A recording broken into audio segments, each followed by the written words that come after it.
Tonight's the night. And it's going to happen again and again. There is a great disturbance in the Force. I have felt it. Tonight's the night. And it's going to happen again and again.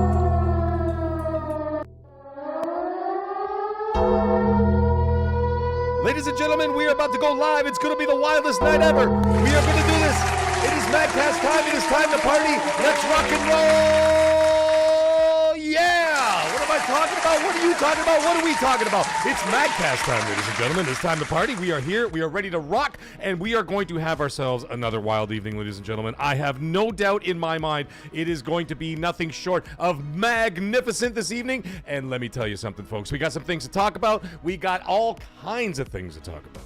And we're going to be doing all that. But before we do any of that, and my voice cracks like a preteen working at McDonald's, would you like some fries with that, sir? Listen, folks. It's been requested over and over and over and over again. And I finally got it done. It took a little bit of time, but I finally got it done. The MAGGCAST is now officially on Spotify, ladies and gentlemen. That's right. We are officially on Spotify. You can come to it, check it out anytime you want to see it. Go check it out. But you know what? You know where you got to come if you want the party. It's right here. That's right. Okay, message received and wishes granted, folks. It is now officially on Spotify. MAGGCAST is there. So if you want to look it up, you have to look up the Mag Show or just look up MAGGCAST. It'll show up, and I only have one episode there right now. It is last week's episode, and I'm calling that Season 1, Episode 1. So I'm kind of starting from there, and that's how I'm going to move forward, right? So that's exactly what we're going to be doing. So yes. So thank you very much, guys, for all the support, obviously. And, of course, for the feedback, because I can't do a great show unless you give me a ton of feedback. All right? And there's a couple of other things that are becoming. You want timestamps? You got timestamps. You want Spotify? We're on Spotify. And then maybe in the future, as this continues to grow and becomes a bigger channel, and that is also happening as well, what we will be doing is that I will be spreading out even further. Maybe one day into Twitch, maybe not, depending. I don't know. I saw Asmongold get banned for a week for saying some things, and you know that I say some wacky things sometimes. Maybe not as crazy as and get in all the politics or whatever, but still, you never know, right? So either way, I will be spreading out from there. I'll be into the Apple Apple Store, whatever the hell it's called, Apple Podcasts. I'll get out into there, the Amazon Music scene as well, and I will continue to spread out and become even bigger beyond that. So, but for now, we're on Spotify. So there it is, ladies and gentlemen. Super happy about that. And before we even get started, we got can't even speak yet. We haven't even started yet. We got Eternal Shaddai has become a magnificent maggot. Thank you so much, Eternal Shaddai, for all your support to the channel, brother. I really appreciate you for all the years. Welcome to hell, motherfucker! That's right, buddy. Welcome to hell. Thank you so much, Eternal Shaddai. I appreciate you dearly, my friend. And of course, we are still going on right now. As you can see right above me, the MAG and the quest for LA is still happening. It's still going on, and we're going to get ourselves there. We're almost there. We're at 55%. But the cream will rise to the top. Oh, yeah. That's right. The cream always rises to the top, and we will get there, folks. We will definitely get there.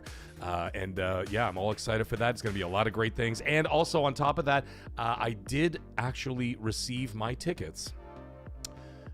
Even though I haven't even booked, I haven't done anything yet, but, just preemptively getting things ready. I'm waiting on FanFest because you have to apply for that, and it's like a lottery system or whatever. And then, so I find out on April 15th if I can even get into FanFest. However, with the entire situation going on, I did get a seat at the actual Summer Gamesfest with Jeff Keighley in the Dolby Theater, ladies and gentlemen. So once we actually get here, I'll be able to get there and then be able to see everything live. And who the hell knows is going to come out as being like the big celebrity? Maybe it'll be Nicolas Cage again, It's like, video games, I don't know. He's going to be like, it's going to be wild. But either way, yeah, we'll have that there. We might have Keanu Reeves show up again. Cyberpunk 2, I don't know. Who the hell knows? Harrison Ford not knowing where the hell he is. Al Pacino comes out and goes, what are we doing here? Yeah. I can't do Al Pacino really well sometimes, Sometimes I can, but I got to warm up my voice for it. Video games. I don't know. whatever. Anyways, either way, we're almost there. And we've got Bobby coming in with a $1 super chat. Thank you so much, Bobby. And he says absolutely nothing. He just drops $1 super chat. Thank you so much, Bobby. I appreciate you. And LePedro comes in and drops a $1.99 super chat. Thank you so much. And he goes, how about them Dodgers? Yes, how about them Dodgers? The Blue Jays are like wounded animals right now, LePedro. They are wounded animals. But listen, man, it's not the end of the season. It's not the end. It will definitely get better over time. But either way, yeah, it's pretty crappy. It's pretty crappy. But it's okay. The Jays are going to have to get their stuff together. Listen, okay, just to be fair, in April of last year, the Jays were in second last place. Yeah! And then they ended up in the World Series. And not only did they end up in the World Series, they had a chance to win it twice by going up on the Dodgers, and they bungled Game 6 and Game 7, which is whatever. But either way, they took it all the way to the end, extra innings, the whole 9 yards. So it wasn't like Dodgers went in there and like beat the snot out of them. But they certainly, the Jays had it. The Jays had it. They were down to 1 out, but they couldn't pull it off. But it doesn't matter. The Dodgers are doing well. So, thank you so much, LePedro. I appreciate you. And Arrow Nation, by the way, thank you so much, Arrow Nation. One of my illustrious mods in the chat. He has actually put a link to the Spotify right there. So if you guys want to check it right above LePedro's super chat, you'll see the link. Thank you, Arrow Nation. I appreciate you, man. He's amazing. And yeah, he's got the Spotify link there. What do you mean, what's up, Mooch? I see Magnum saying, what's up, Mooch? Are you talking to the real Mooch? Or are you talking about me sounding like Mooch? Which one is it? What's up, J-Dog? How you doing, man? How's everybody out there? I see a lot of green. I see a lot of blue. I see a lot of gray. I see a lot of colors of the rainbow out there. We got everybody coming and filing in, and we're going to be talking about this. Oh, we got Siggy. Well, welcome to hell, Siggy. He goes, hold on. Welcome to hell, motherfucker! There you go. And he's asking in the chat, he goes, is Blade going to be revealed this summer? I just subscribed, so please answer.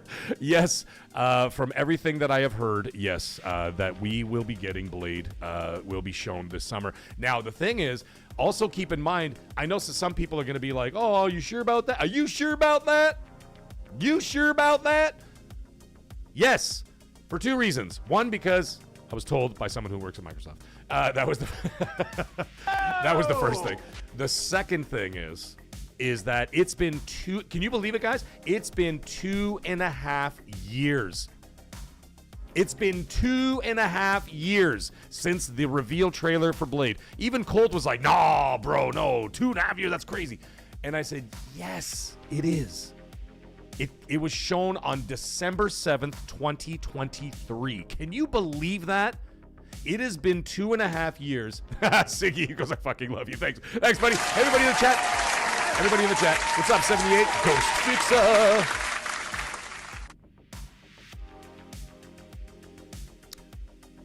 It's been that long. 2.5 years. I can't believe the time flew by that quickly when they showed the reveal trailer. Remember when he was getting shaved? And like a little nick of blood went down. The guy's like, whatever. And then like Blade gets up all cool and stuff, puts on his jacket, pops his collar like Phil Spencer, and he gets ready to go out there and, yeah, What's up, Bobby? STO, Deceiver Maverick. How you guys all doing out there? And we got Kung Fu Hot Dog coming in with a 2-pound super chat. Ladies and gentlemen, that is British proper money. I stole that line from Nerdrotic, but it doesn't matter because the British pound is the only proper pound in the planet. Thank you so much, Kung Fu Hot Dog. He goes, Mag, do super chats add to the LA tip jar? That's exactly what it is, my friend. So actually, when you put that 2 pounds in, it goes right over to that tip jar right there. I attached it, so when someone sends something in, it automatically goes over.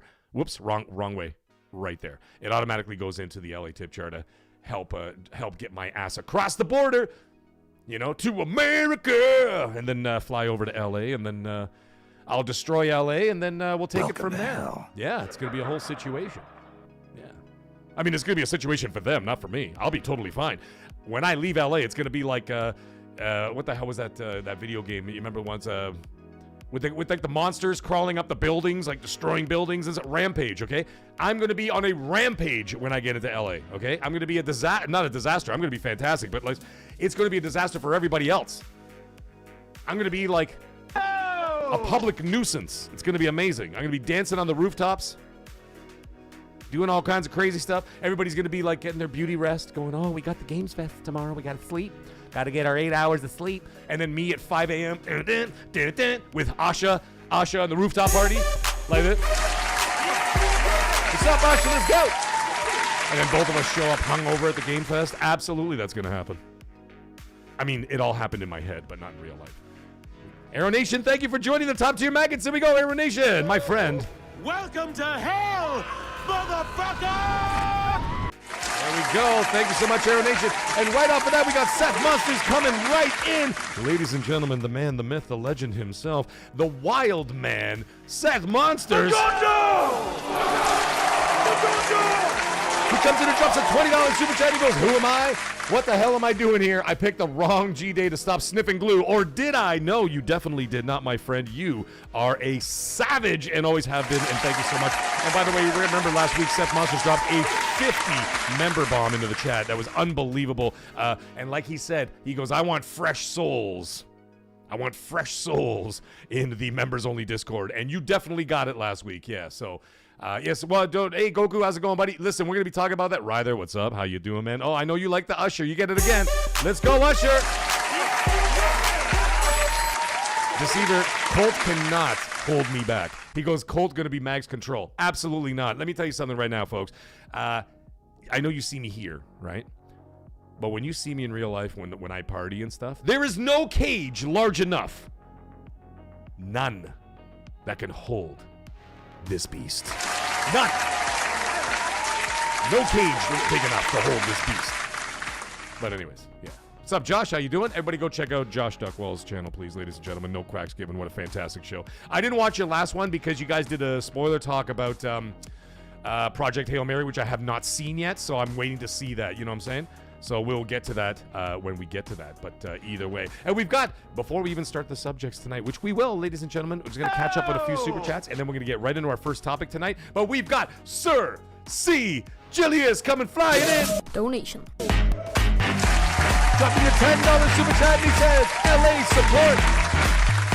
West Side, let's go. And he says, thank you so much, Sir C. Julius. He said, you know I rocks with you, bro. Shit, I hope I get picked for FanFest 2. Oh, that would be amazing. Are you going to be in LA? If you're going to be in LA, even if you don't get picked, listen, let me know if you're in LA first and foremost. And second of all, if you don't get picked for FanFest or whatever, let me know, because then you come down anyway. We'll all hang out. We're all going to be there, man. It's going to be wild. It's going to be absolutely amazing. Thank you so much for the super chat. Let me know in the chat, brother. I'll keep up with the chats. You don't have to super chat again. Just put in the regular chat.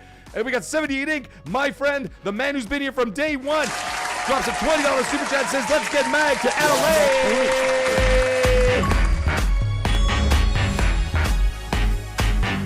Amazing. Thank you so much, 78 Inc. as well. Thank you. Yes, let's go. Dented Iron, how you doing, buddy? Funky Playbox in the house. Q Max. Infernal Earth wins. Fatality. Meat Puppet, how you doing, buddy? Garflog. Ion Storm's in the house. The man who never sleeps, ladies and gentlemen. Ion Storm, we will see how the night goes, man, because 2 weeks ago we did a 6-hour stream. Last week we did a 6-hour stream, and we're going to have to see how it all goes down tonight. Magnum, what's up, bud? We'll all see how it goes down tonight, and we'll take it from there. And now I'm going to catch up with one more super chat that came flying in from my friend, PS Vet. Let's go! And you unlocked a rare achievement for that, my friend. That's 100 achievement points right there. And PS Vet, thank you for $5 US. He said, this is for a beer in LA in case I don't get picked and buy you in person. I'm from LA, so I'll give you a tour. Just not Colt. Just kidding. We love Colt. No, you don't. No, Colt's going to be sleeping in bed. We're going to be out partying all damn night. Colt is going to be doing this. Yeah! That's right. Getting his beauty sleep while we're getting our party sleep. No sleep. Sorry. No sleep to LA. No. PS Vet, listen, man, it doesn't matter. Like I said before, anybody who's going to be in LA and going to be in the vicinity of that place, okay? Try to put yourself in like the vicinity of that place. Even if you can't get into like the Fan Fest, you can't get into the Xbox Fan Fest or whatever, there's going to be festivities all around outside and stuff like that. I'm going to scope the joint out. This is what I'm going to do. What's up, Cybergunter? How you doing, buddy? Dark Lord of the Sith is in the house. There is a great disturbance in the Force. What's up, Dark Lord? I have felt it. There you go. I got another one for you, Dark Lord. How about this one? It is unavoidable. It is your destiny. It is your destiny. So here's what we're gonna do. If I can't get into FanFest or whatever, because I mean, there's a likelihood that I will not. I mean, Colt might not even get in. I mean, they're only allowing like certain amount of people in there, and it's this lottery system, whatever the hell they're doing.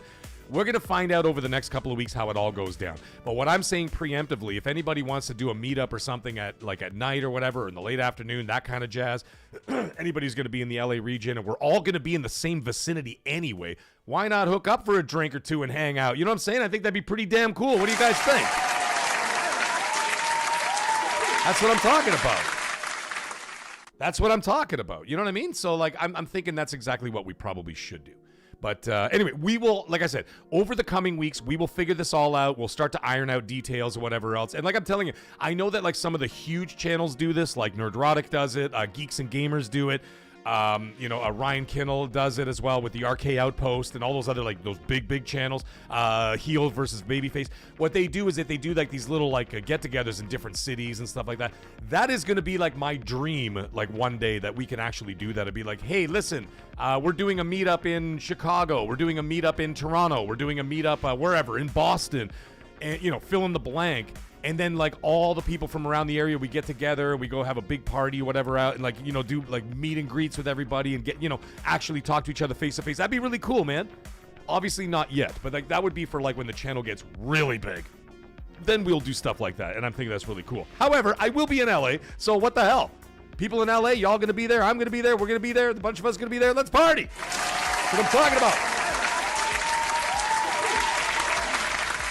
And ladies and gentlemen, before we carry on any further, we've got the man, the myth, the legend himself, dropping 100 pounds in the super chat!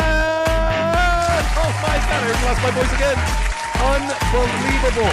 The man is out of his mind. Kung Fu Hot Dog comes flying in.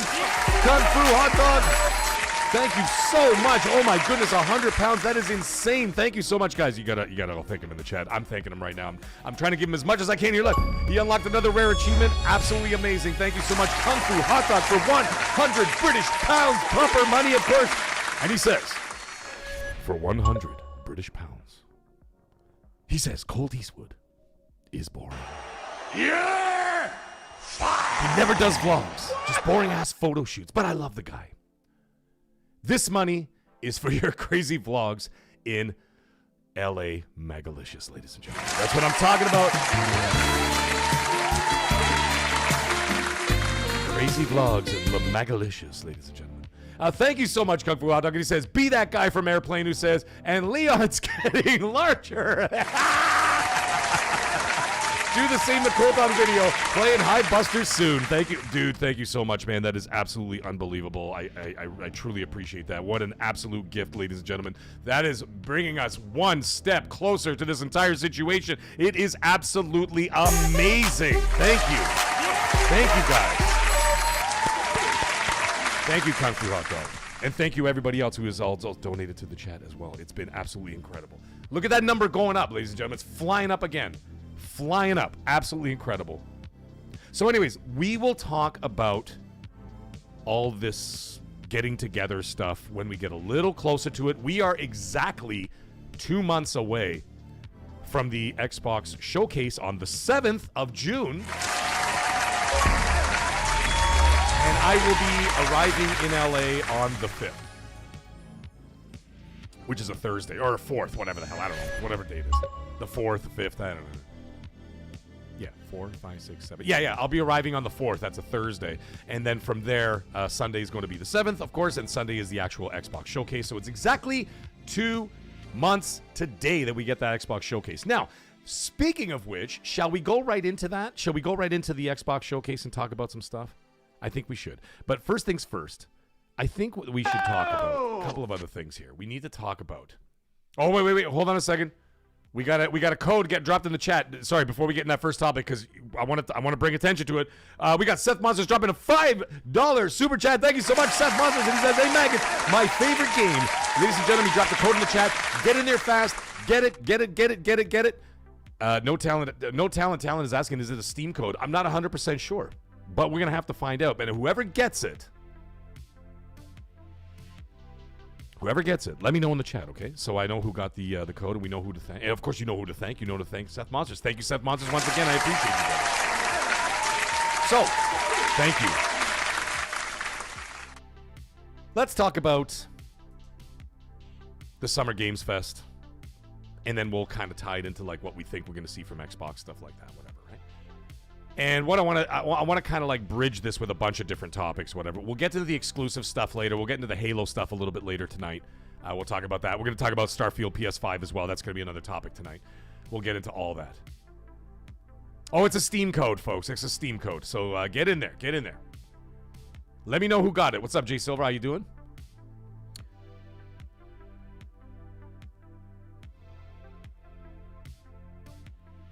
Oh, look at that. Iron Storm and Aero Nation are going to be doing a team-up stream while I'm in LA. Yes. So, excellent. Hey, Bernie, how you doing, buddy? Okay, so let's get into this Summer Games Fest, and we're going to get into the Xbox Showcase. Now, there's a couple of things that I think are going to be shown again. What I think now at the Game Fest itself, I know that there was word that they were going to be talking about the new Tomb Raider game, and I'm not talking about the new Tomb Raider game. I'm talking about the one Legacy of Atlantis. You know, remember the remake of the original? Well, word came out today that there's a likely possibility that it's going to be delayed into 2027. All right, so that's something that came up. But the thing is, I'm not too beat up about that, and let me tell you why. I think it's pretty obvious. I don't even have to tell you why. I think you guys all know by now. Is that there's too much stuff coming out. Like, how much time, how much time can you, like the movie Amadeus, there's too many demands on the royal ear. There's too many demands on the royal gamer. There's only so much time in the day. There's only so much money we have. Never mind time, money. Right? That's a situation. And I don't have to keep listing the same old stuff over and over. We got Phantom Blade. We've got Wolverine. We've got Gears of War. We've got Modern Warfare 4. We've got Fable. We've got Forza Horizon on the PlayStation side. It's coming out, obviously, next month on Xbox and PC. You know what I mean? There's so much stuff. Never mind, GTA 6. Like, what are we talking about here? Who's got time for all this stuff? Nobody. I mean, not nobody, but like, it's a lot of games coming out. And you know that Tomb Raider can wait. I'm actually totally okay with that. If you dropped Tomb Raider, let's say Q1, maybe even Q2 of 27, totally okay with that. However, Emperor Hound, how you doing? Silverwolf? Yeah, you're working on your backlog like a madman. Yeah, dude, that's what I'm talking about. Jardel, how you doing, buddy? So yeah, so we're gonna there's too much going on. Okay, there's too much going on. We don't have time for all of this stuff. I'm totally okay with them moving it. However, I still think that we're going to see that at Summer Games Fest. Now, while we're talking about all this stuff, please in the chat, ladies and gentlemen, everybody out there, put in the chat. Infinite Hero, how you doing, bud? Put in the chat what you guys think they're going to show at the Games Fest. Not the Xbox Showcase, the Games Fest, like the Jeff Keighley stuff. Now, the indie stuff I'm not really too familiar with. Some of the AA stuff I'm familiar with or whatever, right? I'm also expecting to see, by the way, I think they'll show Tomb Raider again and give a release date for early 2027. I think that they might do that. Or they go completely rogue and quiet. I think Ubisoft is going to have a presence as well. Okay, because they've got a couple of projects coming up. The couple of projects they got coming up is the Black Flag Resynced, okay, or remake, resynced, whatever you want to call it. So the Black Flag is coming out. That's a whole situation. And then on top of that, they've also got Splinter Cell. So Splinter Cell is also, and by the way, that's not a myth. It's a real game. It's coming out. You know what I mean? It's a real game. It's coming out. It's being worked on actually. Like the studio's only about half an hour away from my house.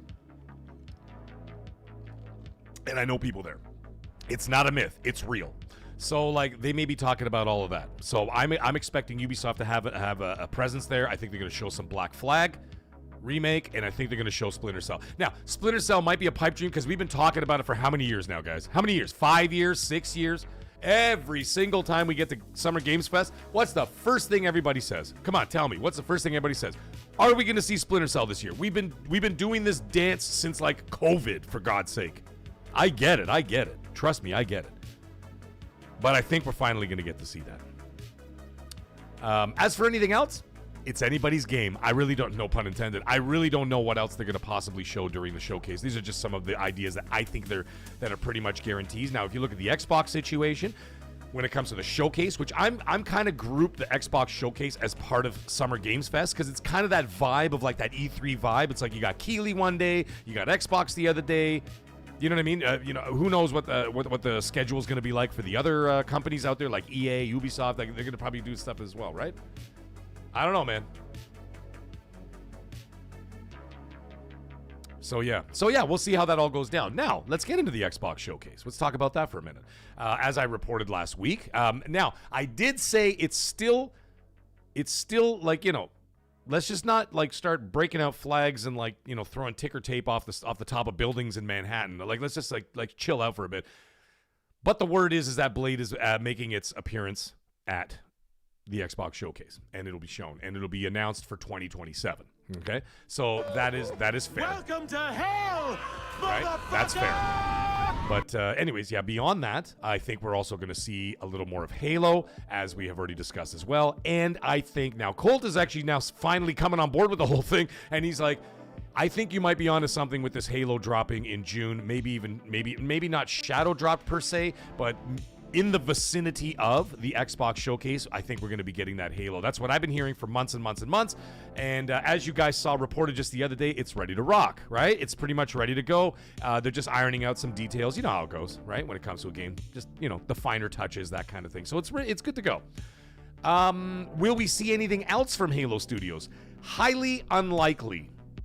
I think that the next time you'll hear something from Halo Studios is going to be in November for the 25th anniversary. I think they'll talk about it there. However, there are other problems with Halo Studios, and we'll get into that in a moment. That'll sort of dovetail into that next subject, but we'll get to that when we get to that. Now, the other thing is, I think Halo's good. Like I said, Halo and Blade are going to be there.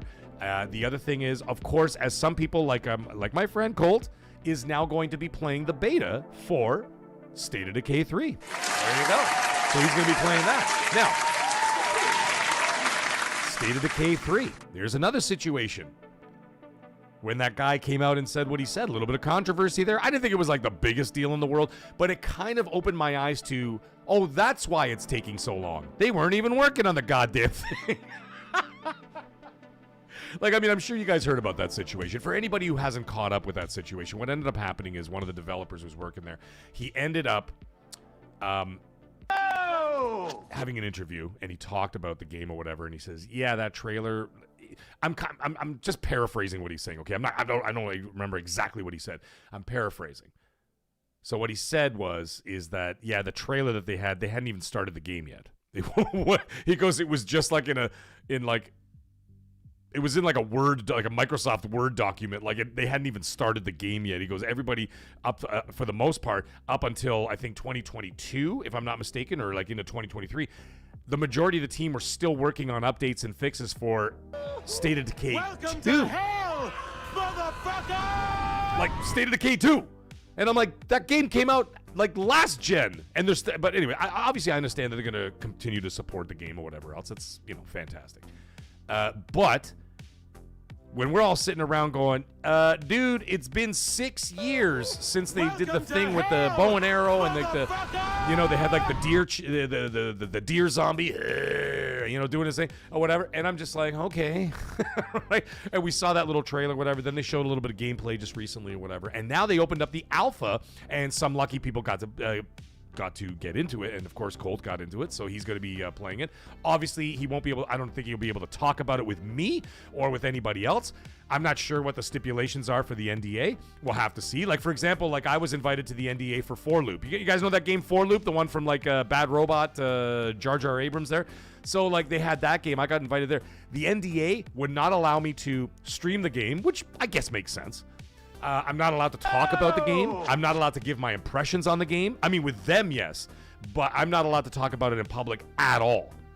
Apart from the fact that I was invited to the, to the alpha, whatever, the gameplay, and as a result of all that, you know. So NDAs are different for each company, right? So I'm not sure how it's going to work out for State of Decay.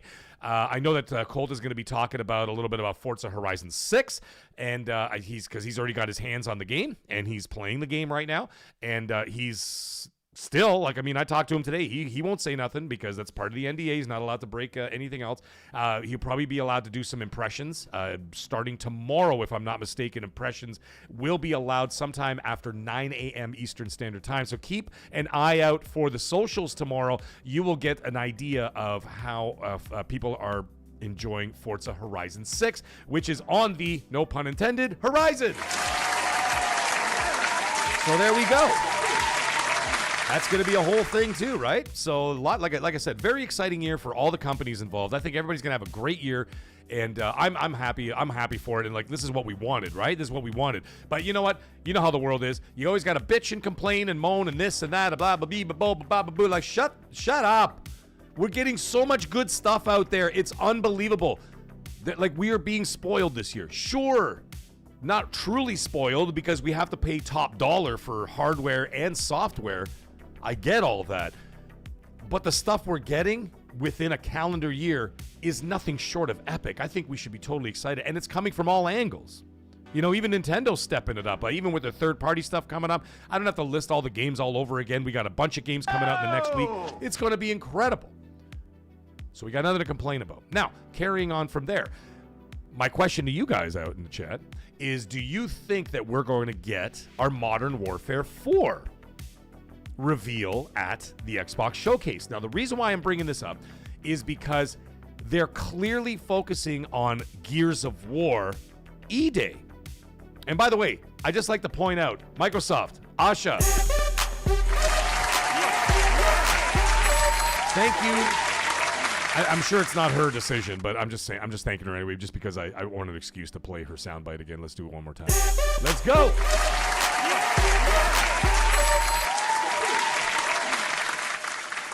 Thank you for calling it Gears of War and not being a bunch of pussies and just calling it Gears because you don't want to, you know, oh, it's going to hurt someone's safe space if we call it War. It's going to hurt somebody. Shut up. It's Gears of War. Yeah!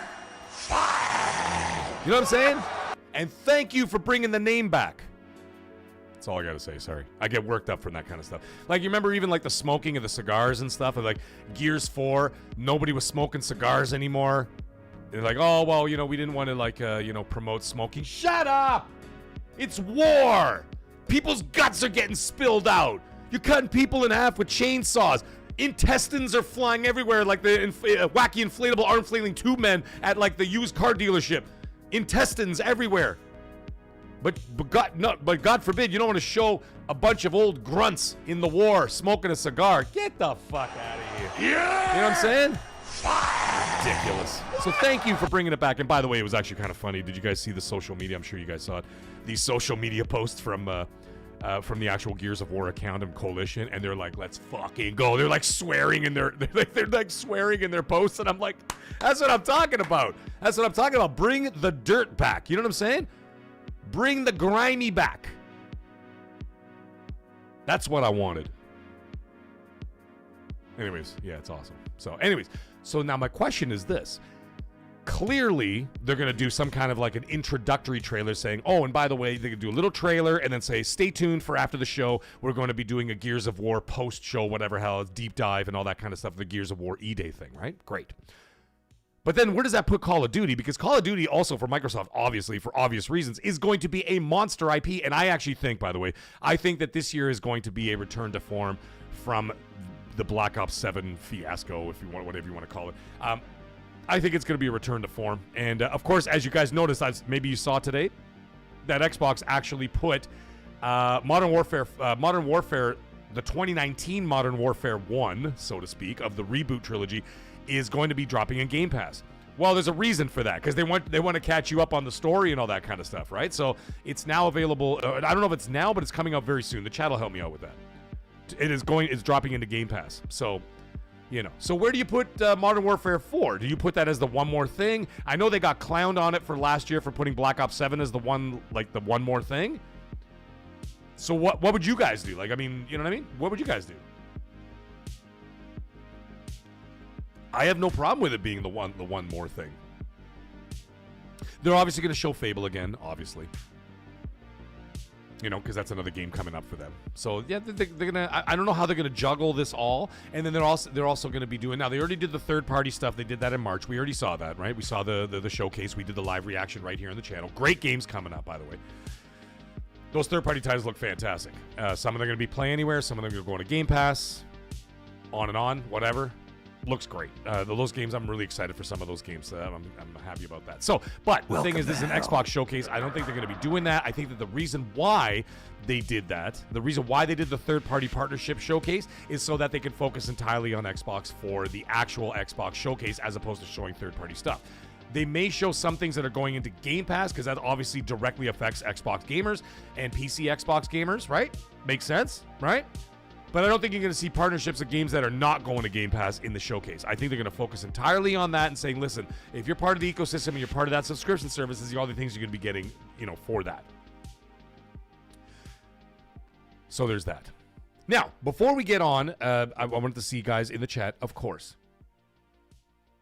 You guys let me know what you guys think are going to be showing on top of that. Do you think they're going to be showing some more State of Decay 3 at that showcase? They might. I mean, we'll see what happens with the alpha in the next month. Will they show Clockwork Revolution for the following year, right? I don't know. We're going to have to just wait and see. Unless, of course, remember, it is 2 months to the day, folks. So odds are pretty good we are going to find out more information as time, well, especially me. I usually find out from, these people that work at whatever. Certain places, and I'll find out information as the next couple months come on. And then, of course, let's also face this. I'm also a big fan, and I've told you guys this before. I'm also a big fan of just being surprised.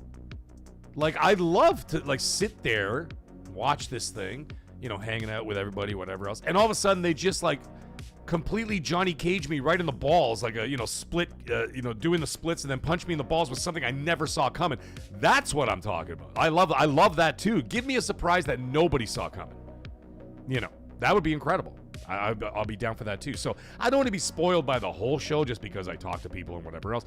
But I would also like to be surprised because, at the end of the day, yes, this is what I do. Yes, this is my career, and I love it, and I love doing this. But I'm also a gamer too, guys. I'm a gamer just like everybody else. I'm a consumer just like everybody else, and that's always the way I'm going to be. It's the way I'm always going to treat it.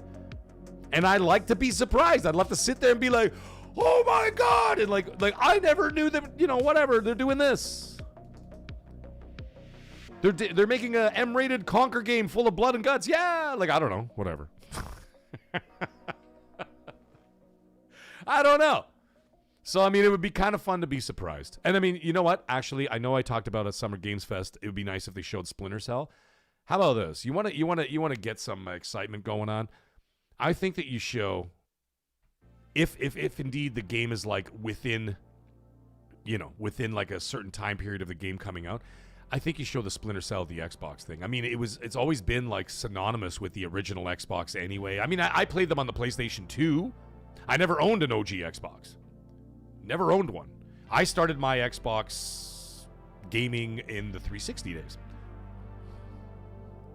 And what sold me on the Xbox 360, I've told you guys before, was Dead Rising from Capcom. I watched the trailer while I was watching the Buffalo Bills game, and I was sitting there going, what the fuck is this? This is amazing. Well, look at these graphics. And it's only on Xbox 360. I literally went out that day and bought an Xbox 360. And the game. That'll tie into the exclusives conversation we'll have a little bit later. But either way. So yeah. Now, before we carry on, we're going to catch up with some super chats and we're going to get on to the next subject, folks, because we got a lot to talk about tonight. And I'm excited for all of it. But here we go. We got Seth Monsters. Oh, no. Sorry. I read that one. I was about to start screaming and going wild yet again. But you know what? I'm not going to. But I will now because Golden Suit comes in a member for 9 months. Thank you so much. Golden Soup, thank you for being here, my friend, and thank you for renewing your membership, of course. And he says, with a gifted member, sorry, not a gifted member, with his member chat, he says, fast 9 months. Yes, thank you so much. It's been a journey, brother. It's been a journey. Matt Rush, did I say hi to you yet? He said Jedi 3. Let's see. We'll have to wait and see.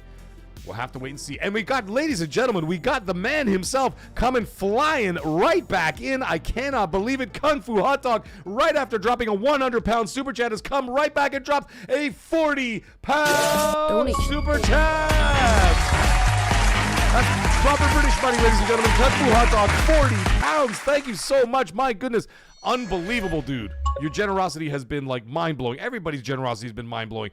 It has been incredible, man. Thank you so much. And Kung Fu Hot Dog says, for 40 British pounds. He says, hitting the hay, Magalicious, eating pizzas with Colton LA, and if you pose for a pic with Asha Sharma, with who? With Asha Sharma, absolutely I will.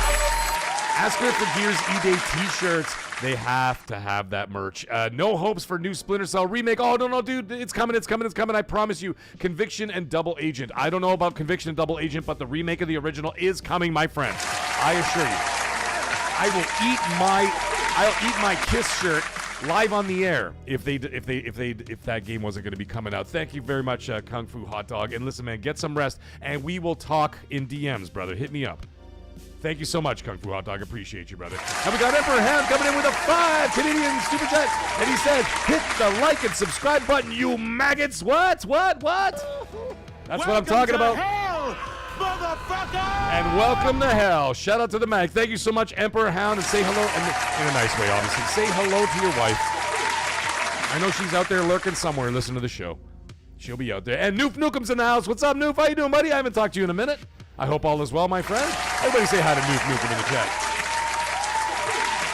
My fellow Canadian brother. And we've got, speaking of Canadian brothers, we got another Canadian brother coming flying in. We got Snow Dragon coming in, dropping a 5 Canadian Super Chat.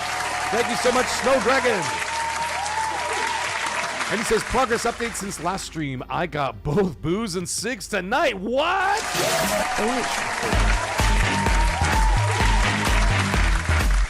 Uh-oh. Sounds like we're up to it. We're going to have a party tonight. He goes, started an ERP upgrade that is off to a rocky start. Oh, no worries, Snow Dragon. Listen, man, you've got the 2 ingredients. You got cigarettes and booze, and you're ready to party, boy. So let it ride. Let it rip. That's what I'm talking about. 80 Storm, how you doing, buddy? Thank you guys so much, man. I appreciate that. I appreciate all of it. And Ryther has come in. Uh-oh. Do we have to give him one? He has become, ladies and gentlemen. He unlocked a rare achievement. He has become a top-tier maggot. Look at that. And Ryther, of course, thank you so much, Ryther, for enjoying. Thank you for becoming a maggot. And, of course, you can't get out. Once you're in for life. But let me tell you something. As is obligatory and is tradition. Welcome to hell, motherfucker! Welcome to hell, Ryther. Everybody, welcome him to hell. Welcome him to hell. Yes, J-Dog. Thank you so much, Ryther. J-Dog, to answer that question, yes. The Doom the Dark Ages DLC is coming at some point. I don't know exactly when. Haven't heard anything when. What's up, Snippy? How you doing? Machine XP's in the house? We got... Oh, he's here. I gotta do it. Every time we do this, I have to do this. I have to do it every single time. It is unavoidable. It is your destiny. Nightwolf wins. Fatality. There, we got Nightwolf in the house. How you doing, Nightwolf? Sorry, I gotta do it every time you're there, buddy. Oh, did Joe Dumbo? Hey, Romeo, how you doing, buddy? I hope all is well. Fuzzy Tomatoes in the house. Dove is in the house. A lot of beautiful people out there. I love it. And did I hear the man's name himself? Joe Dunmore's in the house. That's what I'm talking about. He's here. Pistol Pete's in the house. How are you, Jedi Warrior? Oh, we have a Jedi Warrior. We gotta shut him down. There is a great disturbance. What's up, DJ Marshman? How you doing, Alex? Tyler, how are you? I felt it. Tyler, to answer your question, yes, I will be live streaming Saros Day 1 on the channel. Absolutely. See, Birdman, how you doing, bud? So, speaking of which, before we get into the next topic, let's talk about that very briefly.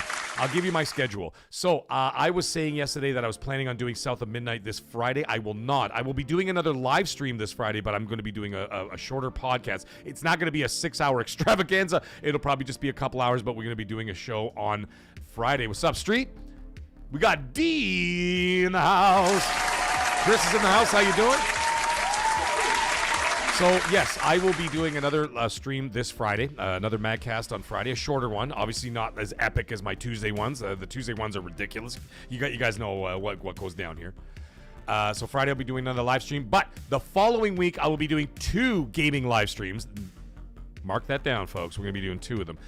I will be playing Mouse PI, whatever the hell it's called, Mouse Detective PI, Mouse PI Detective for Hire. We will be playing the mouse game next week. So I hope you guys come in and tune in for that. I'll be doing 2 streams of that game next week, probably on the day it's released. And of course, I will be doing it on Friday Night Live as well. So yes, my Friday shows are not called MAGGCAST. They're called Friday Night Live. Now, what I do is I'm going to be going back and forth with whether I do a show or whether I do a game, depending on if it's a quiet period and there's not really any hotness out there in terms of the games or anything fresh and new.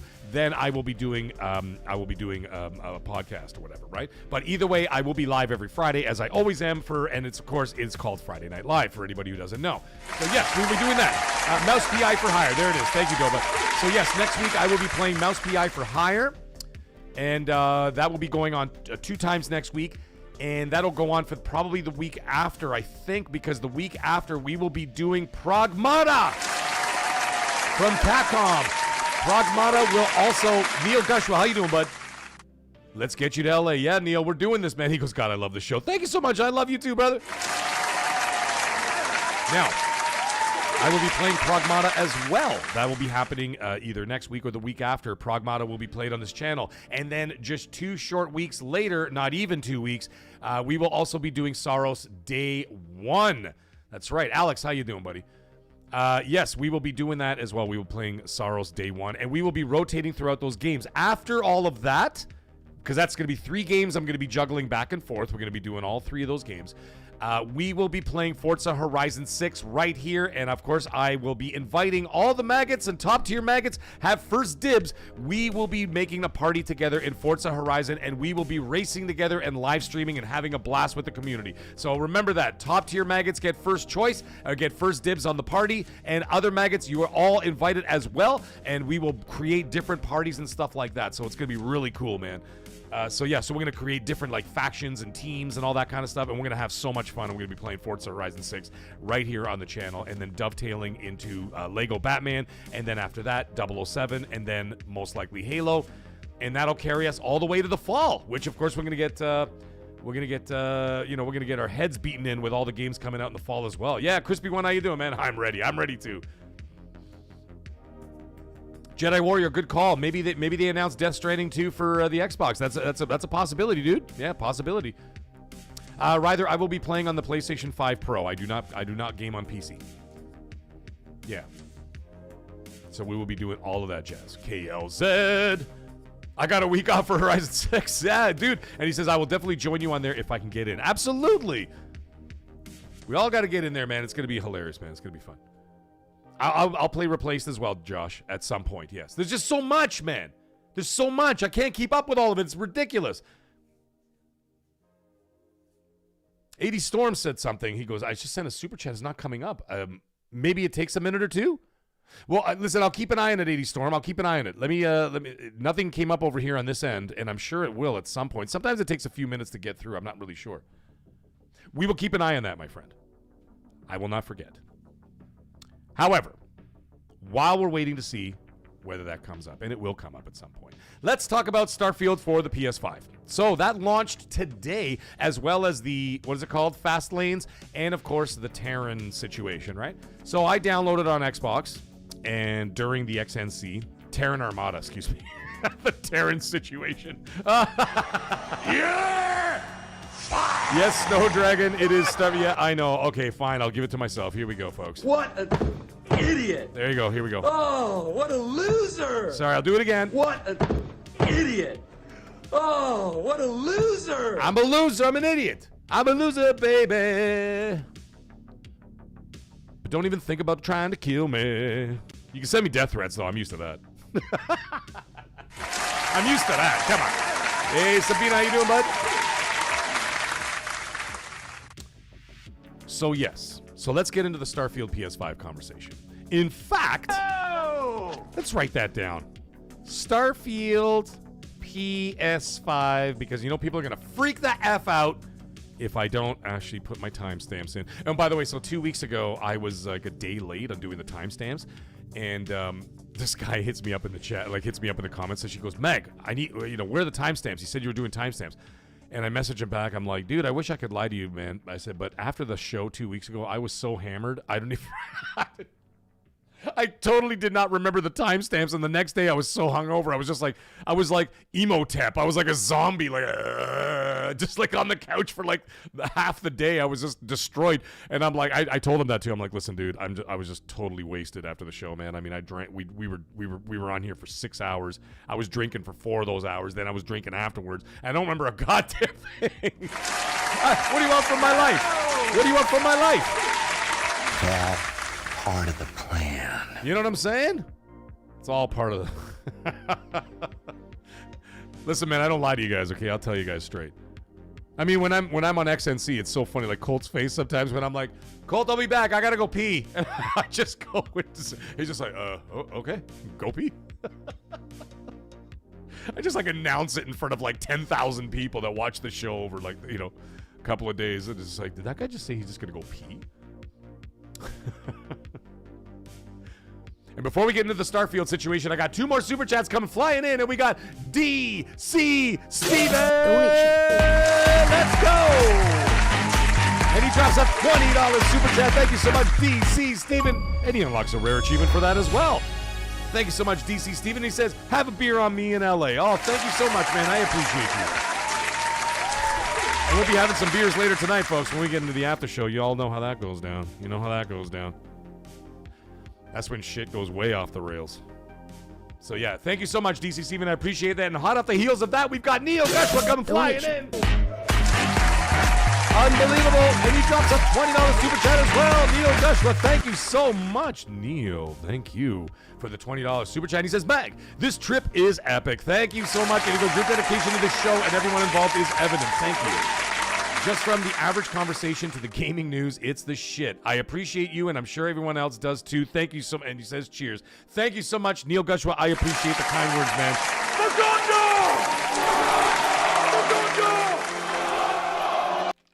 Thank you, guys. Sorry, I think I almost choked on an ice cube. Hey, Blue Marvel, how you doing? I love how raw your channel is always. I actually have been keeping it pretty calm tonight, but don't worry. That shit's going to go way off the rails real quick. Especially when I start getting a couple of pints in me, things are going to go sideways real quick. Oh, the Donald Trump hands? Sabina, you know, the thing is, because I've done it a few times or whatever, and then all of a sudden, I don't even realize it even when I'm just talking normal. No, also, don't forget I'm Italian, okay? So being Italian, we talk with our hands. That's just what we do. I mean, when I was a kid, you know what the big joke when I was a kid was, guys? It was, how do you get an Italian to shut up? He says, cut his arms off. You know, I think that's the most accurate thing I've ever heard in my entire life. So, like, when Sabina, so when Trump starts with that stuff, when he starts doing the accordion thing, because it looks like he's playing, like, one of those little Polish accordions, and like, you know? I'm picturing him as, like, Oktoberfest, like, roll out the barrel, and he's got, like, the little accordion thing, you know? The Mag shows, I'm not really ready for it. I got to keep working on it. My voice is not quite there yet. Anyways, let's get into the PS5 Starfield situation. And for Xbox and PC, we had all of those updates today. I don't have to talk about all of the updates because we already knew what was happening with some of that stuff, right? What I wanted to talk about and tackle tonight was a very interesting situation that cropped up. And it's the scores that I'm finding an inconsistency with. And it's kind of weird. Like, for example, right now, if you look at it right now on Metacritic, you've got the PC, 80 reviews. It's sitting at an 85 Metacritic. Okay, that's for Starfield when it came out up until whenever they stopped reviewing. On the Xbox Series consoles, 90 reviews. It's sitting at an 83. Now, the PS5, which is sitting at 11 and climbing, obviously, as more people are playing it. Now, it's a big game, right? So it's not the kind of game that you're going to get all those reviews like right away. Yeah, I'm sure they got a review code a week ago or whatever, but I would imagine like, you know, it'll take another week before you're going to get like probably double or triple that in terms of critic reviews and all that. You know, it'll grow over time because people want to experience more of the game or whatever, right? However, it's the lowest rated on PlayStation, which I find incredibly unusual because even Colt said yesterday, he was predicting, he says, maybe he was joking, he's probably joking, but he was like, hey, Colin Prime, how you doing, bud? He was saying that he think it might be a 90 on PlayStation. Now, he might have been just being facetious, he might just been having a few laughs, you know, taking the piss, as the British would say. I'm not really 100% sure. Dedicated Beard! It's a great name. So anyways, the Metacritic for PlayStation 5 as it stands, and I would imagine this includes the PS5 Pro reviews, are sitting at an 80, the lowest out of all of them. Now, that's fine, whatever. I don't really care. But I mean, I'm looking at these reviews. Outer Haven gave it 100. Vice gave it 100. Hobby Consolas. Who the fuck is Hobby Consolas? It sounds like a Mexican restaurant. What are we talking about? It sounds like a Mexican restaurant. Come down for 2-for-1 margaritas at Obas Gonzalez. Let's go.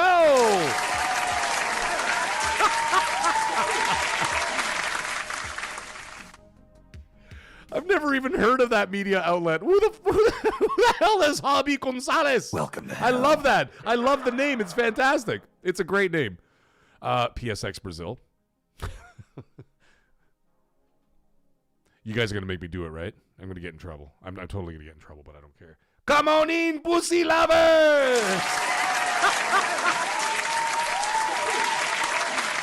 Anybody who's seen Dust Till Dawn, y'all know what I'm talking about.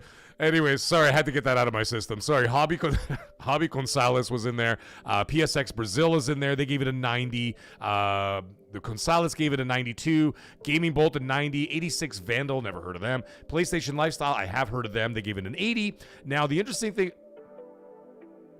Who the hell is this? This sounds like an Italian... All of a sudden, there's like an Italian reviewer in here. Spazio Games! Oh, Spazio! Stupid fucking game. Stupid fucking game. Oh. Stupid fucking game. Oh. You fucking words don't ever go over my fucking head again. You motherfucker, you. There you go. A little Italian in there. Spazio Games. Oh. They gave it an 80.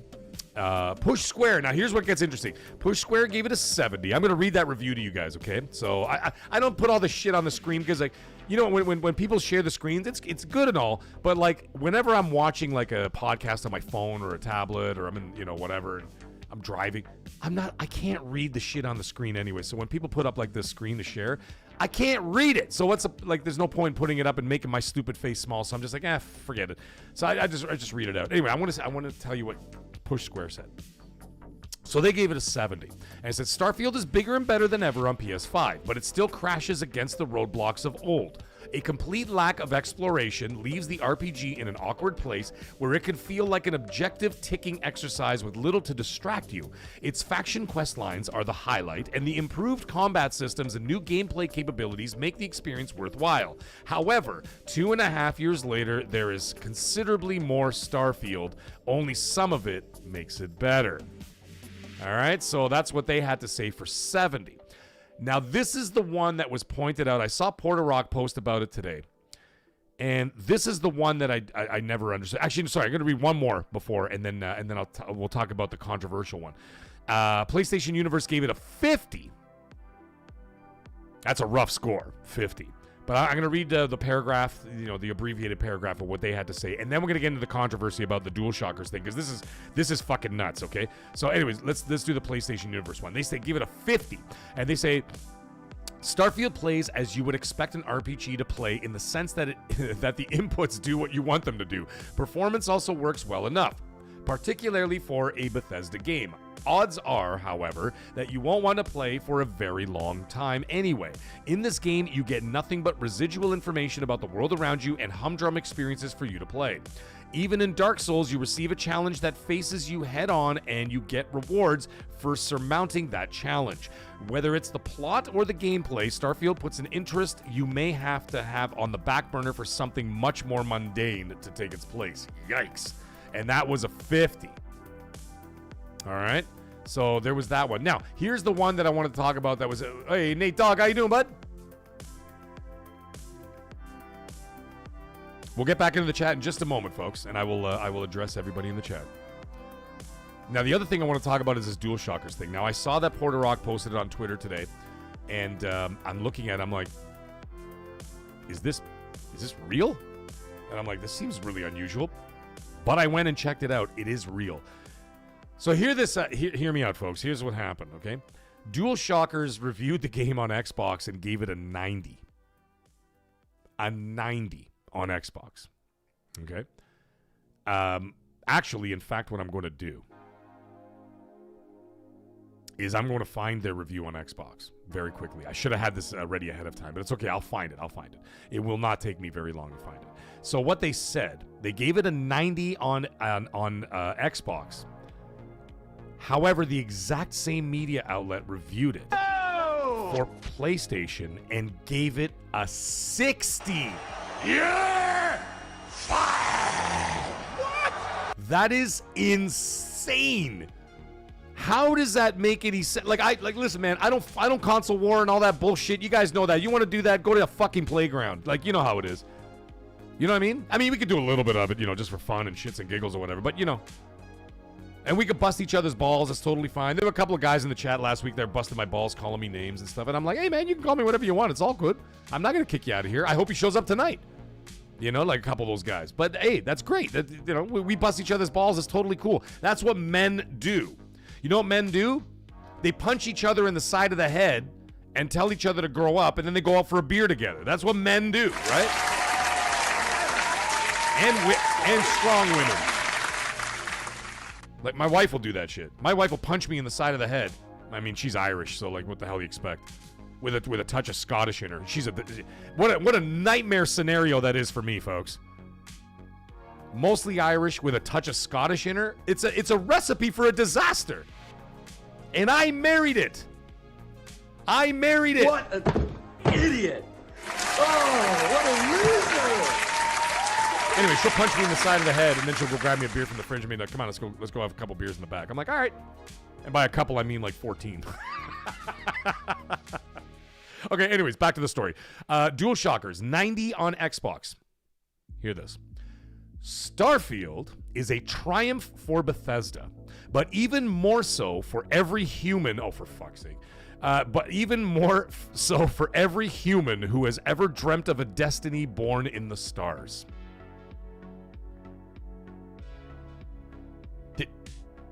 Did you guys hear that? That sounds like something like an astronaut says when they come off the the Artemis 2 or whatever, and they're like, they just land on Earth and they always have like some like ridiculous thing, like mankind is now like expanded into like the universe or whatever the fuck. So yeah, okay, so there's that. Okay, so that's what they said on the Xbox, a triumph for Bethesda. The exact same company. The exact same company gave it a 60 DualShockers on the PlayStation. Listen to this one. The PlayStation 5 release of Starfield was the game's second chance. One where... But hold on a second. I'm going to pick this apart a little bit, okay? Let me tell you something. Let me preempt this, by the way, with the fact that I am not a fan of Starfield. I'll get into my personal experience about Starfield 2 years ago when I played it, and today when I played it, because I played it again. If anybody was on Xbox, you would have seen me on Xbox today. I kept my status on. I was on there playing, and I was playing Starfield in the afternoon. Okay? I'm not a fan of the game. I'm still not a fan of the game. But that's fine. Like, everybody's allowed to have their opinion. There's people in the chat that I know who put 300 hours into Starfield, and they love it. It's their game of the generation. Great. What didn't do it for me? But that's fine. Anyways, the point is I want to pick apart this because it just seems so insane and so inconsistent that I have to say something about it. They say the PlayStation 5 release of Starfield was the game's second chance. That's where I want to stop you right there. What second chance did they need if you gave it a 90? Am I the only asshole in the room? What second chance did it need if you gave it a 90? Because to me, if you score a game a 90, that doesn't sound like it needed a second chance, does it? That sounds like Game of the Year material to me. Right? I mean, like I said, we're just doing some common sense stuff here, guys. We're not going off the rails with some, fanboy logic doing mental gymnastics or whatever. They gave it a 90. Why does it need a second chance? This is their words, not mine. Was the game's second chance? I don't think it needed a second chance for you, specifically, DualShockers. If you gave it a 90, why does it need a second chance, right? So, like I said, I'm just pointing out the lack of logic here. I mean, now, the other thing is, let's be fair, it might be a completely different reviewer. right? Could be a completely different person who hated Starfield from the beginning or whatever and said, oh, this game is shit. I'm giving it, I would give, if I was doing the official review on DualShockers, I would have given it a 5. So maybe from that point of view, they're doing that. But the thing is, if you're representing the media company, then you have to have consistency in the delivery of your product, and that's why the legacy media is dying. Because nobody believes you. Yeah! And 90% of the time, you're full of shit. That's why. You're supposed to have some form of consistency when you have the responsibility of you're trying to be an influencer. There has to be consistency there. And if there's no consistency there, then you've lost the trust of the consumer because they're going to be like, what are they talking about, right? Anyway, that's just the way I see it. It's just the way I see it. So let's carry on. The PlayStation 5 release of Starfield was the game's second chance, one where it could have been shaped by player feedback. Okay, that's fair. Kept out of Baldur's Gate 3's shadow and shown to a whole new audience in a fresh light. See, that's what I don't understand. You're saying that you're trying to change the game. You can change features, certainly, right? Gameplay features, frame rates, graphics, performance. Look at what Crimson Desert is doing. I'm telling you right now, folks, Crimson Desert is a completely new game. It's a completely different game than the game that I played on this channel. You guys saw me the first 2 days. I played 7 hours of that game. It was shit. With the bones of an incredible game in there. But while I was playing, I'm like, how the fuck did Dreamcast guy put 150 hours in this game in the review before the patches? I'm like, that guy deserves a round of applause for that because I couldn't even get through 3 hours without wanting to throw my PlayStation against the wall. But what did they do?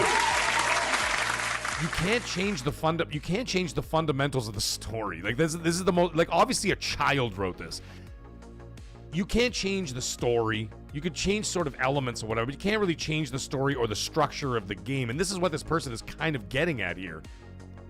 Shown to a whole new audience in a fresh light. That means that you wanted the game to be different. The game is not going to be different. If anybody thinks that Starfield 2.0 was going to be some magical change, it was going to be a completely different game, no, it's going to be the same game with quality of life features that are put in there to make the experience smoother, better, and of course, more user-friendly. That makes sense, doesn't it? Makes sense to me. But whatever this thing is that wrote this article is like, they're looking for a whole different experience. That's the way I'm reading this. That chance has been wasted, as what's here isn't that much different from the 2023 release. Starfield is somehow bloated and yet empty. I don't disagree with that. I mean, I'm not going to be like a Sith. I don't deal in absolutes, but I'll agree with part of that. You know. Overly complex and yet lacking in a universe of wasted potential, one that struggles to get the player invested in its reams of content. It's not a bad game by any means, but it's definitely lacking in substance, and anyone seeking an experience with the same level of depth and engagement as Bethesda's previous outings will want to look elsewhere. Yikes! That's a pretty scathing review, folks. But once again, we got to come back to this insane, vast difference in score. How did you give it a 90 on Xbox and then give it a scathing 60? Same media outlet. Again, I can understand when people say, oh, come on, Mag, it's probably a different person. Okay, but do you want to confer with each other? Because that's going to make you look like morons. It's going to make you look stupid. It's going to make you look stupid. Tell me I'm wrong. It's fine. You can tell me I'm wrong. Tell me I'm an idiot. That's fine. Call me an idiot. What it's cool. An idiot. Oh, what a loser. But when a lack of consistency in terms of that, like everybody's entitled to their opinion. But the thing is, when you look at a situation like that, the editor-in-chief at DualShockers would be like, a 90 and a 60? Same company, different platforms, but it's the same game. Like, what are we doing here? That's a little bit, you know what I mean? Then, the only thing that I can come to a conclusion with, and I'm sure you guys are coming to the same conclusion. Nate Dogg would put you 200 hours. Hey, nice. Is that one of those reviews is disingenuous. That's all I can think of. If it is not, but like I said, if it's not two different people, then one of those reviews was disingenuous to start. That's the only other conclusion I can come up with, because if you break things down like a detective would, and you use your logic and you use your common sense and you break down the formula and you look at it, there's only two options. It was two completely separate people who did it, or one of those two reviews is completely disingenuous. Those are the only options. Now, I don't really care that much. I mean, they could rate it a 0 for all I care. It's not going to affect my life. But I'm just saying, it's pretty funny, like, you know what I mean? Like this, like the lack of consistency there is kind of silly. That's all I'm trying to point out. But either way, we're going to keep a track on this, because I remember Colt and I talked about it yesterday. No gentleman's bet. We didn't place it bet or anything. However, he did think that it's possible it could sell 1 million copies on PlayStation. I'm like, it might. It just might do that. We'll have to wait and see. Now, the user scores were much lower. The user scores are sitting at a 6.8, so a 68. They're sitting at much lower. And a lot of those reviews, by the way, I did read earlier today. I'm obviously not going to go through all those, but a lot of those I was reading today were from today and this week coming, like this week, like April 2nd, April 3rd, April 4th, April 5th, 6th, whatever, right? And up to today, the 7th.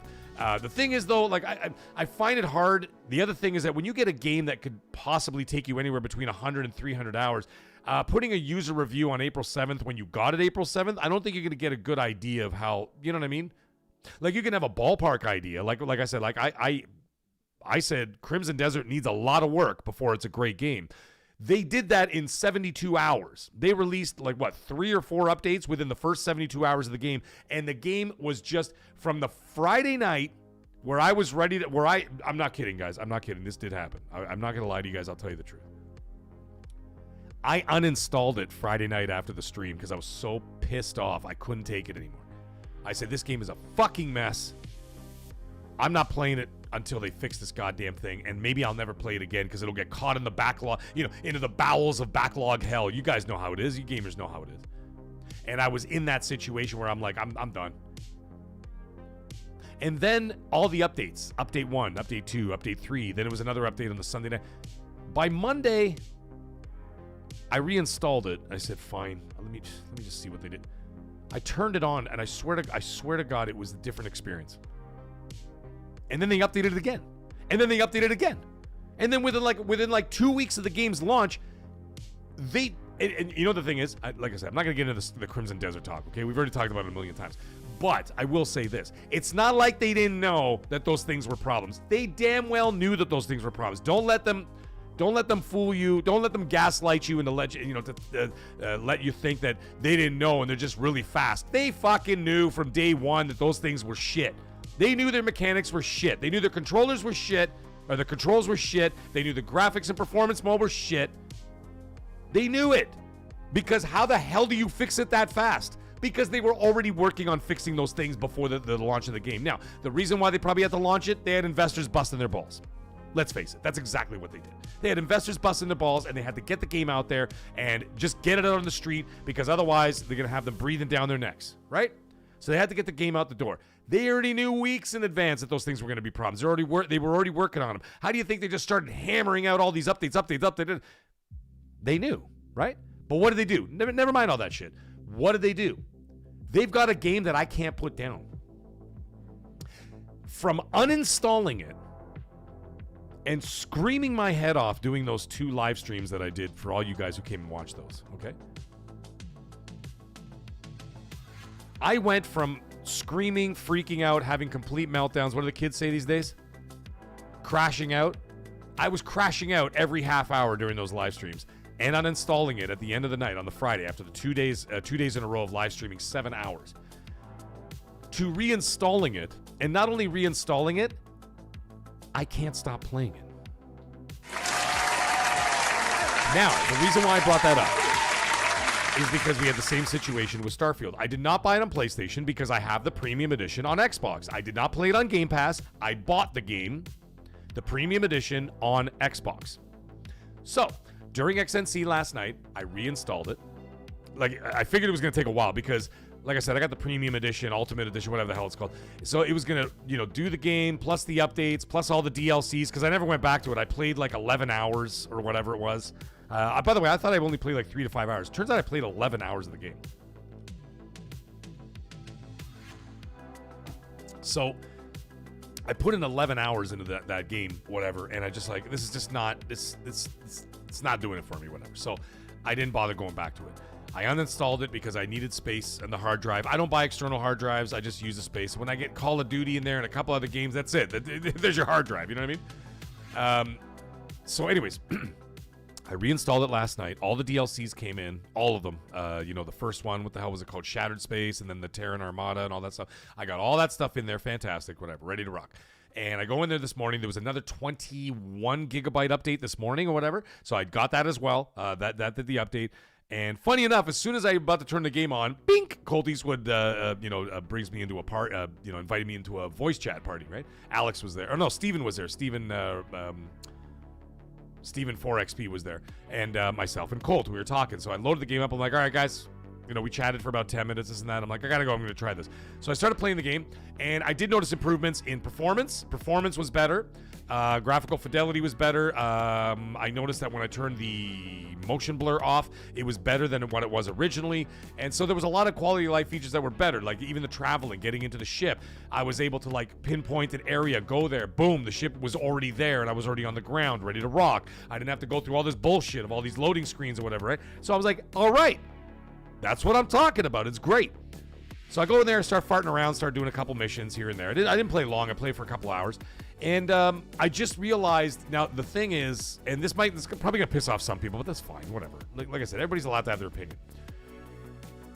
After playing a game like Crimson Desert, which obviously requires, I know it's a different game, but a game that requires your attention. And what I mean by that is you have to put in 100 hours minimum, right?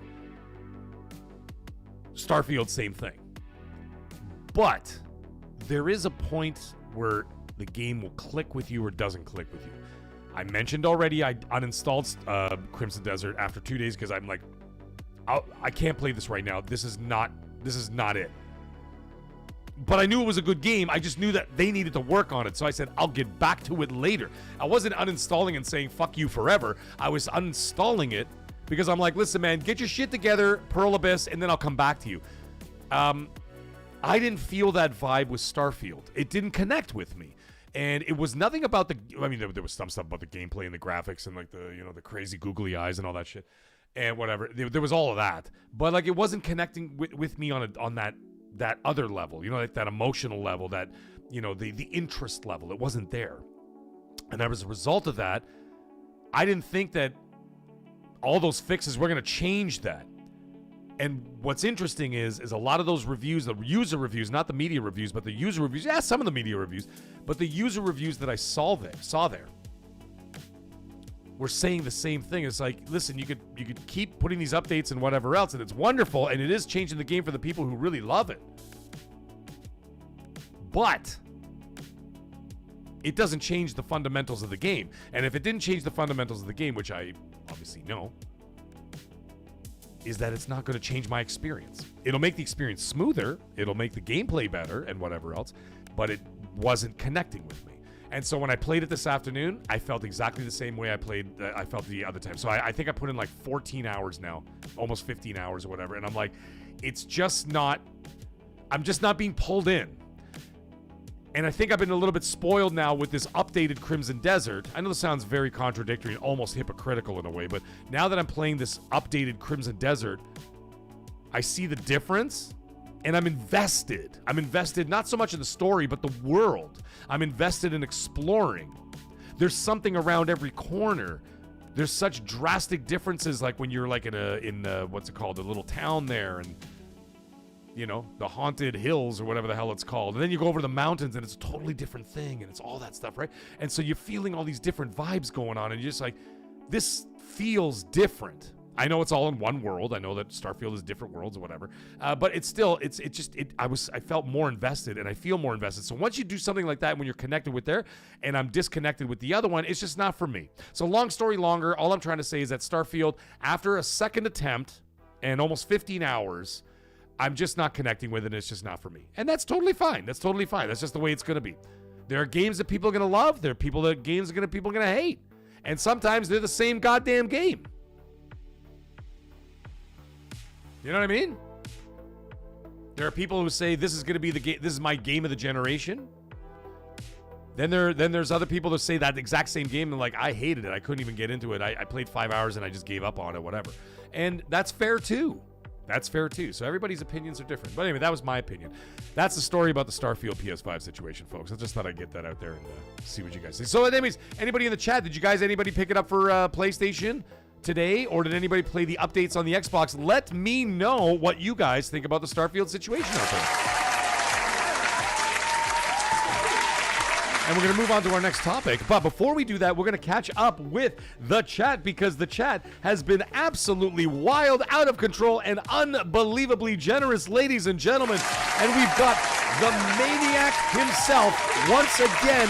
Kung Fu Hot Dog comes in with another 60-pound super chat, ladies and gentlemen. That is a grand total of 200 British pounds tonight from Kung Fu Hot Dog. Unbelievable. Thank you so much, Kung Fu Hot Dog, man. Unreal, man. I'm just totally blown away. And he says, for 59.45 pounds, he says, one for the road, Mag. He goes, I miss the era of Xbox versus PlayStation 3. Still own the consoles games. Watch Xbox Fist Fight PS3 video. Oh, yeah, I remember all that stuff. The Duke controller is the OG. Forza Horizon 3, the best one, by the way. Forza Horizon 3 is the GOAT. Hey, we're on the same page, buddy. We are on the same page, buddy. Forza Horizon 3 was my personal favorite. I think E-Day will be Xbox exclusive. Well, we're going to talk about that in a little bit. Then drops on the PS5. Pineapple Pizza rules. All right, thank you so much, Kung Fu Hot Dog. Pineapple Pizza, by the way. Listen, if I'm drunk, I'll eat it. All right? If I'm drunk, I'll eat pineapple pizza. But I'm not eating no pineapple pizza if I'm sober. Like right now, if someone walked in the door right now and gave me a pineapple pizza, I'd be like, listen, dude, nah. Like, we're not doing this. We're not doing the pineapple pizza thing now, okay? 7 pints later, all right. I see a pineapple pizza hanging around. I'm going to have a few slices. You know what I mean? We will get into that conversation, Kung Fu Hot Dog, a little bit later about the exclusivity thing, specifically in regards to Gears E-Day. That'll be our main topic of the evening. But before we do that, we're going to talk about Halo briefly. And I want to address my video that I put up earlier today. And then we'll talk about that. We'll talk about the exclusivity thing and lack thereof, at least in the near future. And then speculation about their future. We will talk about that a little bit later. Thank you, Kung Fu Hot Dog. And we got Highlander Grim coming in. A member for 6 months. Thank you so much. Welcome to hell, motherfucker! Thank you, Highlander Grim. And he says, for a member for 6 months, his member chat, he says, what's up, Mag? Have a great week, brother. I absolutely will. Thank you so much, Highlander Grim. I appreciate you, my friend. Who said hey, Mag in the chat? I see a hey, Mag in the chat somewhere. Oh, my God. The chat just, like, ripped past me, and then I lost it. I lost it. I keep seeing Dreamcast guy's name in the chat. Like, I've seen his name. Oh, JD Spaff, how you doing? I see you. What's up, Deacon Mike? How are you? Oh my God, what's going on? Dreamcast guy gave it 2 meth pipes. Is that the review? Is that the review metric for him? 2 meth pipes out of 10? Oh my God, did he really give it a 2 out of 10? I'm gonna check it out. Yes, yeah, Deacon Mike, nice to see you, buddy. Yeah, sorry, like I said, I'm trying to... See, Dedicated Beard just say the same thing. It's a wild score, as if it's broken and a mess. It's wild. Sorry for half a second there. I sounded like Christopher Walken. Starfield, the scores don't make any sense. One says 90. The same outlet says 60. It's crazy.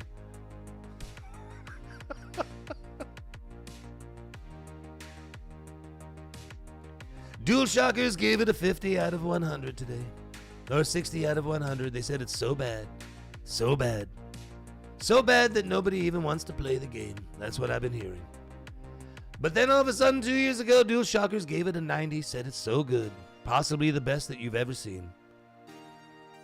Possibly the best you've ever seen in the whole history of the United States of America. That's the way I see it. But all of a sudden, they also gave it a 60. So bad. It's too bad. Too bad, really. It's crazy. Yeah, we can have some fun with those. Hey, Pico Trek, how you doing, buddy? Holy shit. Ladies and gentlemen, this is crazy. Pico Trek has played 734 hours in a Starfield. Dude, you are a maniac. I love it.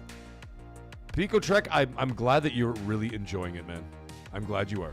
I just couldn't get into it, but I'm glad you are. Because you know what, at the end of the day, I don't give a shit about any of that stuff. I don't care about this, that, and the other, whatever. We're not going to fight about, oh, it's a shit game or it's a great game or whatever. I'm just telling my opinion. You tell me yours. And if you're having a blast with it, then you got your money's worth, my friend. And I'm happy you did. Steve DeHuncho, what's up? He's saying Pony Rock. A lot of Pony Rocks in this chat. I get called that all the time. It's so hilarious. The PlayStation tax, AC Fresh. There you go. The PlayStation tax is in effect. And we got 78 Inc. coming in, dropping a $10 super chat. Let's go. And 78 Inc. says he drops a 1 month of Xbox Game Pass. There you go. You got a rare achievement, buddy. Someone let me know if it works. And there it is, ladies and gentlemen. He dropped a Game Pass Ultimate code in the chat. That's a W for whoever gets it. And let me tell you something, guys. Whoever gets that, do not, cash that in now. Wait until May. Wait until the 3rd week of May when Forza Horizon 6 drops. Booyaka! Then you'll be able to play Forza Horizon 6 and Halo in the same month for $20. Well, $30 American. There you go. Yeah, Furiola, Pedro. Yeah, listen. Stupid fucking game. There you go. That's for you, Pedro. There it is. Oh, they're about to close the game out. Yeah, well, the Jays are not playing well, man. I will have to go back to the drawing board. Thank you so much, 78 Inc., man. I appreciate you, brother. And we got Neil Gushua coming and dropping another $10 in the chat. There we go. And for $10 in his mag, you only need $500. Yes, that is correct, my friend. We are getting that much closer to the goal, and it is unbelievable. I can't believe it. And Steve Duhuncho got it. The man I was just talking about. He goes, I got Ultimate, thank you. Holy shit. There you go, Steve. This is for you, buddy. There you go. You got your Game Pass Ultimate, buddy. Iron Storm, that's pretty funny, buddy. 734 hours. Dude, that is insane. Oh, we got Seth Monsters coming in, ladies and gentlemen. That's right.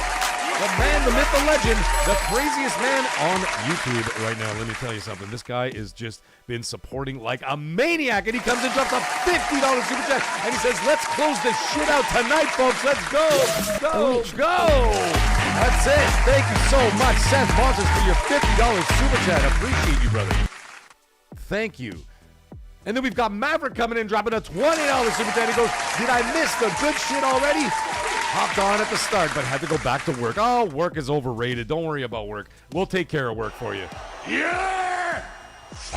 There you go. Now you got all the time in the world, Maverick. I fired you. Don't worry about it. I'll give you a nice retirement package. You're all good, dude.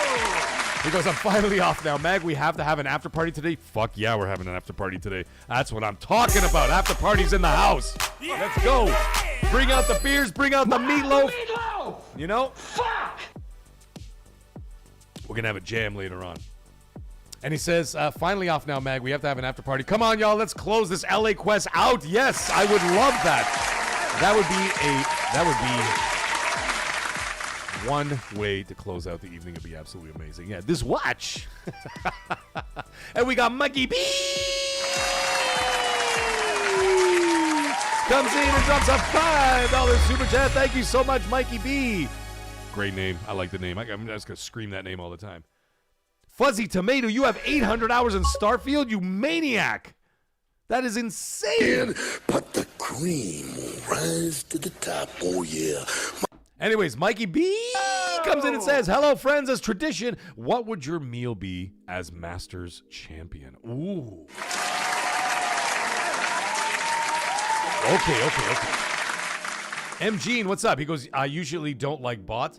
YouTube shows, I don't like bot YouTube shows, but this stream's kind of dope. I'm subscribing. Dude, I'm not an X-bot.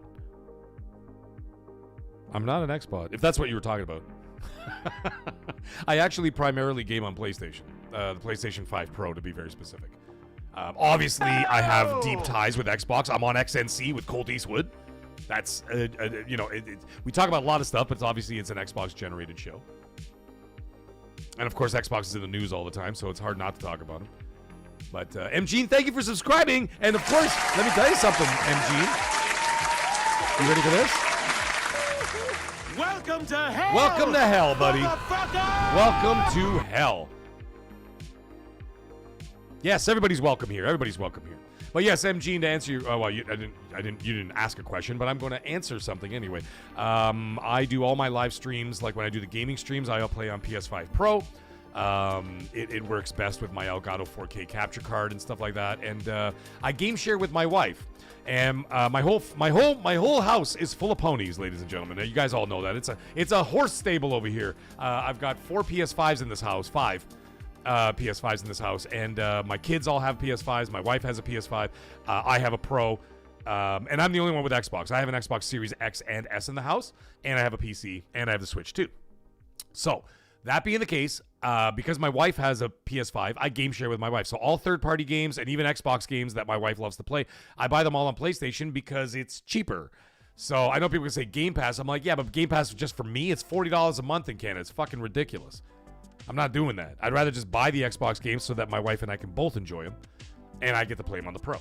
But that'll be a conversation for the end of the night, folks. We'll get into that later on. But thank you for joining the channel. T-Rock, what's up? 1,900 hours in Red Dead Redemption 2. You guys are fucking insane. I've never seen anything like that. And we got Chris R55 coming in, and he dropped a $5 super chat. Thank you so much, Chris R55. And he says, hey, Meg. Small contribution for LA. FYI on Halo. Thank you so much, brother. On Halo, Grunt.api, a known Halo leaker, implied tonight that we are looking at a late July release for Halo. All right. I was close. If he indeed is good. Thank you so much, Chris. I appreciate you, brother, and your donation to the channel. He did. Now, the thing is that's kind of cool about it is that I kind of said it was going to be in the vicinity of. All right, so I'm not going to say I never thought it was going to be a shadow drop at the showcase. Now, the reason why is because it's coming to PlayStation. Okay? And because it's going to PlayStation day one on the PS5 and the Pro, I don't think that they would want to shadow drop it like that because not a lot of PlayStation players, well, some, but there are going to be a lot of PlayStation players out there who are not going to be watching the Xbox showcase. So how the hell would they find out that the game shadow dropped that day? Sony would have to put out some massive announcements and get it out there. So that's why I said I never agreed to a shadow drop. What I thought they were going to do is they're going to announce it and say, okay, by the way, it's coming out, in this window. But I figured the window is going to be in the vicinity of the Xbox Showcase / Gamesfest, Summer Gamesfest, right? And so they have a date. As soon as they got the date, because I already got wishlisted on the Pro, okay? So it's just wish listed. So now, that being the case, what we're doing from there is that they'll say, okay, as soon as Xbox gives a release date, then Sony's going to do an advertisement and say, release date confirmed, coming out this date, get your pre-orders in now, blah, blah, blah, blah, blah, blah, blah, and then on and on and on so they can start their marketing machine and get people to buy the game. That's what they're going to do. I don't think a shadow drop works unless it's an exclusive. If it's an exclusive, you know that the people at the Xbox Showcase are probably, for the most part, a lot of Xbox fans. As a result of that, they're going to be watching the show. Right? Yes, of course. I know that PlayStation fans are going to be watching the show and PlayStation YouTubers are going to be watching the show. I get all that shit. But I don't think Sony would be happy with that because it'd be like, you guys are kind of, like it's kind of like a soft opening, like, you know what I mean? Like when you're putting it on the store. So I'm like, that doesn't make any sense. So I think that it'll be in the vicinity. So you're probably not wrong. By the way, Mikey B, we're going to get back to your question in a second, buddy. So maybe late July sounds right. I think late July is a little too late. I think they should do it like in June. That's my call. Do it in June. And we got Sir C. Julius coming in with a $10 super chat. Thank you so much, Sir C. Julius. I appreciate you, brother, and your support tonight, and your support as always, man. And he says, I put for $10 US. He says, I have put in 300 hours into Starfield on Series X. Holy shit, dude. And he goes, excited for the DLC. Still think the new game plus mechanic is super cool. Don't know when I'll get back to it, though. Crimson Desert is like crack. That's what I'm talking about.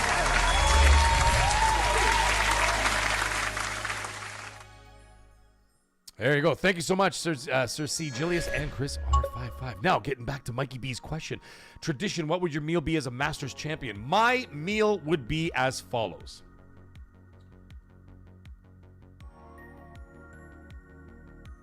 I would want warm shrimp cocktail to start with jumbo shrimp. And I'm talking those big son of a bitches, the 4-6 size. Y'all know, like, any chef out there or anybody who's in the business or any, like, 4-6s, it means, like, they have the different sizes, 18-20 shrimp, 16-20 shrimp, 25-30 shrimp, whatever, right? 4-6 shrimp are like, what those measurements mean is per pound, right? So if you got a 4-6 shrimp, that means you're getting 4 to 6 shrimp per pound. If you get 16-20 shrimp, it's 16 to 20 shrimp per pound, and those are the sizes you're getting, right? I want 4-6 shrimp served room temperature, not cold. I fucking hate cold shrimp. Room temperature shrimp cocktail. So what they do is that you drop it in the court bouillon and then you pull it out and you plate it and you send it out. So by the time you get it out, it's not hot, it's not cold, it's just room temperature with my dipping sauce and all that kind of shit. And I want speck prosciutto on the side with a little crostini, kind of stuff like that, a little bit of grilled radicchio and some seafood salad. Okay, that's what I want as my starter. Then we're going to move on to the entree. Well, not the entree. Then we're going to have a pasta course. In the pasta course, I want spaghetti with garlic and olive oil, fresh herbs, a little bit of roasted, like a slow roasted chicken, tossed in there with some fresh cremini mushrooms. We serve that, and a little bit of wilted arugula. Toss it in there. That's going to be the pasta course.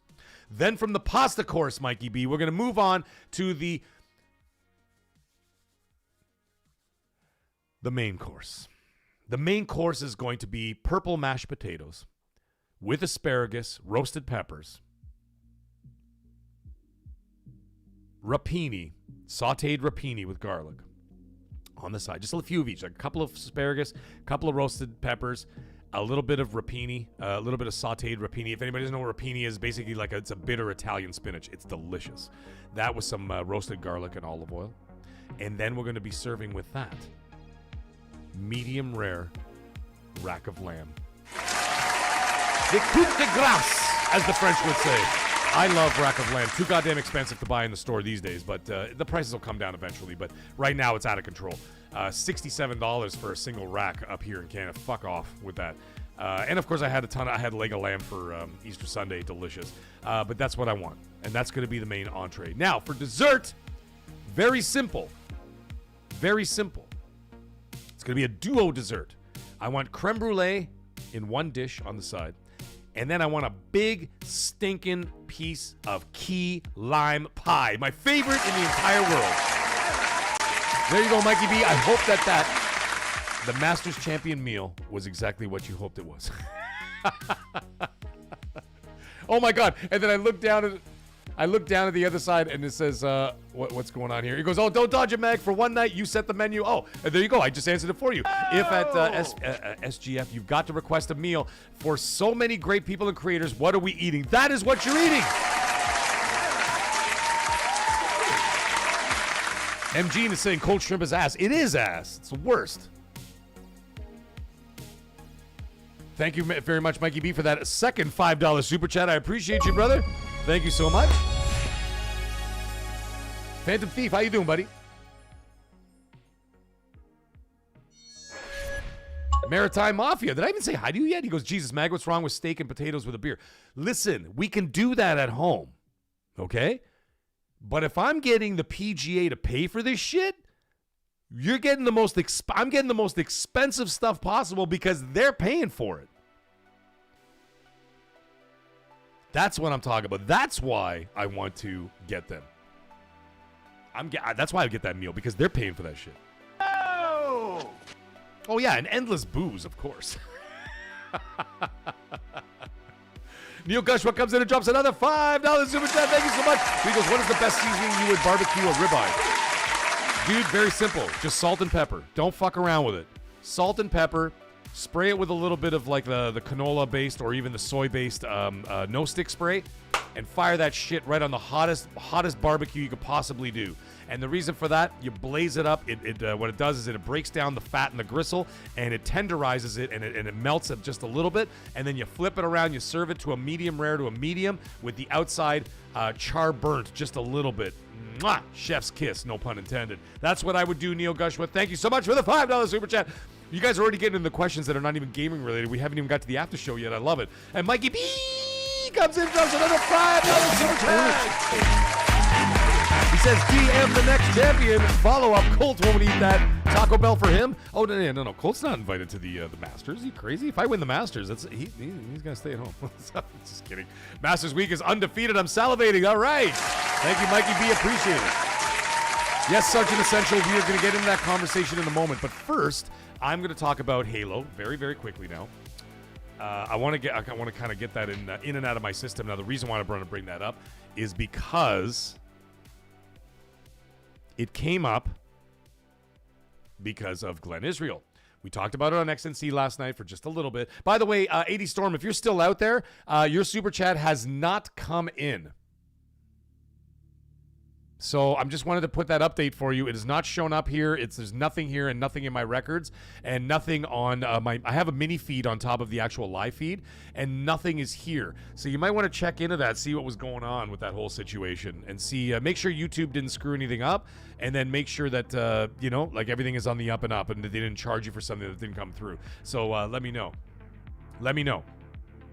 Yes, Deceiver, you could put butter on the steak as well because the butter, when you put it on there, the fat from there will flame the shit out of the steak, and then you'll, like I said, those flames will break down that fat, and you can eat it. It's just like melted butter, man. It's amazing. Oh! You know? All right, let's talk about this Halo situation real quick. So, we got this Halo situation now. We're talking about, of course, Campaign Evolved is coming up. We know it's coming up this summer. As we heard earlier in the Super Chat, it might be late July. I'm still hoping for June. I think that would make more sense because if you start hitting late July, you're starting to get into like the territory of where Gears E-Day is going to land, right? But we're not here to talk about that. We're here to talk about the problems that are going on at Halo Studios. And they are, surprise, the same shit that was happening at 343. Hence the reason why I made a video today called Halo Studios is 343 with a wig. Because it's the same shit, bad management, bad games, not doing well, and you know what? No mercy for them. It has been years. Their last great Halo game was Halo 4. Fuck them. Fuck them. Yeah! How many times, how many chances do you want? Now, Halo Infinite wasn't that bad. I liked Halo Infinite a lot. I'm just going to say that, okay? I liked it a lot. I liked that game. I enjoyed the campaign. I liked the open world. It was fun. I did like the multiplayer. But you know what? It's hard to stay invested in a multiplayer with 3 fucking maps in 1 year. What are we talking about here? Yeah! Fuzzy Tomato, you always got to do that. He goes, Halo 4 was the worst Halo. I liked it. I thought it was good. Halo 5 wasn't good. Halo Infinite did not get... First of all, it was delayed, and then it didn't get the support that they needed on the multiplayer front. A lot of people complain about the open world. I enjoyed the open world in Halo Infinite. I thought it was all right. Like, yeah, it was, it's just drab and dead and whatever. You know, there's all that. But here's the thing.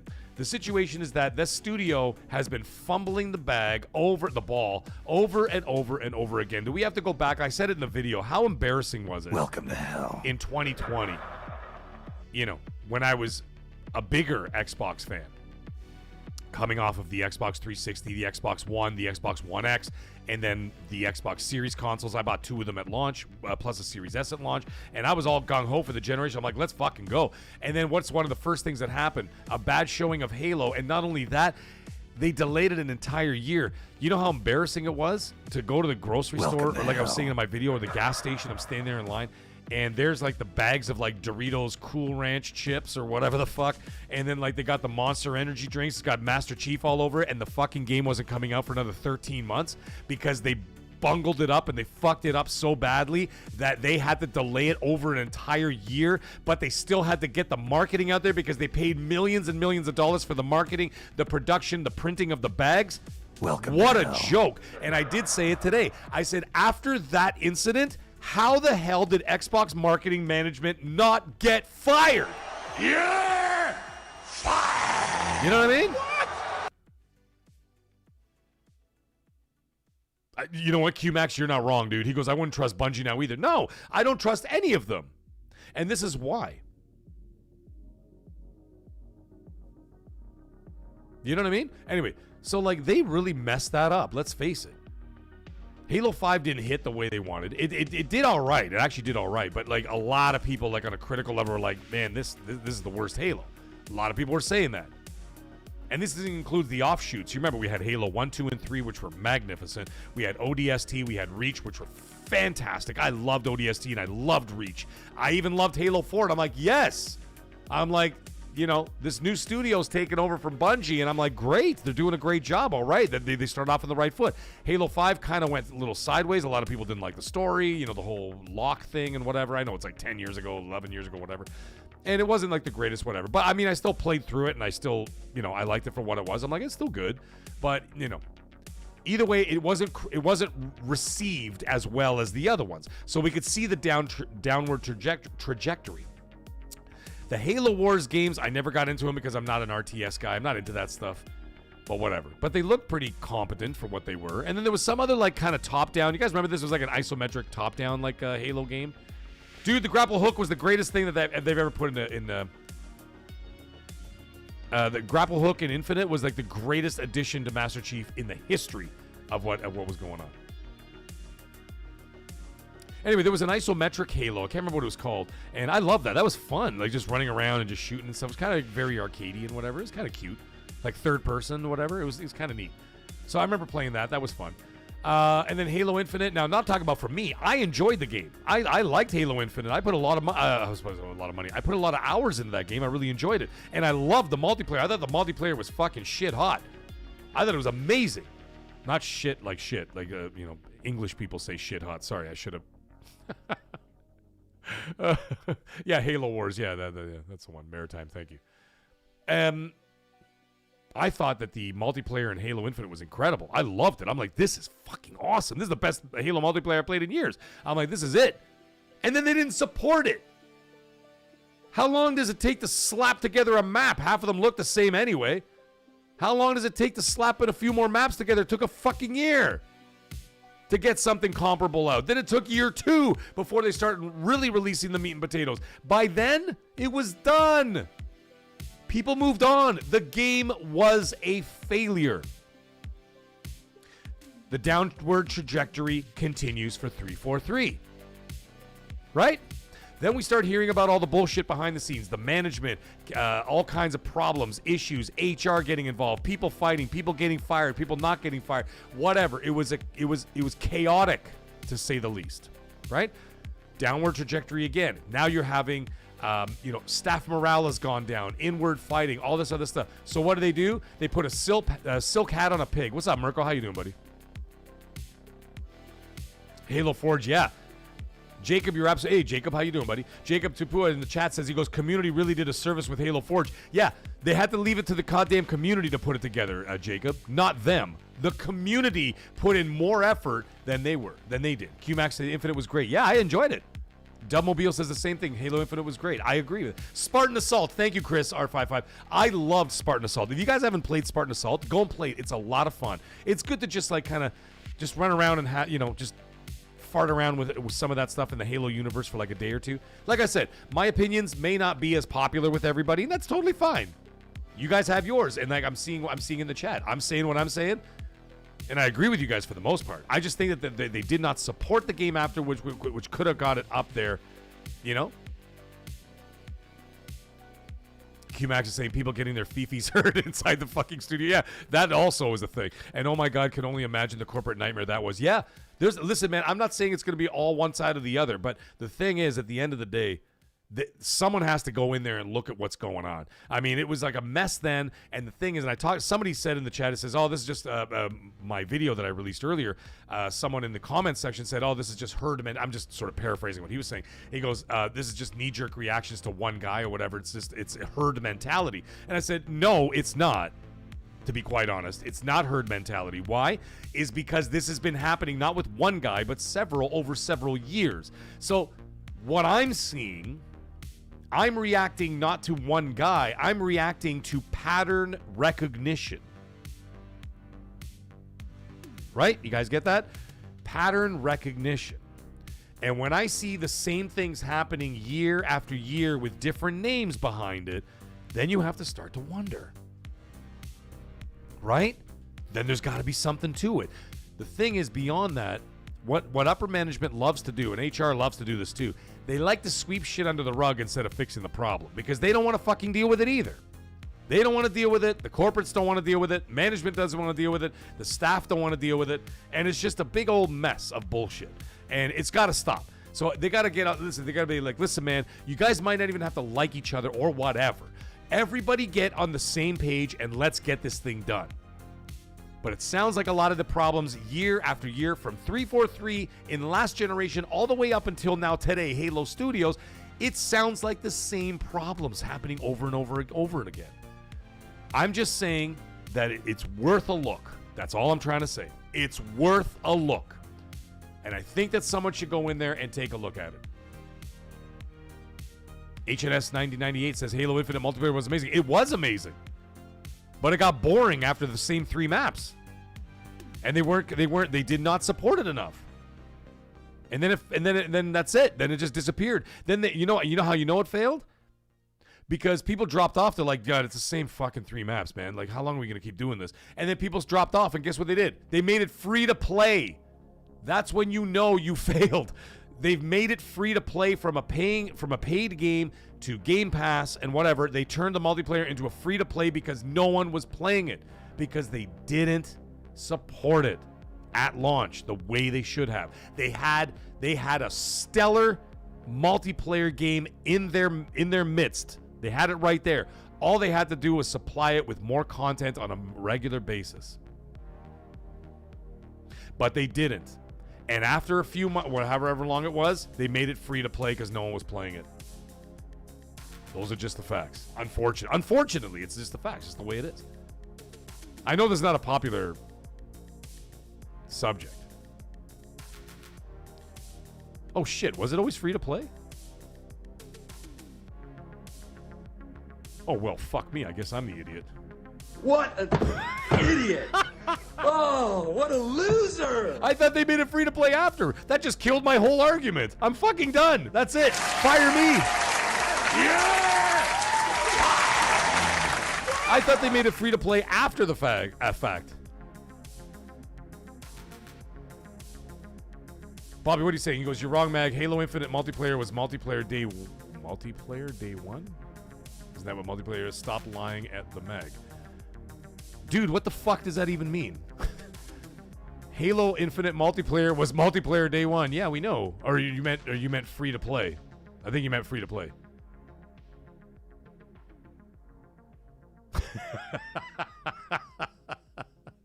Multiplayer was free. Yeah, fired. Oh, I fucked that up. That's fine. Whatever. But hey, I thought that was going to be part of an argument. That was something that was like, well, yeah, that shows a sign of failure. But either way, it doesn't matter. It still failed anyway. Still failed anyway.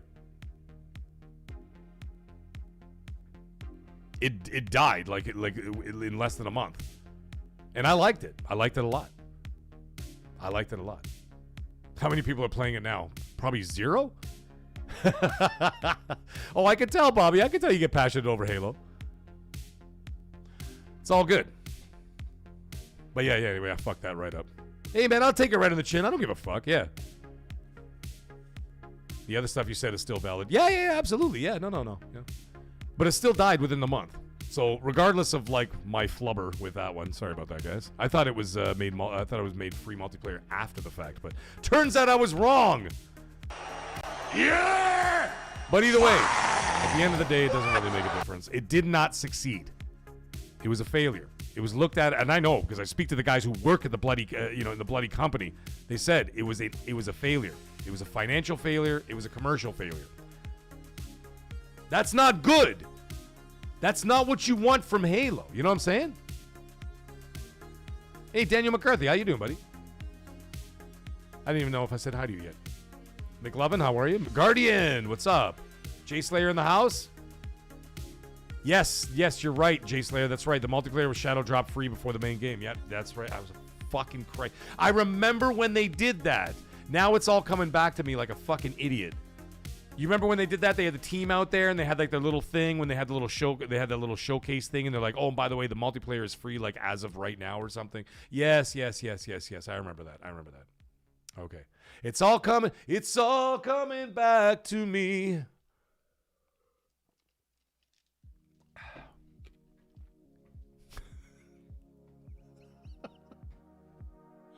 Oh, for God's sake! All right, tell you what. This is what we're gonna do, folks. This is what we're gonna do.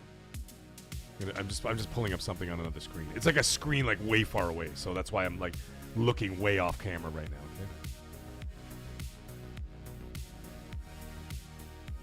Okay, this is what we're gonna do.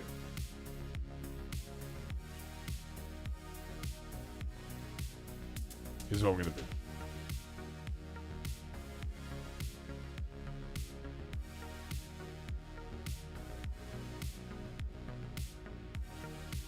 I'm going to send you guys 5 free gifted members right now, all right? For my mistake. There you go.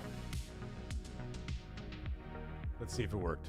There it is. Ladies and gentlemen, there it is. I gifted 5 free gifted members for everybody out there. For my multiplayer mistake, we'll call it. And you know what? Let's do another one. Fuck it. There you go, ladies and gentlemen. I just sent another 5. Let's go. 10 gifted members. I just sent 10 gifted members in the chat. There we go. All right? And for everybody who just gotten into the channel, Welcome to hell! there it is.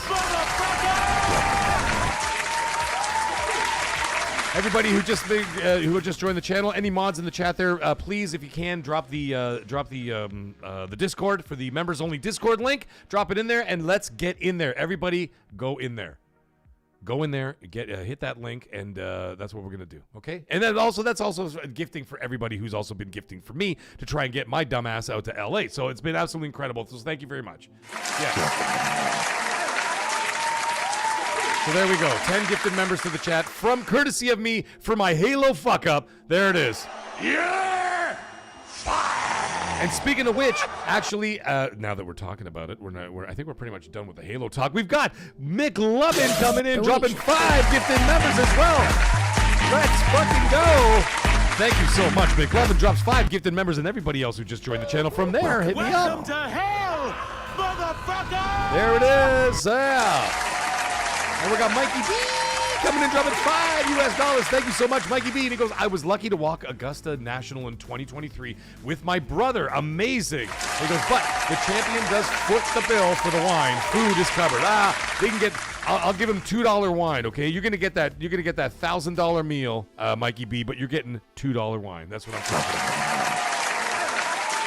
And McLovin comes right back in with that $2 super chat, and he says, thank you so much, McLovin. He says, I think you missed the previous 5 gifted, sir. Oh, well, there it is. I just caught up with it now. Thank you so much, McLovin. Appreciate it. Thank you so much.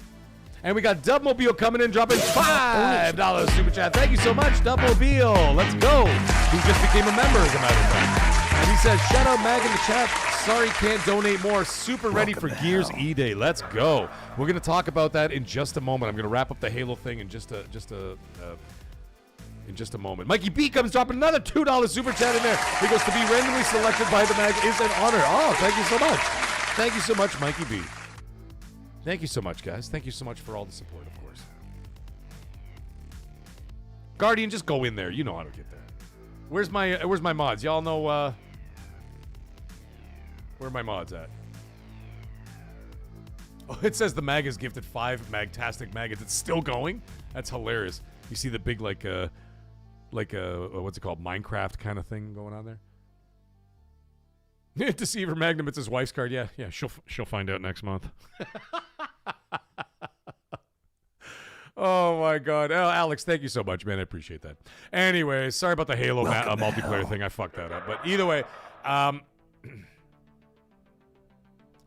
listen, I want this game, I want this franchise to succeed. I want it to be back in the pantheon of the greatest video games of all time. I want it to be on the Mount Rushmore. At one point, Master Chief was on Mount Rushmore. And as Colt and I talked about it last night, it went from being one of the faces on Mount Rushmore to being the butt end of jokes. You remember Craig and all that shit? Yeah, it was kind of cute that like 343 kind of leaned into the Craig thing. But that's funny only for a minute. But then you're like, oh, haha, see, we're hilarious too. We're making fun of Craig. Oh, by the way, we're delaying it another 13 months. What the fuck are we talking about? You're fired! What? Yeah, like, you know what I mean? So anyways, I have high hopes for the game. Welcome to hell. And I'm talking about Halo 7. I'm not talking about Campaign Evolved. Campaign Evolved has already been remade and remastered or whatever, remastered twice already. This you know what I mean? Like, this is a remake with the Unreal Engine 5, whatever. They had the bones of the game. It was already there. The story's there. Everything, all the beats are there. They know like, what's going on. The music is already there. All they got to do is make the game play better and a little prettier. That's it, right? So they're doing all that. That's easy street. What's going to be hard is making a Halo 7, which is going to be a whole brand new Halo game, right? We don't know if it's going to follow the events of Halo Infinite. I will not spoil it for anybody who has not seen it. You know what I mean? J-Man, I would take a Goonies game like no problem. Make it like Uncharted, but with like the teenage kids. That'd be amazing. Great Wah's in the house. What's up? There we go. Great Wah. Now that you're in there. If you could put in the members Discord in the chat there, please. That I would greatly appreciate that. Their big challenge is going to be Halo 7. Because now you're going to be looking at a thing they have to build from the ground up and whatever else. They're going to have to build this game. And like I said, I don't know where the story's going. I don't know if it's going to be a reboot, a soft reboot, a hard reboot. I don't know what they're going to do. Is it going to follow after the events of Halo Infinite? And whatever else, right? We don't know. Again, I'm going to be very vague on that because I don't want to spoil the story. Because the Halo Infinite ending, I thought was great. I liked it. And by the way, I'll tell you right now, the grapple punch in Halo Infinite is just the greatest addition to any Halo game I've ever played in my entire life. I mean, there was nothing more thrilling than doing the grapple punch on a dude and just like boosh, and then just cranking him right in the face. Amazing. I love that. Great. And I'm really looking forward to a Campaign Evolved. I'm playing that day one right here on the channel. I'll be live streaming the whole damn thing. So it's gonna be it's gonna be amazing. But what I did talk about last night with Colt is I don't have faith in 343 Studios. I'm still calling them 343 Studios because fuck them. That's why. Because I don't trust them. They are still 343 Studios. It is just Halo Studios with a wig on. Okay? You know the meme of like Scooby-Doo where they pull off the mask and then it's the same guy's face? That's exactly what 343 and Halo Studios is. Same thing basically. And clearly the culture in the company is still the same. So what I would do is I would go in there and I would take the best staff, however many staff it is, 80% of the staff, 70% of the staff, I don't know, however many are good. Take the good managers of that, because the thing is, at the same time, I also don't want to, even though I kind of already did that, I don't want to paint a bad picture for the entire company. Not everybody's going to be an asshole. There's clearly a problem there, so you weed out all the people who are problems, whether they're staff or whether they're management. You clean them out. You know what you do? You fold them into id Software, and you put id Software in charge of them. And they're going to be the Halo division. But at the same time, they're going to be under the tutelage and under the watchful eye of id Software. And they will still be able to create their Halo games and do their thing and whatever else. But they're going to be under the management of id Software, which, from what I understand, runs a great studio that the employees really, really enjoy working at. Okay, and that's why I did not just pick id Software just because they're great at first-person shooters. I picked them because I've also heard that they are wonderful to work with. Management is great. The company is run really, really well, and the employees are very happy. And as I said in my video, a happy employee is a much more productive employee. They're going to flourish. They're going to do better. You know what I'm saying? So they will continue to make their Halo game. But they need new leadership. And I think that id Software would do all that. Now, this wouldn't spread id Software thin because the id Software people will continue to do their thing. This would be a division of id Software. So id Software is going to continue to make it their DLC for the Doom the Dark Ages. Great, go do your thing. And then of course their next project after that, which I'm actually not sure what they're doing next. I'm sure I'll find out some point. So they'll be doing all of that, right? So they can work on that, but at the same time, you got this division, the Halo division, going to be making that Halo game, but you're going to have id Software management looking after them. I would be all for it. And just dissolve Halo Studios. Not because of one guy. Really not because of one guy. It's just, they just show a steady decline. I don't care what you change your name to. Okay? If Mag changes his name to Johnny Gamer or whatever, I'm still Mag. Oh, it's a whole new guy. No, it's not. It's just Mag. He just changed his name to Johnny Gamer. You know what I mean? It doesn't make any sense. Halo Studios was the same shit. Yeah, okay, some people left or whatever. But it was still the core people. We're all the same fucking people. For the most part. And I'm like, you change nothing but the name. I understand the initiative behind it. No pun intended as well. The initiative behind it was to create an entire industry around Halo. Right? Great. And bring it back to its greatness. But now we just keep hearing problems. And like, even this, what's his name there?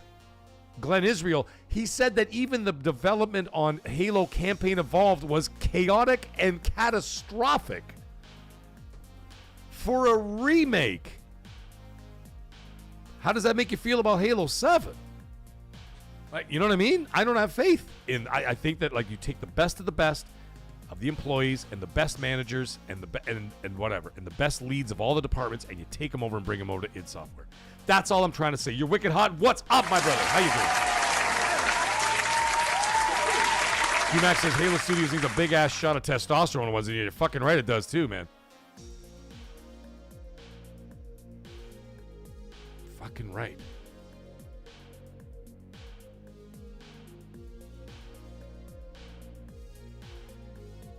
Hey, Itchy, what's up, man? He comes out and drops a $2 super chat. Thank you so much. He goes, hey, Mac, overcoming challenges, and I feel great. Yes, good. That's what I'm talking about, buddy. Thank you, Itchy, for that, and thank you for the update. I appreciate it, brother. I appreciate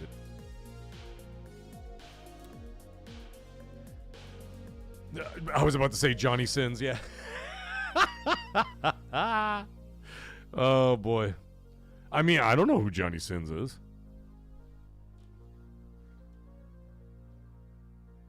Yeah, Romeo, I agree with you, man. I agree with you. They've had their chances. It's not like they haven't had their chances. It's not like this is like 343's / Halo's first Halo game since taking it over from Bungie. This is like 3 now. You know what I mean? It's like how many multi-million-dollar, projects do you want to not succeed at? You know what I mean? So Fuzzy, now this other thing is Fuzzy says this. He goes, that's why I'm not fully believing everything that Glenn Israel's saying, but I agree with most of what he's saying. He says, Fuzzy Tomato in the chat says, Halo Remake is supposedly finished and ready to go, so maybe it didn't go too bad. I'm thinking the same thing. I'm like, well, it sounds like the game is done and ready to rock. However, getting to that point, I'm not sure. That's where I have to like kind of pump the brakes a little bit and say, well, you know, the end goal, sometimes getting that end goal can be pretty rocky. You know what I mean? Look at like a rock band or whatever. When they're making an album, they want to fucking kill each other. You know what I mean? All the stories you hear, the drama, the fighting, smashing chairs over each other's heads, fist fighting in the studio, whatever. And then all of a sudden you listen to the album, and the album's incredible. And their sound so tight. And they go on world tour. And no one would even know that stuff was happening in the background. So we don't know. So like there's two sides to that. You know what I'm saying? Yeah, Itchy, you're not wrong. Yeah. You're not wrong. They've had a lot of chances with Halo, and they haven't done it. Oh, Negan. Hey, Negan, how you doing? They'll never sell the IP. No, I see some people in the chat saying that. They'll never happen. Master Chief is Xbox. Yes, it's going to be there. It's synonymous with it, and you just have to keep it there. Yeah. It's not going anywhere. I'm not saying to sell it. I'm not saying that. I may have gotten a little bit overexcited with my video by saying that they should close Halo Studios, but I still do believe they should. Just not in a nasty way. Not like, oh, everybody's gone, shut it down. No. Evolve it. Get the people out of that work environment and go put them in a positive work environment like id Software. That's all I'm trying to say. Hey, Silent Reaper, how you doing, man? That's all I'm trying to say. Hey, Steve Tuhuncho, there you go. He goes, now that I got Ultimate, I'll be able to play Replace. There you go, buddy. Dude, I liked Halo 4 as well. It was great. I liked it as well. Okay, let's get into the last topic of the night. And then it's after party time. Then we'll talk about some stuff. Then we'll talk about whatever the hell you guys want. You guys just put stuff in the chat and we'll just shoot the breeze. Y'all know how the story goes. So anybody like after the show is done, you guys all know how this goes. What we really do is that we do the show, we talk about our video games, whatever, and then after we're done, although you know what, Goku, you're not wrong. Coalition could do good Halo 2, but here's the thing: Coalition is so busy and they got so much going on. They're looking to expand, not to get any smaller, and so they're not going to have room to be able to deal with all of that. Somebody asked me the other day, says, "Hey Meg, for the after show tonight, you got to turn on all the arcades and turn the lights off." I'm like, "Fucking right." Deceiver goes, "I got my beers ready for the after party. Let's go!" And by the way, I hear that the Discord party is going strong. Arrow Nation was talking about it. He says, "Yeah, the after party is rocking right now." Sorry, the Discord party is rocking right now. So anybody, go check out that Discord. If you're a member over there, you obviously have access to it. You'll be able to get over there. And apparently, the party is rocking in the the members only Discord. Tuesday night has turned into a wild party, man. It's been amazing.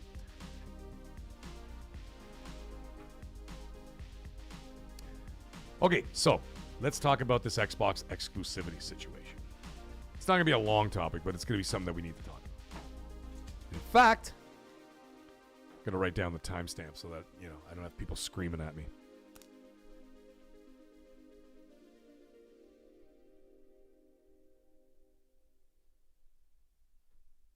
Some people might take some of my views about Halo being a little harsh. I mean, some people in the chat agree with me. It's fine. And some people don't. And that's also fine, But yeah, I think that I've come to a point now, and I could see some of the frustration in the chat as well. Not everybody, but like I could see the frustration in the chat that a lot of people are just fed up at this point because they've been waiting forever. You've been getting product. It's not like you haven't been getting product, but it's the quality of product that's been the issue. You know what I'm saying? That is the problem. It's not so much that you're not getting games. You're getting Halo games. They're just not on the same level, right? And I think that's got a lot to do with it. I can stretch these old legs for a second.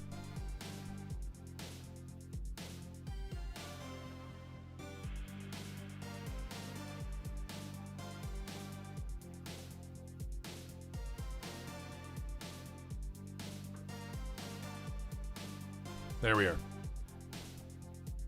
Okay, hey, team leader, how you doing? All right, so here's what's going on. Colt and I talked about a few times about, and of course a lot of Xbox podcasts are talking about it, or even PlayStation podcasts have been talking about it, saying, hey, our Xbox exclusives back. What I can say, or what I've understand, I don't know what our business plan is going to be in 2027, because it's not now that we're talking about. Because as it stands right now, Xbox has 5 major games coming out this year. 5. Right? 5 flagship titles. Halo, Gears, Forza, Fable, Call of Duty. Okay? You got your 5. That's the biggest games that Xbox has ever made. All coming out in 1 year. That's unprecedented, right? It's amazing. It's an incredible time. 4 out of those 5 are already guaranteed for PlayStation day one. No, sorry, not day one. Excuse me. 3 are day one. 1 is delayed because the development was behind. That was Forza Horizon 6, right? And it wasn't for any nefarious reasons. It wasn't for and I actually spoke to somebody from Microsoft who said to me, he goes, it isn't for Xbox's back, he put in quotations, Xbox's back reasons, he was basically kind of quoting some of the podcasts out there and whatever else, right? And he goes, it wasn't for those reasons. He goes, they were behind on the development for the PlayStation because a lot of it had to do with the implementation of PSSR 2. So they were a little behind on it, right? So what they did is that they delayed it into the fall, which is fine, fair. So 4 out of 5 are not exclusive out of your flagship titles. The only one hanging in the balance, of course, is Gears of War E-Day. Now, the thing is, logic would tell you that, if 4 out of 5 are multiplat, then the 5 out of 5 would be multiplat, especially considering that game has a heavy multiplayer and co-op component to it, right? You want people engaged in this product. However, there is a distinct possibility, and I'm not going to say this for sure until I get more concrete news, although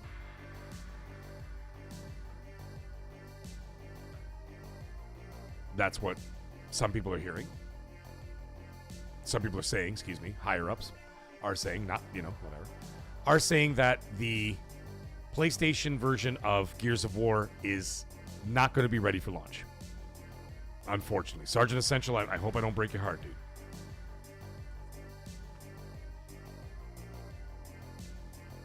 Hey, Benangelo, how you doing, buddy? Nice to see you. Noisy Mofo's in the house. So, that's just the early word. I'm saying this with a massive grain of salt like this big. Just take it for what it is. Whispers are starting to come out of that camp. Not from random assholes or whatever, or trust me, bros. From the camp, the whispers are, it will be a timed exclusive, but not on purpose. It's not like it was a deliberate thing. They're just behind on the development. So it may come out a little bit later. Now, don't take that. I know Sergeant is already crying in the chat. What are we going to do? Oh, Sergeant, I feel so bad. I'm sorry.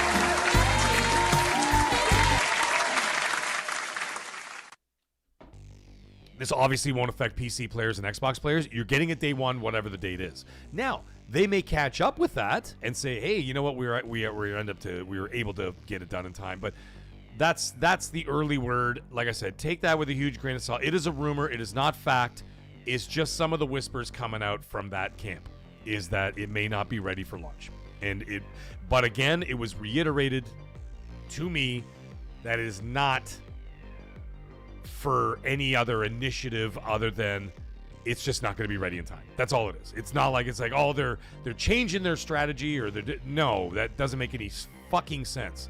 And it never has made any sense to me. So like Colt and I debated that on XNC, and I'm like, why? Like, where would the messaging be? The messaging wouldn't make any sense. Okay, we got 5 bangers coming out this year. 4 are everywhere. 1 isn't. What the fuck is that?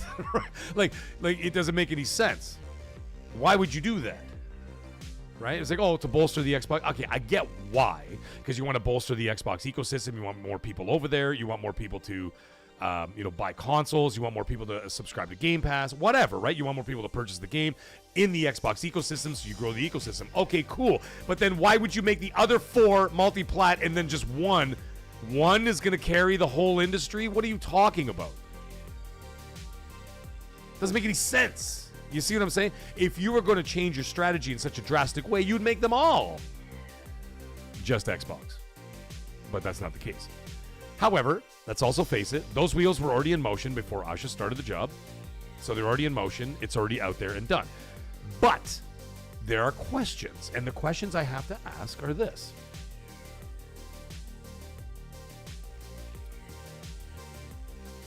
If they make a ton of money this year, which I assume they will, on Fable, on Halo, on definitely Forza Horizon 6, they're going to make a boatload of money, right? Call of Duty, they're going to do their thing. And then eventually when Gears of War comes out to PlayStation, they're going to make a ton of money there too, right? What would be the motivation for like the CFO to turn around and say, oh, stop all that. We made billions of dollars from sales on PlayStation. Stop all that shit. I don't see that either. That doesn't make any sense.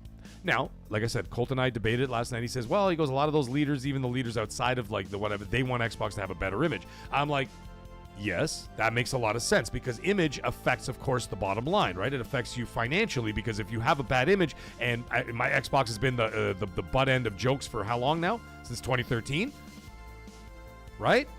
And so therefore that image is always, but they've always survived. They've always survived and they've always made money and they still make money. It's not like they're losing money. They're not losing money. They're making billions of dollars. They're just not in the same, they're not making the same amount of money that those other companies are. But the thing is, they're trying to build on that. And I get that. That makes a lot of sense to me. And that's what I would do too. So if they had get me in there and they put me in there, I said, my first thing would be to grow the platform. I just wouldn't know exactly how. See, and then, of course, there's all kinds of arguments, and this is why I'm leaving this very open-ended. I can't give a definitive answer because I don't have one. There are too many questions that would need to be answered, and I don't think they can all be answered. Like, for example, you can look at this, the player base and be like, the player base is not big enough to sustain an exclusive. Because a lot of people who are not there are already somewhere else. They're not going to ditch their ecosystem to come to yours for one game. Or even 2 games. Or even 3 games. They're not going to do that. They're going to want to find a way to get that access point or whatever because it is the lowest common denominator. It's the smallest market. And that being the case, being the smallest market, is it sustainable to have exclusives there? And you can say, oh, well, you can make a sacrifice now and then make the sacrifice now in order to build the ecosystem later. Okay, cool. But what if that doesn't work? Then you're closing down studios.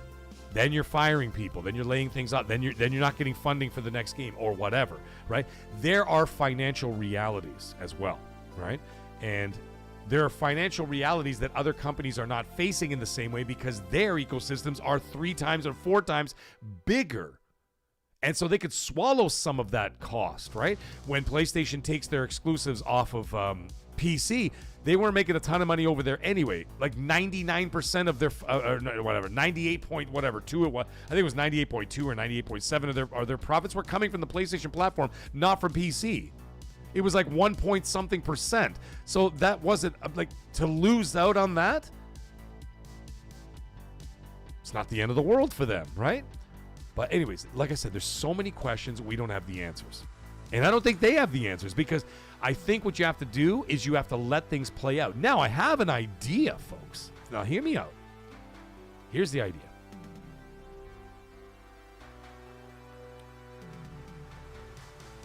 DJ Marshman, did I even say hi to you yet?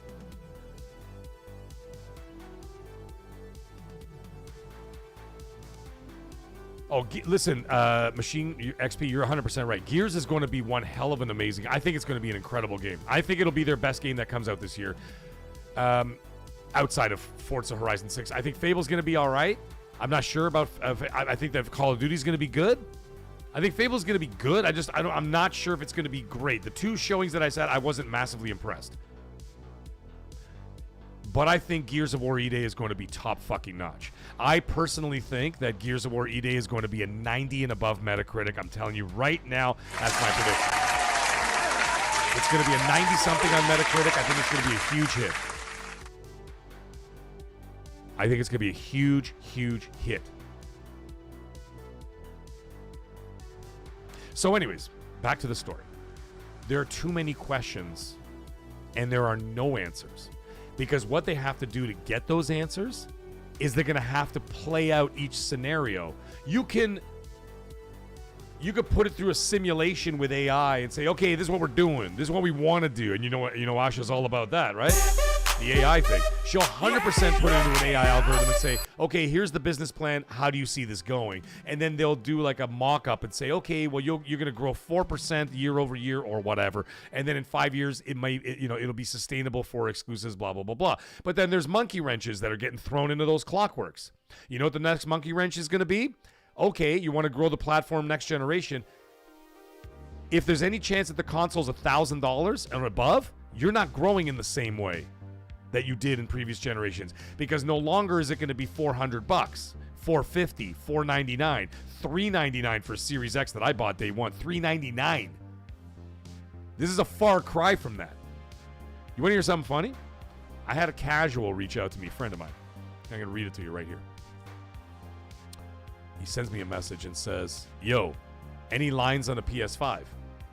And I'm like, I go, you missed the boat on some things. I go, because prices went up April 2nd because of supply shortages across the globe, blah, blah, blah. I go, best I could find, by the way, there was a refurbished one at Best Buy near us. And I said, I would hurry. It's the last one in the store. Other than that, they sold out of every other PS5 and it was on sale. It was selling for $429.99 Canadian. That's like $350 Canadian for a digital refurbished PS5 digital. I said, dude, that's the best you're ever going to get. And then you know what he fucking said? Do you know what he said? $429. Okay, hold on. Let me do the math here for all my American friends, okay? Canadians, y'all know what $429.99 is, okay? That is $310 American for a PS5 digital refurbished with the what's it called? The fuck is it called? With the warranty. I couldn't remember the name. Okay? With the warranty. $310 US, $429.99. I said, there's one left at Best Buy. Get your ass over there and go get it now. I go, you're never going to find.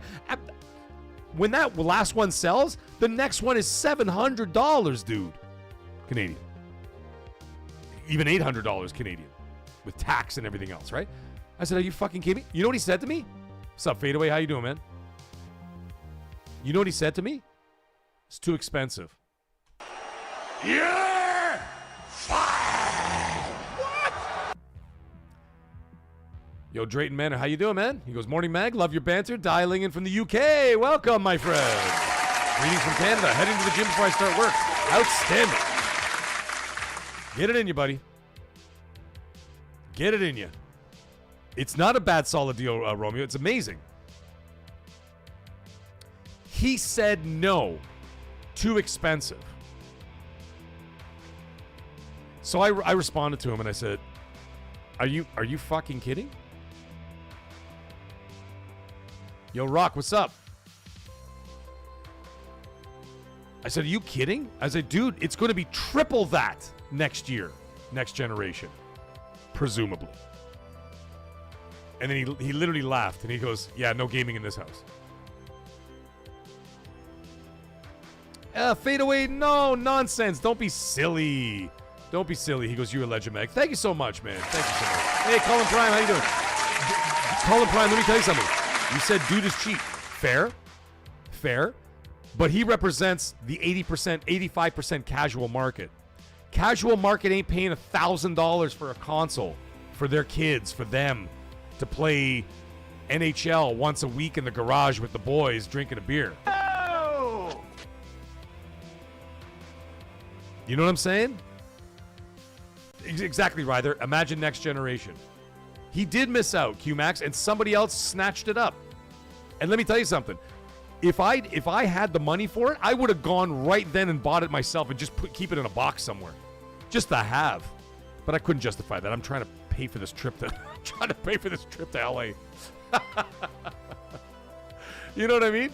So like when you look at that situation, dude wouldn't even pay $429.99 / $310 US for a fucking PS5 digital, refurbished with the warranty, because he said it was too expensive.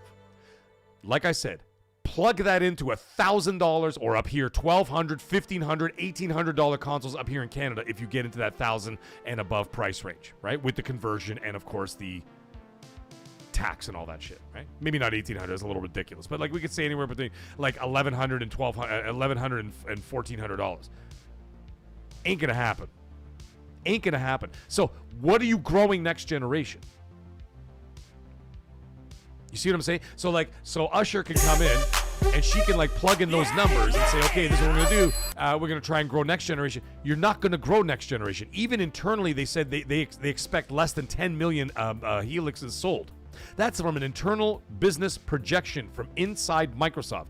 Not from me, not from Colt, not from some other guy. This came from within their head office when they had a meeting.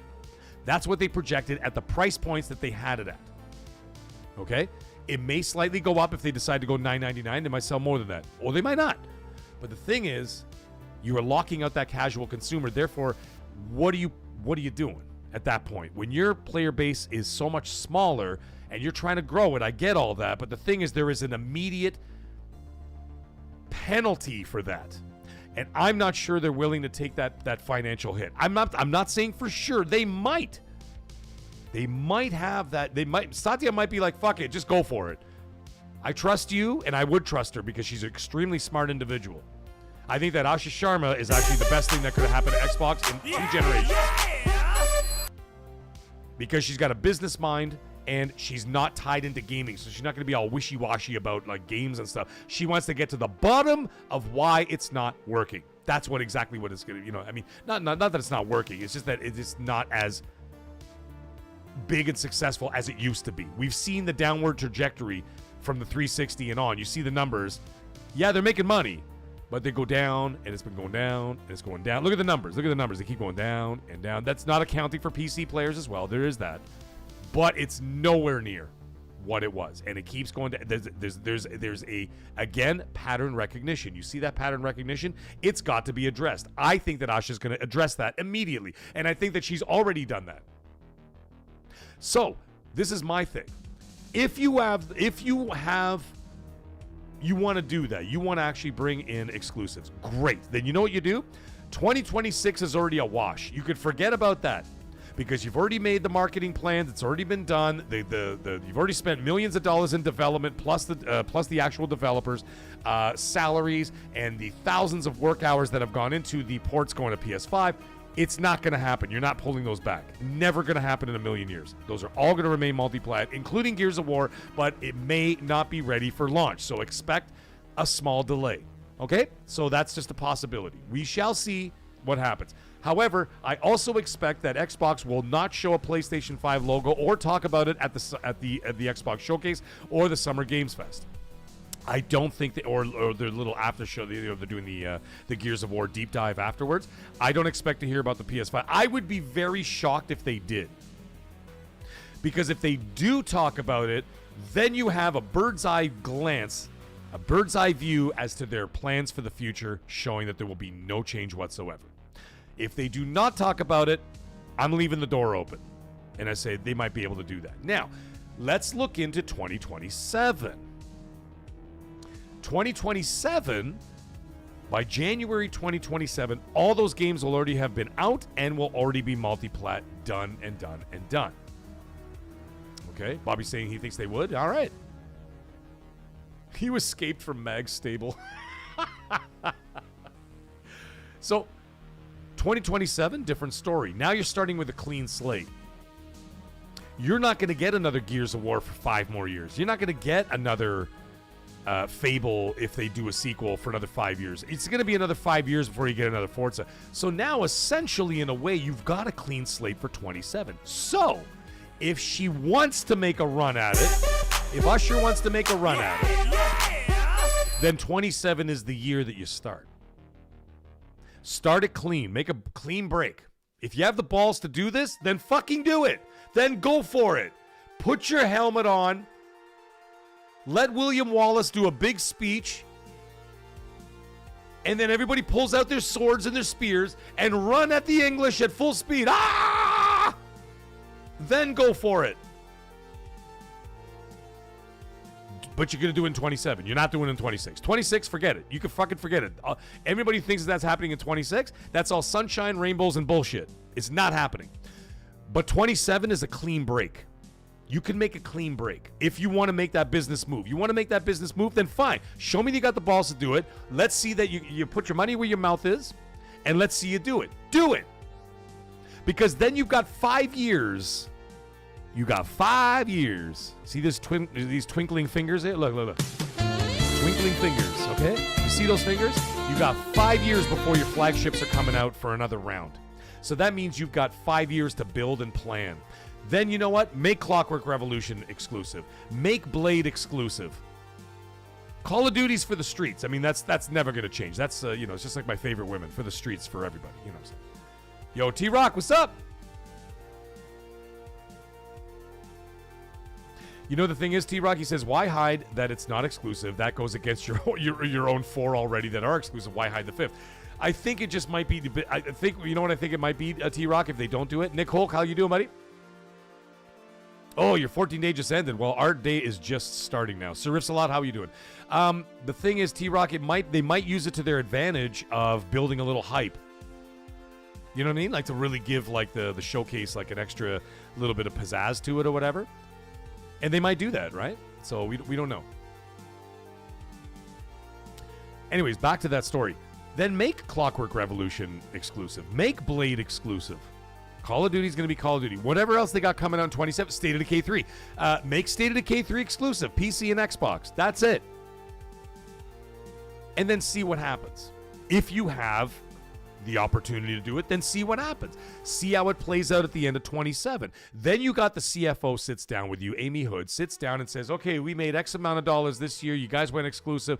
There was some growth here, not enough growth, or whatever. We don't know how these things are going to play out, right? All we can do is just speculate, and that's kind of stupid because these are games that we haven't even put in our hands yet. We don't know if they're going to be 90s or they're going to be whatever, right? So we'll have to wait and see.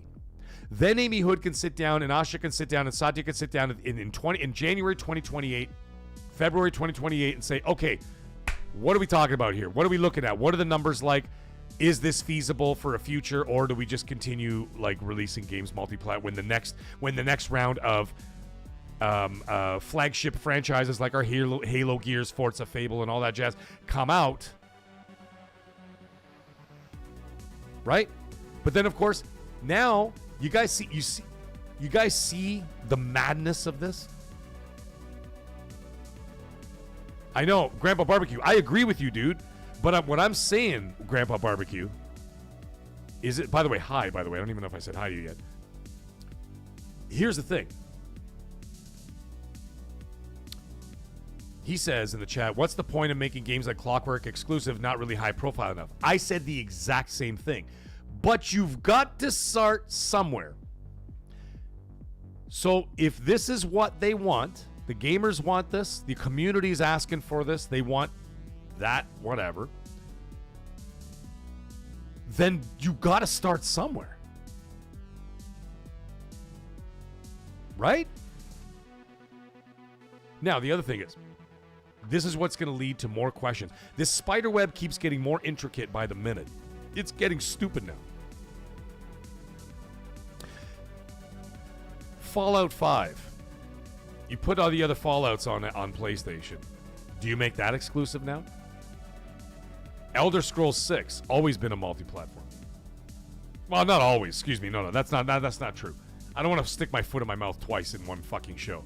I already did it with the Halo multiplayer. I don't need to do it again. But like, you're gonna make Elder Scrolls 6 exclusive? Highly doubt it. Not a games of those size. Right? So then the thing is, once again, where do you draw the line? It's impossible to answer. So I think, hey, Mohammed, how you doing? I think that at this point, all we can do as fans, customers, and gamers, enjoy the games for where they are. However we're going to get them, we're going to get them. And until they say something, all we can do is just wait for them to say it. Because there's too many friggin' variables. Hey, James Black, how are you, buddy? Machine, he's on thin ice, Mag.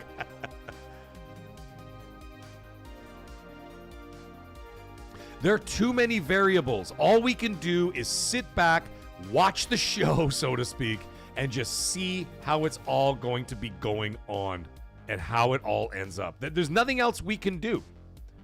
We could speculate. We can have conversations. Of course we do, because we have a lot of fun. We have a lot of fun doing all that, right? We always do. And we will continue to have fun doing all those things. But there is a reality. And the realities are, there's a business side, there's the entertainment side, there's the fan side. This is not a two-sided situation. It's like a bloody hexagon. There's like all these different sides. And it's not our job to figure that shit out. It's their job. So what we have to do as consumers is look at the product, look at the software, look at the hardware. How much does it cost? Is it any good? Where can I play them? That's it. That's all we should concern ourselves about it. T-Rock, he says, I have 80 billion variables that says they can't afford exclusivity. That's a whole... Dude, that's a whole other thing. That return on investment of $80 billion. It is fucking insane. There are, once again, too many questions. Practically no answers. Oh! I'm going to leave it at that. And that's where we're going to end the show tonight, folks. And by end the show, I mean, this is the part of the show where we're going to start cracking some beers and we're going to have some conversation. So if anybody was here for Video Game Talk, listen, the Video Game Talk will probably continue. But now it's just like, now we just go off the rails. This is a long show. We almost did 3 hours of an actual show. But we got Itchy coming in, dropping a $2 super chat. Before I turn the lights down, I'm going to turn the arcades on, go grab a beer, take a piss. And he says, for $2, thank you so much. He goes, all this multiplat talk, where's Halo on Switch? That is a great question because Halo was supposed to be coming to Switch to the campaign evolved was supposed to be coming to Switch to day one. I haven't heard anything about it. The only thing I've heard about it is Xbox, PC, and PlayStation 5. So very good question. We'll have to keep a very close eye on that in June when they talk about it at the Xbox Showcase. Thank you so much for bringing that up. We will revisit that topic in a couple of months. The Bean comes in, drops it at $2.79. Thank you so much. And he says, oh, that's right. Keith David was there doing his little talk on Starfield today. I did see that. That was very cute. And he says, Keith should have said, welcome to Starfield, motherfucker. Welcome to hell, motherfucker!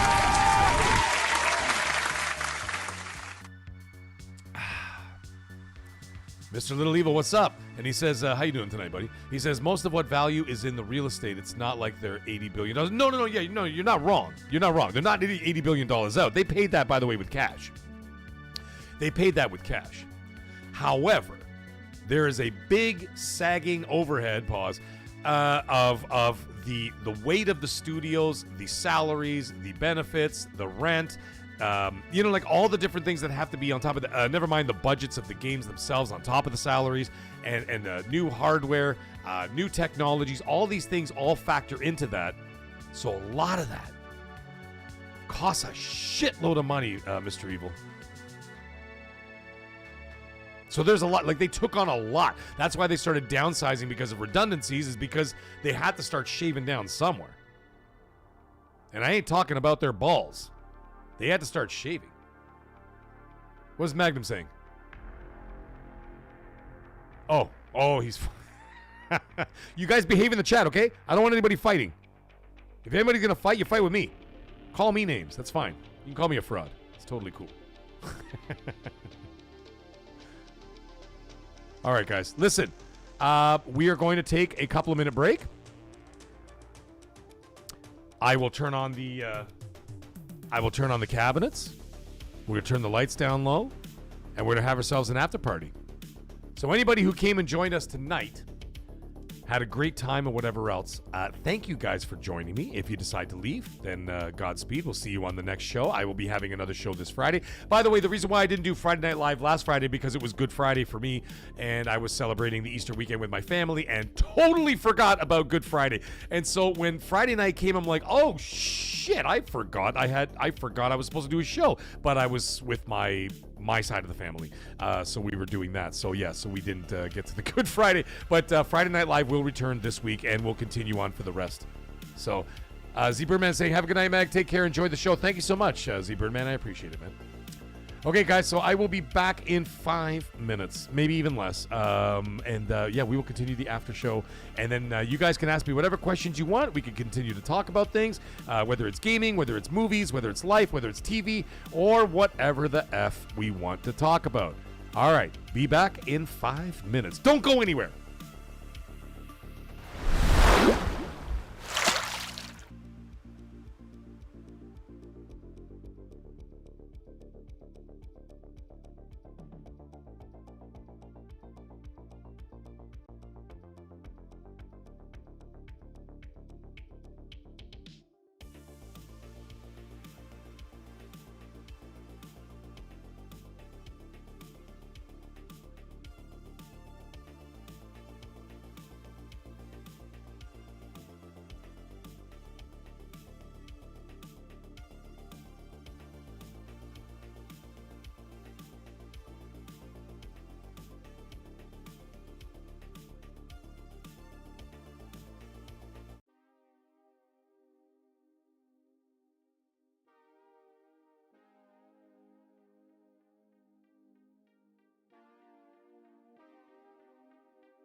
All right. I'm back. I just had to turn on the arcades and all that stuff and make a quick trip to the bathroom, but we are back. I'll put the camera on in just a second.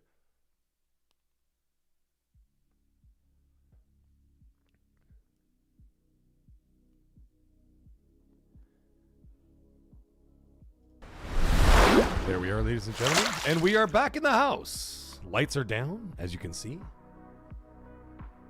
And the arcades are on. You asked for it, you get it.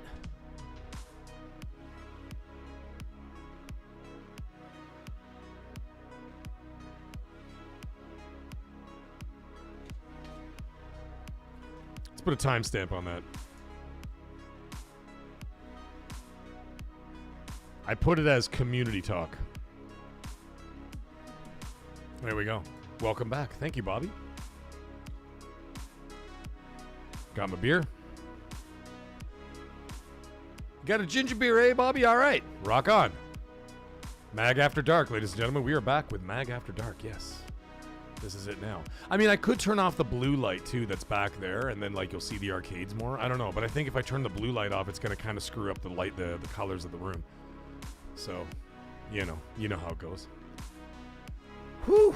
That was a hell of a show tonight, guys. That was almost a 3-hour actual show, because usually I run about 2 hours, and then after that, then we just shoot the breeze or whatever, right? But, yeah. But we did like a 2 hour, 45-minute show.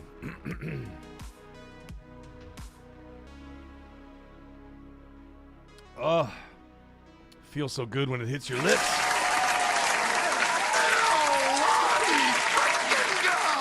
Yeah. Oh, it's fantastic. Okay, guys, what do you want to talk about? Let's go. Come on, hit me up. Maverick is having some Miller Lite. All right. Yeah, Mag went and slipped into a satin gown. That's right. That's right. Satin gown, baby. That's what I'm talking about. Let's go. But the cream will rise to the top. Oh, yeah. It's funny. Noisy Mofo. Is it just me or does Mag kind of look like Colt as Indiana? It kind of does, actually. I do look a little bit like Colt Eastwood. That's actually pretty funny. Oh, and by the way, sorry, I did not miss it, even though the chat was going on. Hey, HNS, what's up, everybody? Cheers, everyone. Cheers. Cheers. Be nice in the chat. Mohammed, that means you too. Aliel. We're here to have a good time, man. And we got James Black coming in, dropping a $10 super chat. Thank you so much, James Black. Let's go. Thanks so much, James Black. And what does he say for $10 US? He says, if they're not going to make Forza or Elder Scrolls exclusive, they will not.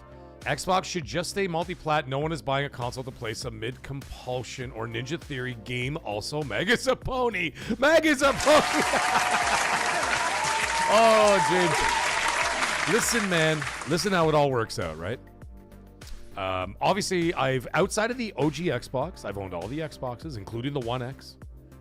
I've owned all the PlayStations from day one. Xbox did not exist when PlayStation 1 came out. Before that, I never owned a Sega. I only owned Nintendo. And I gamed on my dad's PC, because my dad had a PC back in those days. And I used to play like King's Quest and all that kind of shit or whatever else, right? But the thing is, it comes to a point, folks. It comes to a point where you have to make financial sense. Not only just financial sense, but also prudency when it comes to certain like features, qualities, that kind of thing, whatever, right? And so, for example, like right now, yo, Creed, how you doing, buddy? Oh, Ponybot. Yes, I've been called Ponybot many times, Creed. Yes. On XNC, I usually get called Ponybot quite a bit. Although lately, not many people have been attacking me a lot lately, because I think, I'm hoping and praying, that I think a lot of it has to do with just common sense. Like, I'm not a fucking, I don't fucking fanboy about bullshit and whatever else. And I think that people have come around and started to realize, I'm like, no, Meg's not like being a fucking fanboy, or he's not like, pining for one, pining for the other. No, I'm just here for common sense, because I am a consumer. Right? I'm a consumer. And my dollar is valuable. A bald pony. Let's go.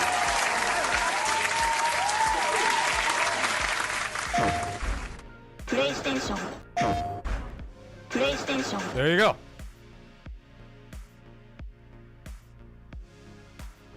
Fuggy Playbox, thanks for joining us tonight, brother. Get some sleep, for God's sake. He goes, it's 4:40 a.m., work at 9:30. Get to war. Get to sleep so you can get to work.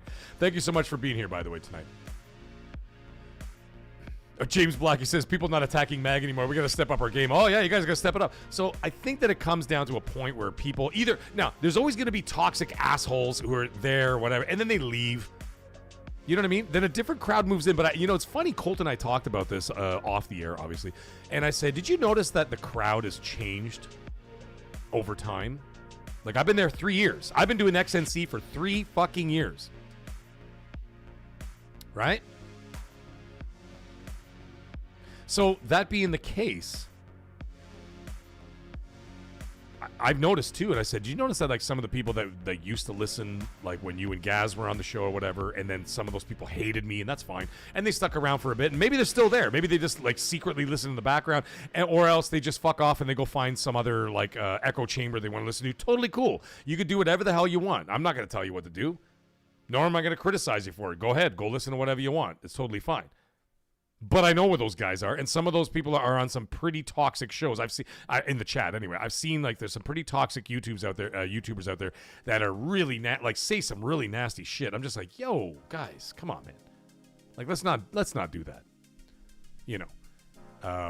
But hey, whatever floats your boat, man. You do whatever the hell you want. I'm just not going to be a part of it. And I think that I noticed, and I said, Cole, did you notice that the fans have been changing? Like the names are different, people are different, whatever. And I said, like, criticism for me or you has gone down. And I said, I think we're just sort of winning the war on attrition, so to speak. You know what I mean? It's just like you just keep plugging away. They're either going to conform or they're going to piss off, right? They're going to go somewhere else. But we did notice not like different crowd coming in or whatever. Right? We've had people from this channel go over there and all that kind of stuff. You know. Yeah, put the kids to bed, Serifs a lot. That's what I'm talking about. It's mandatory mag at midnight. Let's go. So, I'm getting less criticism on the show. Yeah, there's always going to be one guy who's going to call me some names, whatever. Like, that's fine.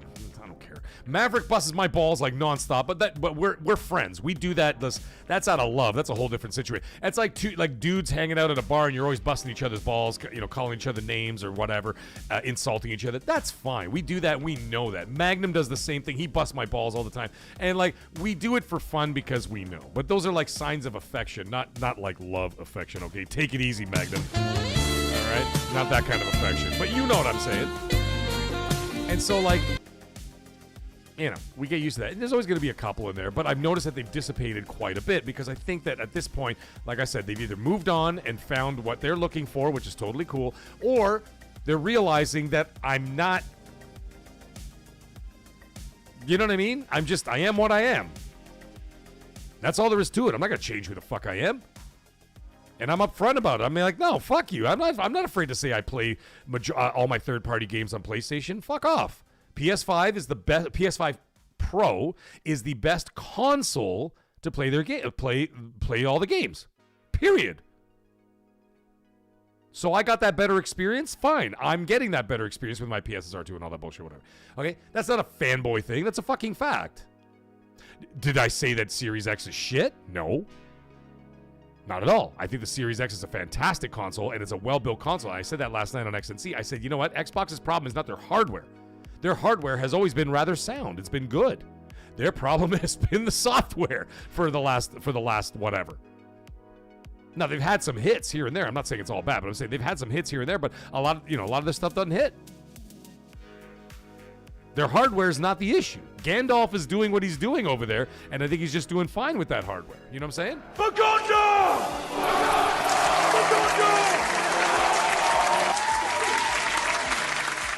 You know what I mean? So there's a lot and then when I trade in my PS5 Pro, I'll get a better deal on the trade-in for that when I get upgrade to a PS6. When I get the Helix next year, and I will be getting a Helix next year, I'm going to trade in my Series X and my Series S. Goodbye to both of those, and I got my Helix. And now I've got that new Xbox that'll last me for several years, probably 6-7 years, maybe even longer. Who the hell knows? And then I might have access to Steam. No one has confirmed that, by the way.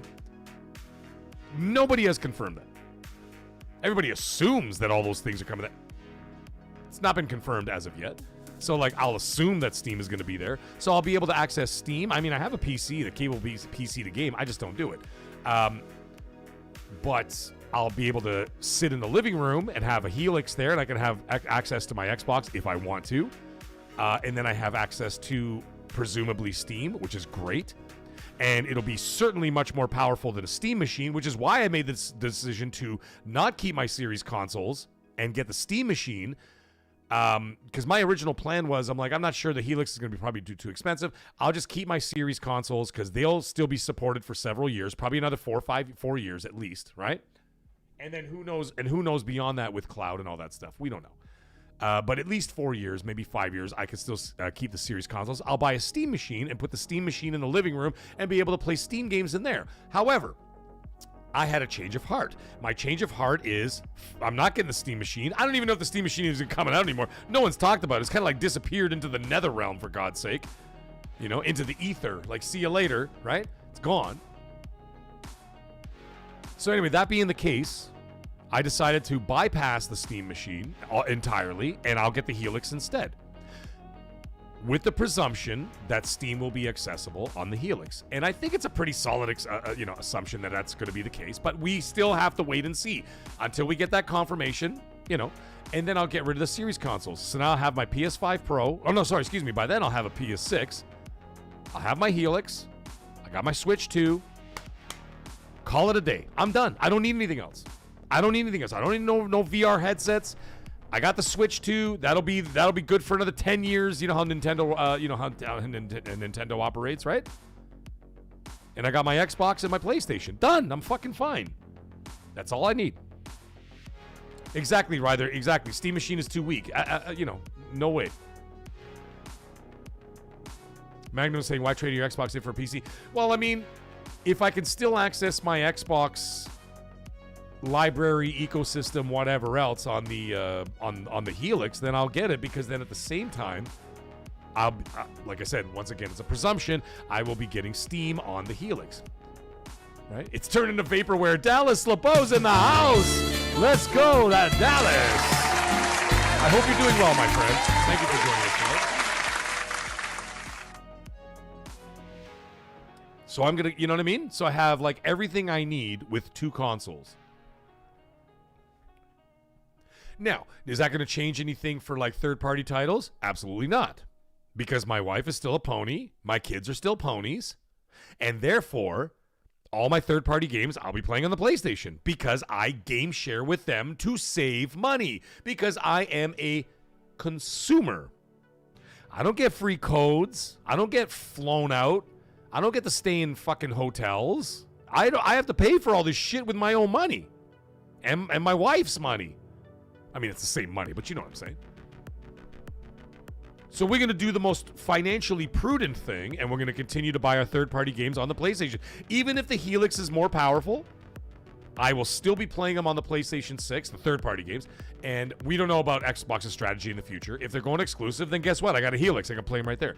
I will be continue to be playing those on PlayStation so that I could save money so that I don't have to buy a game fucking twice. Why would I do that?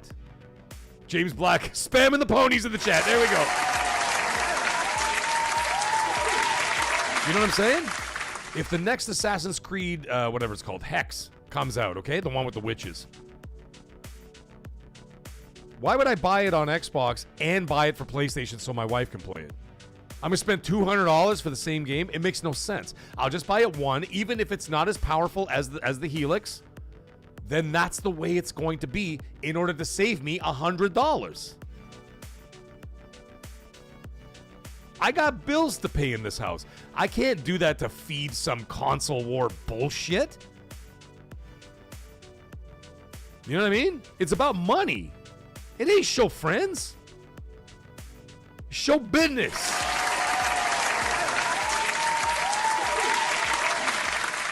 Steam machine equals Google Stadia. Oh. NG the atheist, you're not wrong. Listen, like I said, I was on board to get the Steam and then keep the Xboxes and say, fuck it, I'm not going to bother because the Helix is going to be too expensive. But if they offer Steam on the Helix, now I'm thinking about it. I'm like, you know what, man? I decided to make the jump. So when the Helix comes out, I will be buying it. PS6, again, like I said, because of my ecosystem in my home with my other family members, it's a no-brainer. PS6 is going to happen day one. Helix is going to happen day one. And that's all I got to buy. I don't need to buy anything else. I don't need to upgrade my PC. I don't need to get another Nintendo. Nothing. You know?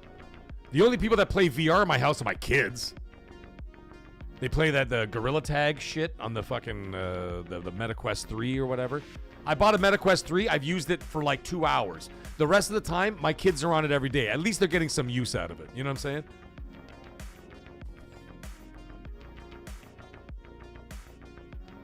Jay Slayer, I'm just not a PC player, brother. I understand what you're saying in the chat. He's asking a question. He says, Mag, you won't compare PC prices against the Helix if they bring the Xbox experience to PC. The Xbox experience is already on the PC, but the thing is, I'm not a PC gamer. Like I said, I got a PC right here that I can play the games on. Instead, I decided to devote that PC that I purchased with the channel money, by the way. That's what I do, right? To run the YouTube channel so that I can have the best of the best, right? And not the best of the best for me, best of the best for you guys. So you have incredible picture. You got great color. You have flawless internet with gold-tipped Ethernet connections. Highest fiber optic speed internet in North America. That's all courtesy of this channel, right? All the money that comes into the channel, I poured it right back into this. Hey, Hero Down Under, how are you, mate?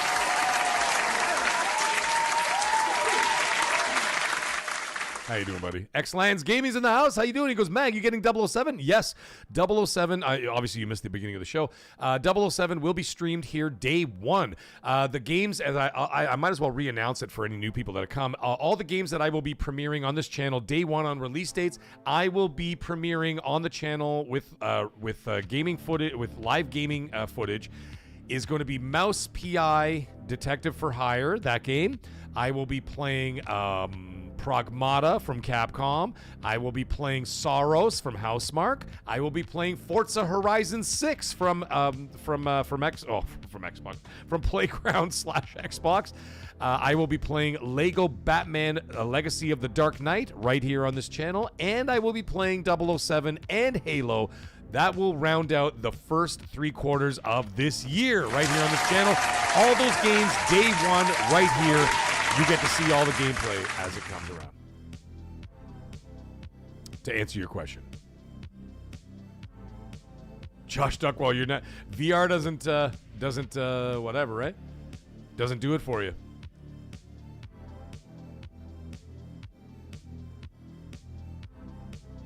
Yeah, so anyways, getting back to the thing. I devoted this console... Sorry, Jesus Christ. I devoted this PC...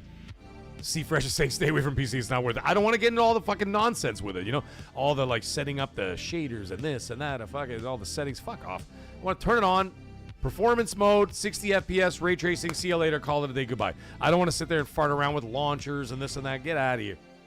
I already have enough fucking problems with this PC just trying to like do my YouTube. Anyway, that's what I use this computer for. It's for YouTube exclusively. Exclusive. Okay, I use it for YouTube exclusively. Like I said, look at the picture you're getting. Look at the quality you're getting. Look at the sound you're getting. Look at the visuals you're getting. Look at all these like little animated things I got on the screen. I wouldn't be able to do that without a good PC, right? All the image graphs, all the integration between like, super chats, tip jars, this, that, sound effects, sound bars, all that shit. I can't do that with a crappy PC. So I got a good gaming PC to do it because it has the horsepower. And instead of using it for gaming, which I'm not interested in doing anyway, I use it exclusively for YouTube to give the best possible quality production I can give to everybody out there, the audience and everything else. So there you go.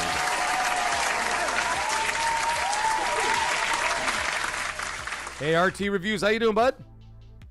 They will definitely give you a 60 FPS. It may even come to the base consoles, RT. I mean, it'll come at a sacrifice, but there is a possibility. I'm not saying it's for sure. There is a possibility that GTA 6 will still come in at with a performance mode for the base consoles. But we're going to have to wait and see.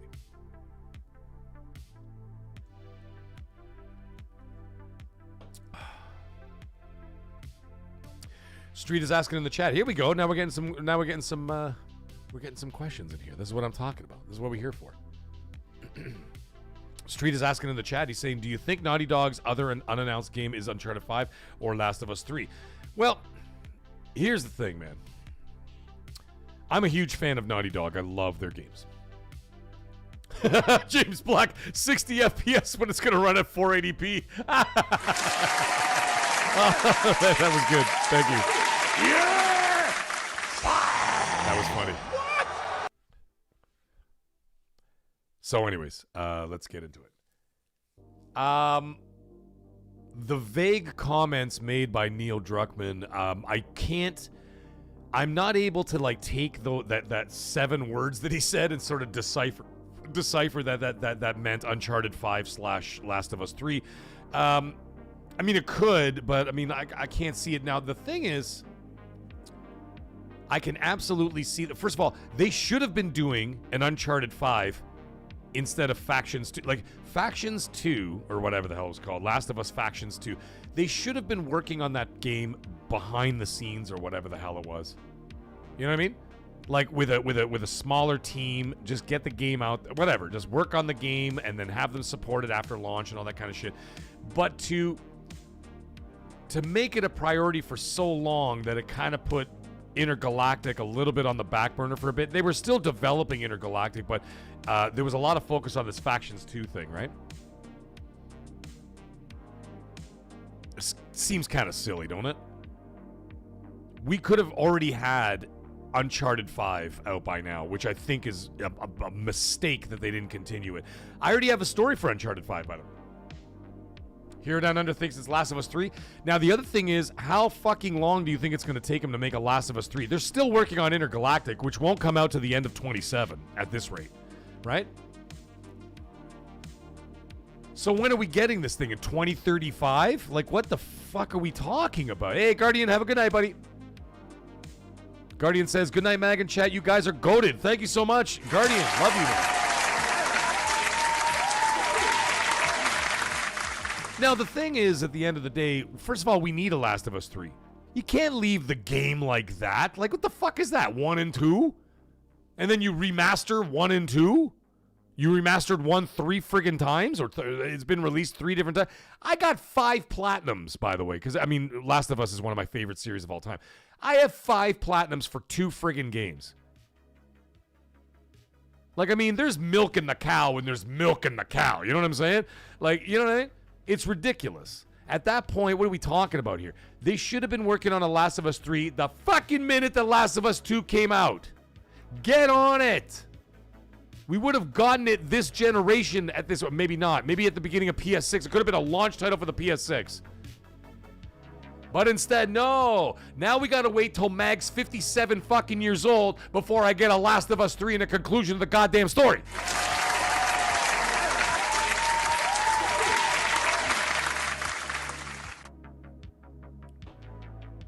As for Uncharted, it's been 10 years. What are you guys doing?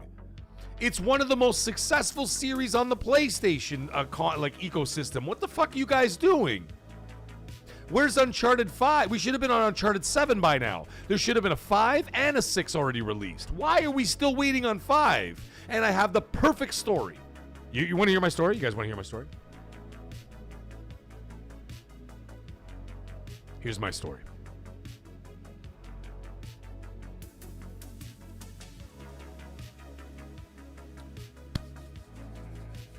Nathan Drake's daughter. Okay. She's a pain in the ass already, right? Because remember, if you guys remember, okay, fuck it, everybody, okay? Look, it's a 10-year-old game. Spoiler alert for anybody who didn't play Uncharted 4.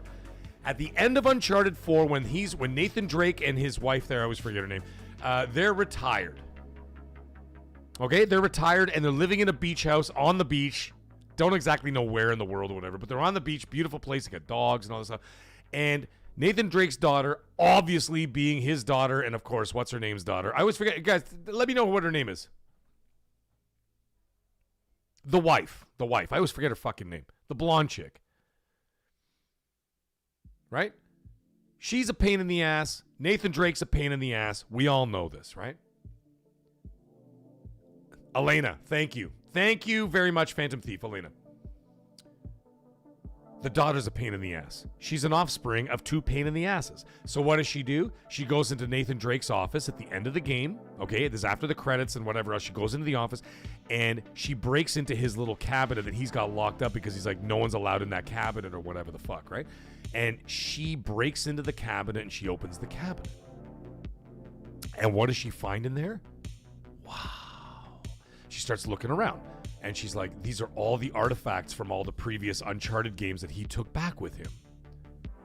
And she realizes that her dad is basically the most badass Indiana Jones like you could possibly imagine. Right? And that happens in the game. And then, of course, Nathan and Elena walk in and they bust her. Right? They bust her in there and then they kind of like, yeah, like, you know, this is what I was or whatever. And that, what, you know, that kind of thing. What's up, Talos Ray? How you doing? And so that being the case, now she's in there, okay? So now it's in her head. Okay? It's in her head. So what does she end up doing? She wants to be like her father.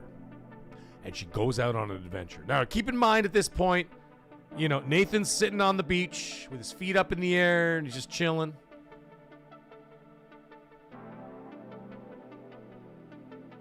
Sorry, I was putting the Mortal Kombat in frame there. A little bit of Mortal Kombat, a little bit of Big Buck Hunter in the background. So anyways, she wants to be like Daddy.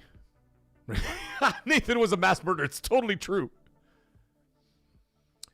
And she goes off on an adventure. And of course, what does she do? She gets in trouble. Okay? This is what's going to happen. Brothers Grimm Tales. What's up, dude? She gets in trouble. She gets caught by the bad guys. She's in peril, danger. They're going to execute her. I don't know, feed her to the fucking hippos. Whatever they're going to do, okay? And Nathan's got to get up off his ass, and he's got to come out of retirement, and he's got to save his daughter. That's the premise for Uncharted 5. Done. That's it. And then you go on a huge adventure, him and Elena and the daughter, the pain in the ass daughter. But now Nathan's got to brush off the pants and the jacket and the guns and the this and the that and like the shoulder straps and all that shit. And he's got to come out of retirement and realize that you can never escape your destiny. He was meant to be that from day one. Done, and done. It's pretty simple. The daughter gets in trouble. She wants to be like her dad. She wants to impress her parents, this and that. Gets herself in a bad, sticky situation. And now she's got to be rescued by dad. He's got to come out of retirement, get off the beach. He's got to smarten up, slap himself in the face a few times, shave the beard, and go, let's go kick some fucking ass. That's what I'm talking about. That's Uncharted 5. There. It's pretty simple, right? Hey, Grumpy Old Fart, what's up, dude? How you doing, brother? Uncharted Lost Legacy was a fantastic game with the girls in it, the one that takes place in India. Yeah, man. Yo, Captain Jack in the house. What's up, Captain Jack? How you doing, buddy? He goes, the mag is back in the house. Thanks for being here, man. Of course, man. Of course. Tuesday night, it's time to party. That's what I'm talking about. Yo, Den Solofly, how you doing, man? I would love Uncharted 5. Yeah, dude, I would be all over that. Uncharted is one of my favorite series of all time. I'm a huge Tomb Raider fan, so like Uncharted was right up my alley. And I just loved it. I loved Uncharted. I loved Tomb Raider. I love that shit. I was always been a fan of Indiana Jones. Like growing up, I grew up with Indiana Jones. I love the idea of like going into like secret tombs and secret like, you know what I mean? Like temples and all kinds of like, you know, ancient riddles and booby traps and all kinds of cool shit like that. I love that.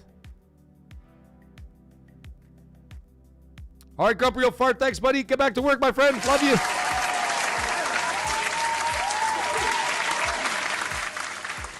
R2 reviews Uncharted Hunter's Gathering. Yeah! What?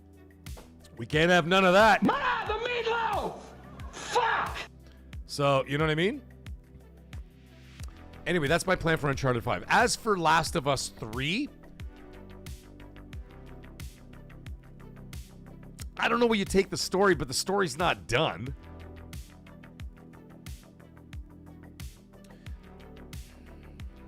I had an idea for for Last of Us 3. I can't remember what it is off the top of my head. I'm going to think about it. Deceiver, that's what Google's for, buddy, or YouTube. You can just watch somebody else do the puzzles and figure this shit out. The puzzles in Uncharted aren't hard. There was only one that was really hard, and if anybody remembers it, it was the shadow puzzle. You guys remember that shit? Oh my god. That sucked. I mean, I had to YouTube that one. That one was bullshit. But, yeah, I don't know. Yes, Street. Sorry, there it is. That's what I was talking about. It's going to be a story about... This is what I'm thinking. Hear me out. Hear me out. How about this one?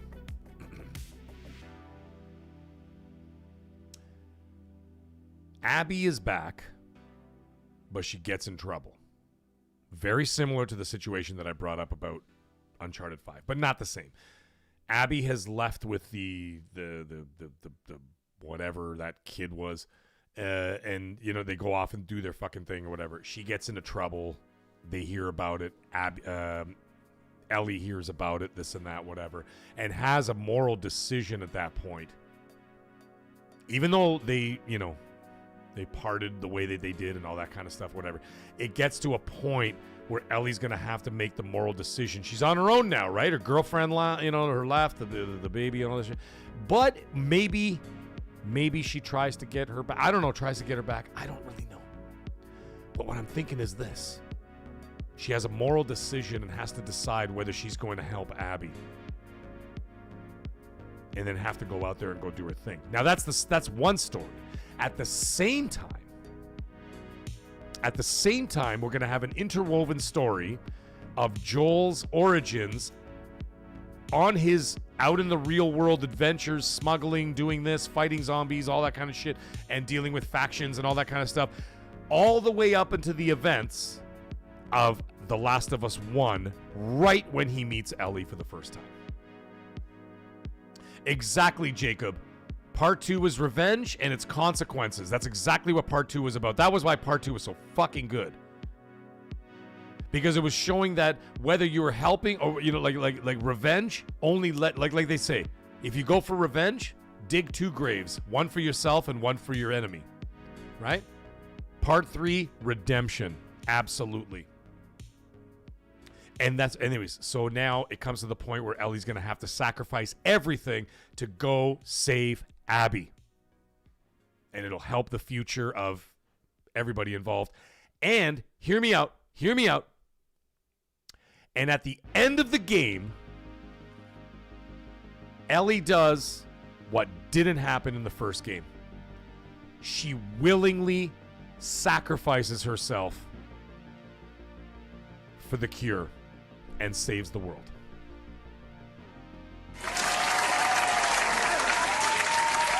So the game ends, The Last of Us 3 ends with Ellie sacrificing her life for the fate of mankind. What do you think? Because she had the opportunity in the first... Well, she didn't really have the opportunity. She wasn't given an opportunity in the first one or whatever. And then, you know, she got angry at Joel and was resentful to him for all this other... Blah, blah, blah, blah, blah, blah. We don't have to get into all that. She'll have the opportunity to sacrifice her life to save Abby's life, but at the same time, she's also going to sacrifice herself, knowing damn well that they'll be able to extract the cure from her and save the planet. Save the entire human race. There you go. FaZe! Mag is a pony. Hey, man, they're asking questions about Uncharted 5 and Uncharted 5 and Last of Us 3. You wanted a story? I'm giving you a story. At the same time, he says, good pitch. Hey, that's what I'm trying to do. Now, like I said, interwoven in that, very much like Last of Us 2, instead of having just the one storyline, you have the 2 storylines sort of actually, there were 3 storylines. There were flashbacks, plus Abby's story, plus Ellie's story, all happening at the same time and interwoven. I think at the same time of doing this, Ellie's final journey towards her sacrifice of sacrificing her own life in order to save mankind, you interweave that with the origins of Joel after his daughter died and him becoming a smuggler, a badass out in the wastelands and the real world and all that shit. And you get to do all these missions as younger Joel.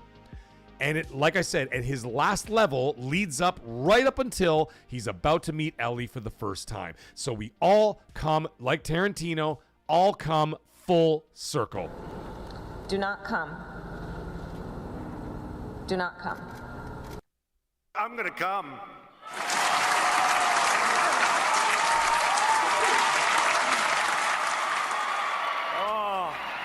Creed did not like, come on, Creed.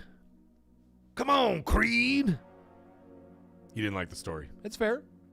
Come on, paper champion. Come on, Creed. You better get that bad look off your face before I wipe it off.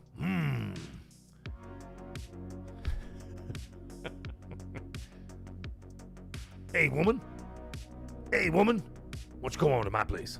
I'll show you what it's like to be a real man.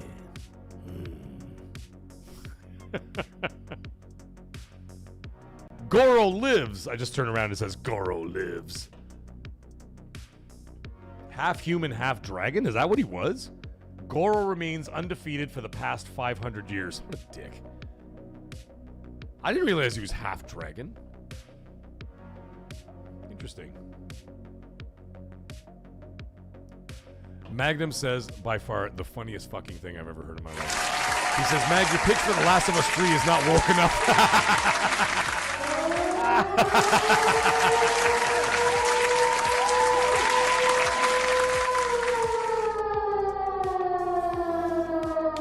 Oh, yeah, you know what? T-Rock, of course, man. Clubber Lang. Because we got Creed 20 Blaster in the chat. Every time I see Creed in the chat, immediately I have to go straight. Hey, Christopher, how are you? I gotta go straight to Clubber Lang. Better wipe that bad look off your face. Oh, no, sorry. You better get that bad look off your face before I wipe it off. Hey, Rock, come on, knock this chump out. 3 rounds. Let's get the hell out of here. Come on, Creed. Paper champion. Fucking love Mr. T. And you know what the funny thing is? Mr. T is still a badass now. Like, you see him walking around with the fucking outfit. Like, he's got, like, the American flag tracksuit, and he's got, like, the American flag, like, bandana on his head. Like, he literally looks like a walking flag. He's fucking... I love Mr. T. He's so good.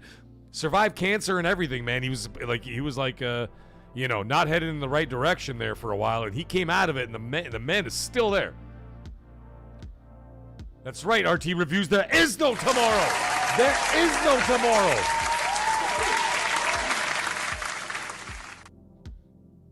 So anyway, those are my pitches for Uncharted 5 and for Last of Us 3 to answer that super chat. So I hope I answered all those questions. And those of course are my pitches. And we got James Black, a member for 7 months. Let's go. And James Black says in his member chat, he says Last of Us 2 gameplay and story better than 1. Me personally, I agree with you. I said that The Last of Us 2 last generation, which by the way, I was at that point. I was a primarily Xbox gamer last generation. It was 90% Xbox, 10% PlayStation on the PS4. And when people asked me in 2020 what my game of the generation was, because remember the generation was just ending in 2020 and the series consoles and the PS5 were coming out. So, you know, the conversation in podcasts were, what was your game of the generation?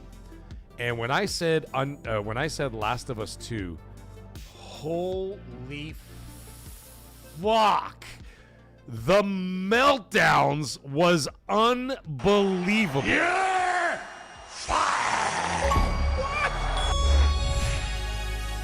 But hey, what are you gonna do? It was my choice.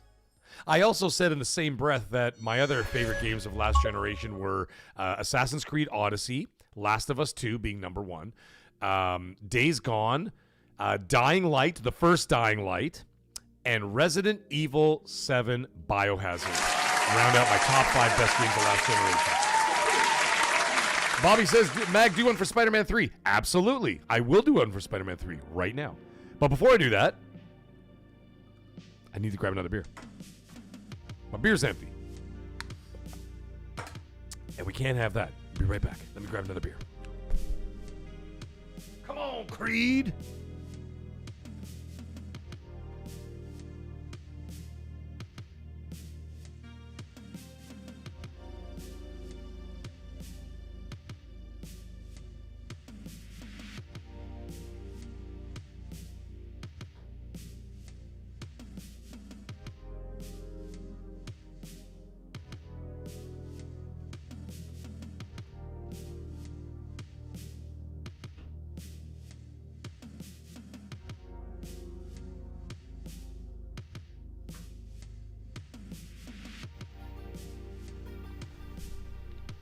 I saw somebody made a reference to Alex a little earlier. It says Mag should put on a banana suit. Listen, man, the only time that would ever happen, if Alex and I got into a like a rapper's beef.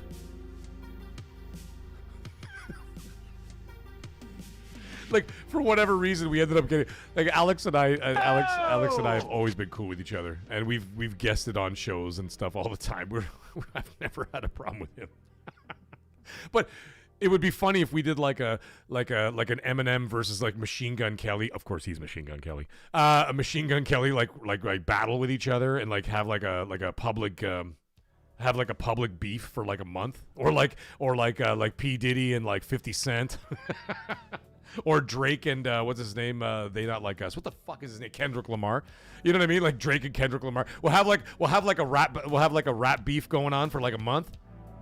100%, I would show up with a banana suit in my underwear, and I would just be like doing all this shit, fucking slapping my ass and stuff like that, making jokes. That'd be hilarious.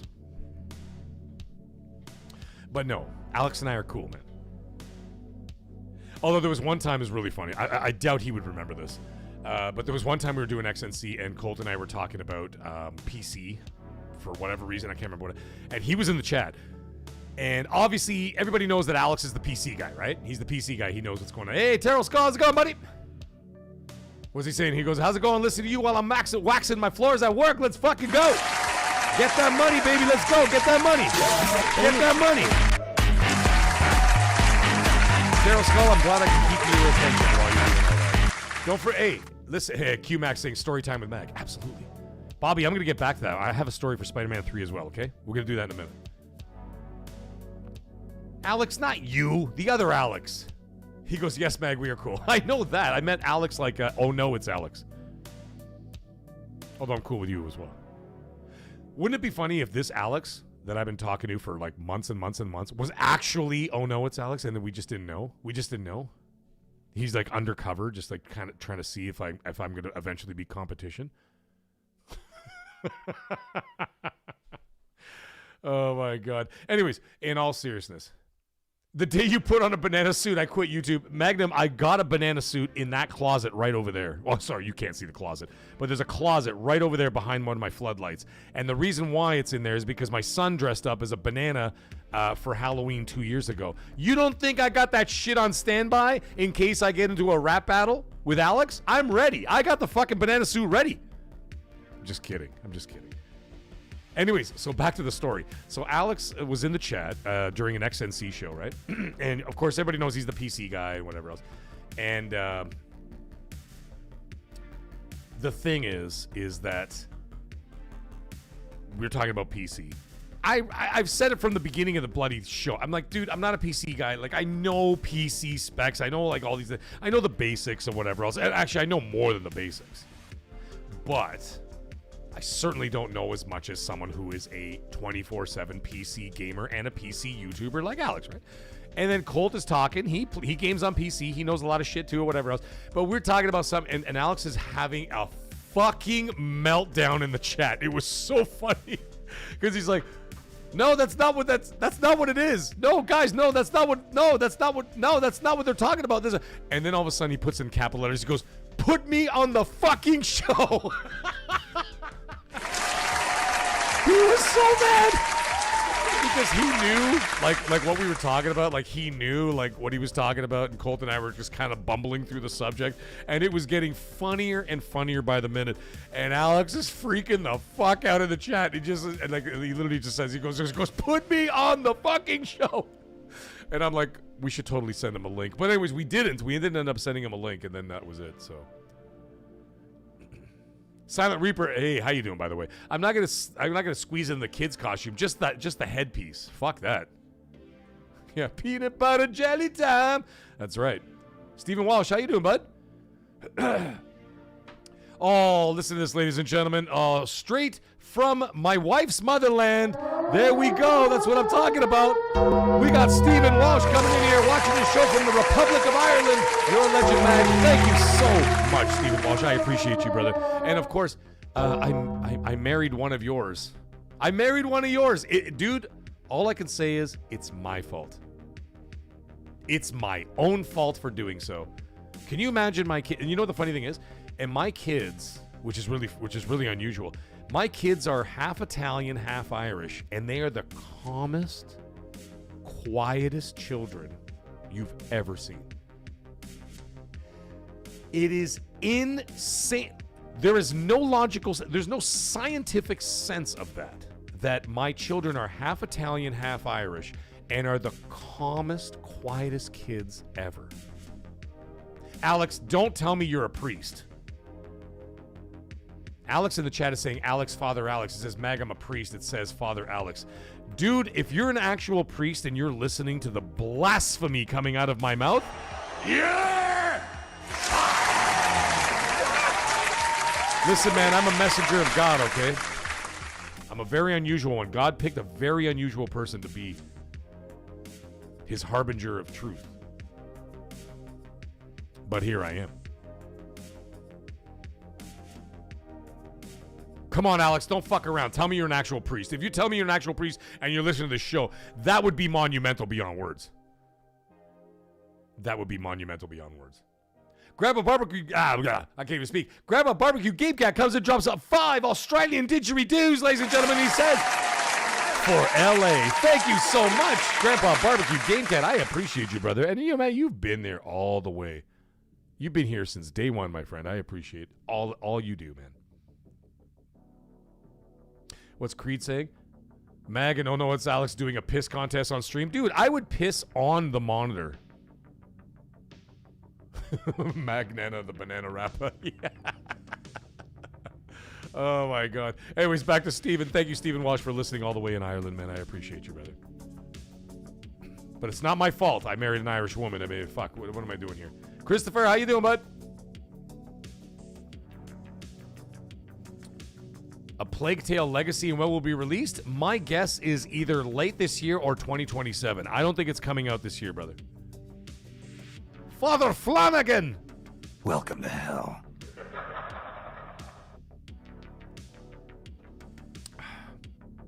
Alex, if you actually were a priest, I'd be going to confession first thing tomorrow morning. And not to save my soul, to save yours. I'm going to be like, listen, Father. I go, forgive Alex for he has sinned. And the priest would be like, who the hell is Alex? Oh, he wouldn't say hell. He'd be like, who's Alex? And I'm like, it's a priest who listens to my show. And he said, and who are you, my son? I said, I'm the Mag. And he goes, oh, shit, you're Mag? Can I get your autograph? Just kidding.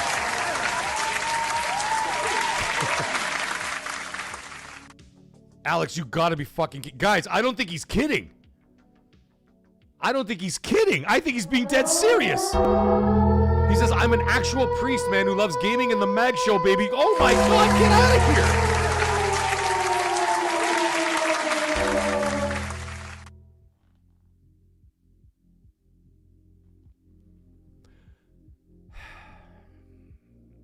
Folks, I'm a little bit flabbergasted by this entire situation. And Alex, by the way, has now joined the members. Oh my God, I can't even. You know what? This soundbite now has a whole new meaning, Alex. Welcome to hell, motherfucker!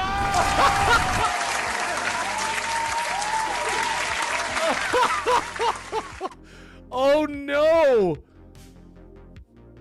Ladies and gentlemen, I gotta talk about this on the show. I gotta talk about this on Twitter tomorrow. I have to say it. I'm gonna be like, you guys are not gonna believe this, but I have a legit priest listening to the show. This is unbelievable. Alex says, Mag, if the church finds out that I am part of the MAGGCAST, I might lose my priesthood. Absolutely not.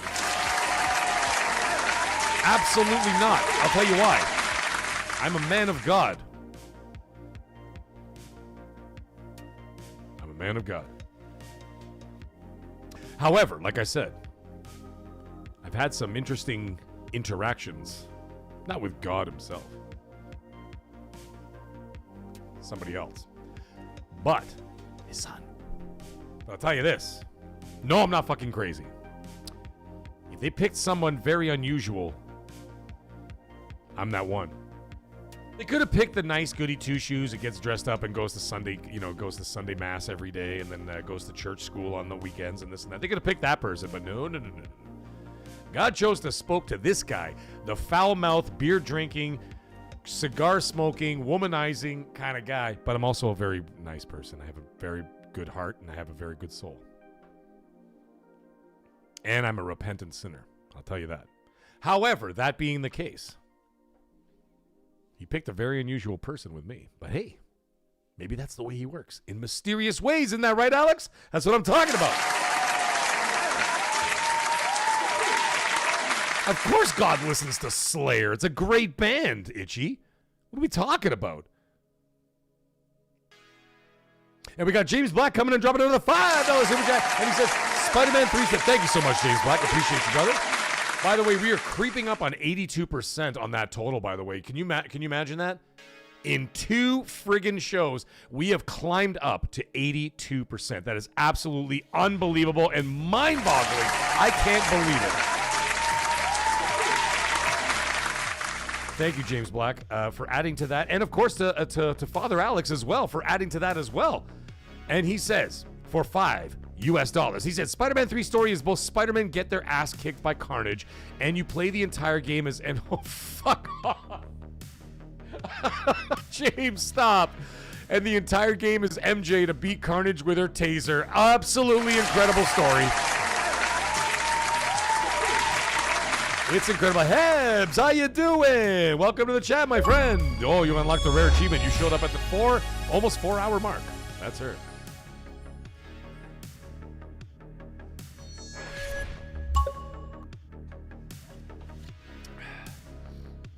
Oh, Hebs, don't even talk about the Jays. They're not even struggling in the past 2 games.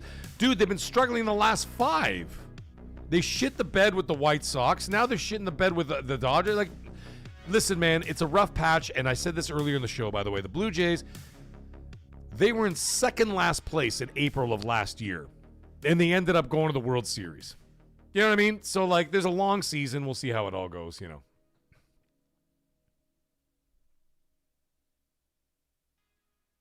But either way,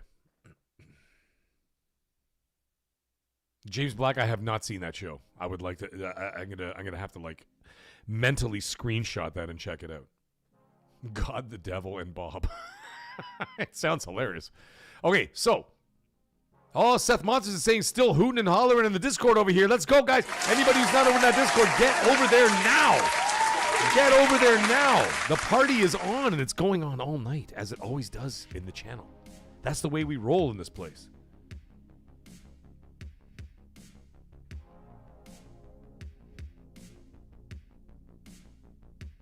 All right, so anyways, my pitch for Spider-Man 3. You want to hear it?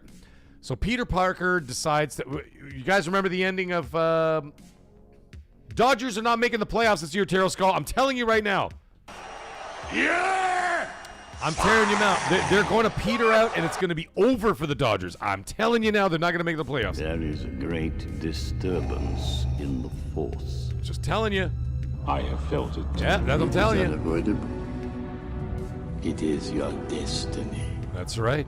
It is their destiny to lose. Father Alex in the chat says, Mag can't believe you played Call of Duty Zombies with a priest, and you were almost swearing at me. Dude, tell me you were throwing holy water at the screen. You know, if you threw holy water at the screen, you could have helped us. We could have got the Easter egg.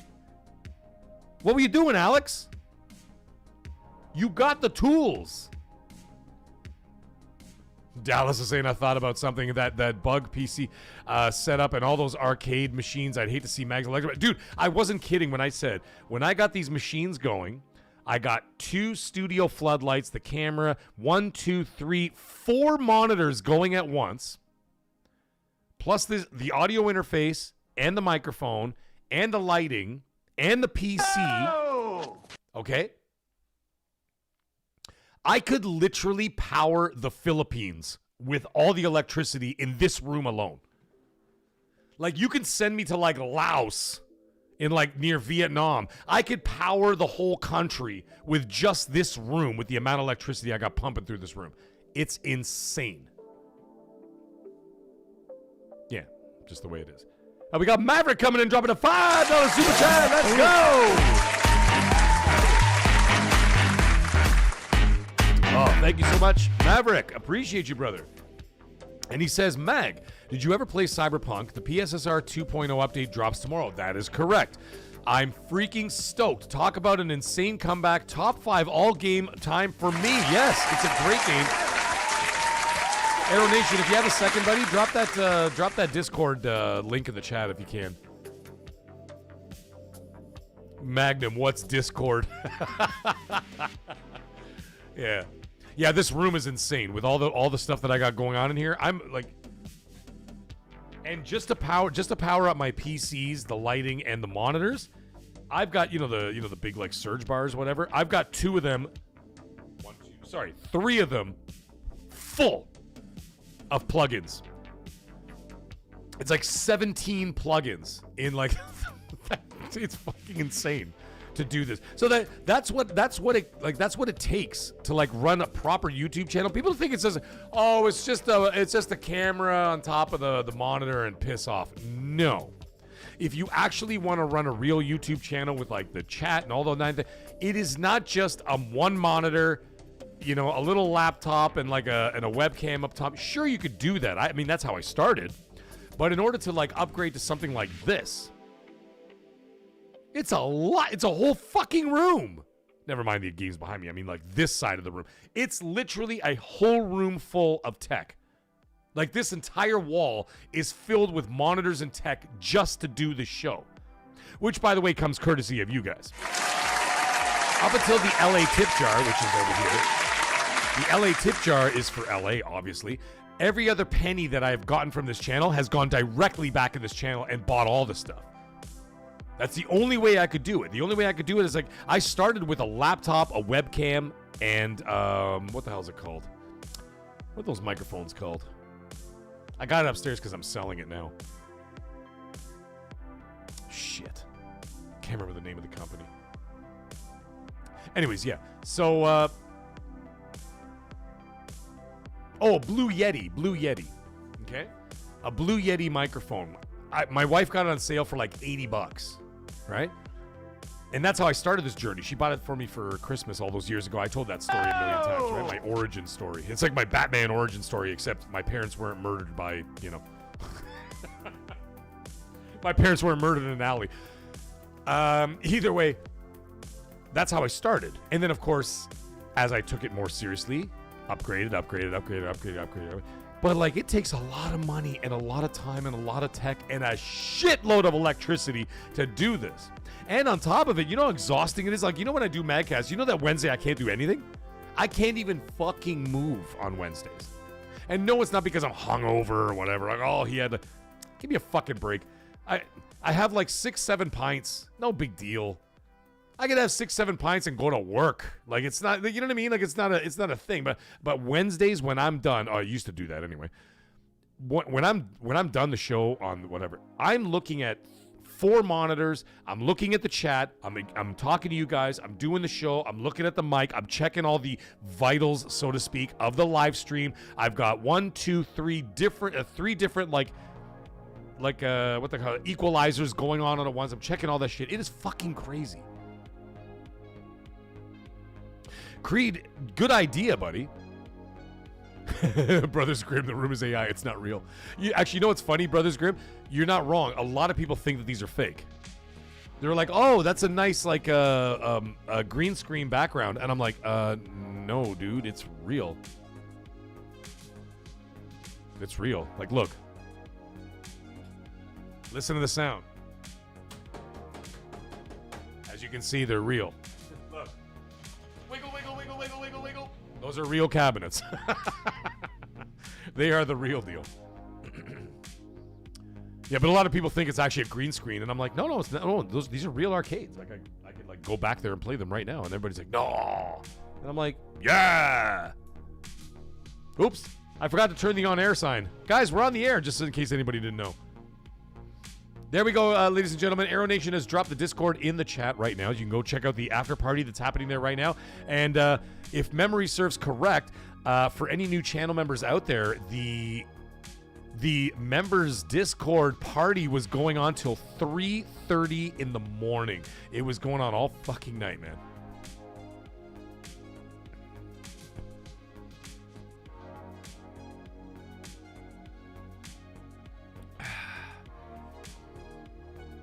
Yeah. Anyways, sorry, Creed, as you were saying, he goes, Matt, give us a look backstage at your tech on a video. I absolutely will. I absolutely will do that. I mean, I have like pictures of it, but it doesn't really do it justice. But like to see here, I'm literally like in a sea of monitors on different levels and cameras here and like lights over there, lights under here. It's crazy how much shit is there. And I mean, I also have lights on the walls too that I also light up. Hence, like the blue lighting. I have an arcade sign up there and whatever else, and those are all turned on. And they send like this ambiance, like sort of glow into the room, so it adds like a richness to the color. Hence why my picture is so colorful, right? So it's pretty cool. Let me see what else is going on. Oh, we got some super chats coming in here. We've got the Deceiver coming in, dropping a £2 super chat. Thank you so much. That's British puppet money, ladies and gentlemen. And he says, for £2 British pounds. He says, who is the most zesty of them all? What are we talking about? Zesty of what? What kind of zest are you talking about? Deceiver, you're going to have to be more specific. I can't answer your question unless I get some context behind that, my friend. Send it in the chat. Do not super chat me again. Just send in the real chat. Someone is asking me about the World Cup. You know what? I think AI noises. I know people are talking about France. I think it's time that Germany finally gets their due because they keep losing to Italy all those different years that they should have gone to the World Cup and Italy kept beating them.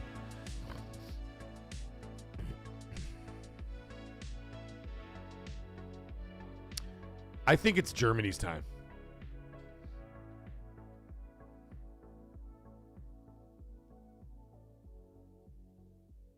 I think it's Germany's time. I think Germany's going to win it. There you go. I'm just saying it. Brazil's had their run. Italy's won 4 World Cups. Brazil's won 4 World Cups. I think it's Germany's time, man. I know France has already had a World Cup, plus a couple of Euros in the mix somewhere. Argentina's done their thing. I think it's Germany's time. Yeah, I think it's Germany's time. And that will be the perfect time because I'm going to Germany in September. I'm going to be in Munich in September for reasons unrelated to my YouTube career. It's personal. Mag, me and you in one of these days has to play Mortal Kombat Arcade. Fuck yeah. I'll show up as Captain Jack, literally. Thank you, Captain Jack. I think it's Germany's time, man. I think it's Germany's time. And like I said, it'll be a perfect time. I mean, the World Cup will be over in the middle of July. Usually, I think it's July 17th or whatever it is when the final is. And then after that, about 6 weeks later, whatever it is, about 6 weeks later, 7 weeks later, I will be. Oh, there are 5 World Cups for Brazil. Sorry, I thought it was 4. So Italy has 4, Brazil has 5. Welcome to hell. There we go. Okay. And about 7 weeks later, I will be in Germany myself. So that'll be kind of dope, man. That'll be kind of dope to be in the country and everybody will still be celebrating and it'll be a good time. I mean, it's Germany. They celebrate anyway and they drink beer all the time, which is basically, I mean, I'm all fucking in. Like, you want to give me Germany with I mean, what a disaster that's going to be. You put me in Germany where it's like beer drinking for breakfast? You picked the wrong motherfucker to go to Germany, baby. Let's fucking go. I'm going to be there. Whoa.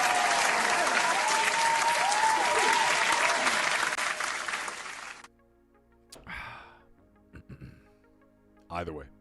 Magnum is saying it's Australia's time. Well, the Roos have had their chances, but by the way, the one time they did have a chance, unfortunately for them, was 2006 when they faced Italy in the semi-final. Was it the semi? No, sorry, quarterfinals. It was the quarterfinals. It was Italy-Australia, and literally in the 90th minute, Australia fouled Italy in the box and a penalty kick to lose the goddamn game. That was a shame for Australia, man. I was really, like, I mean, obviously I was going for Italy, but I mean, I really felt for them. Now, of course, I also have Australian ties in my family. I mean, my dad is an Australian citizen. My aunt is an Australian citizen. You know, they both grew up in Melbourne. You know, so like I felt bad for them too, but my dad's also an American citizen, so like I didn't really give a fuck that much. But I was just like, hey man, Italy went through and Italy ended up winning the World Cup, so it's all good. The Deceiver Meg, I'm 3 liters of cider in. Let's fucking go. I like cider.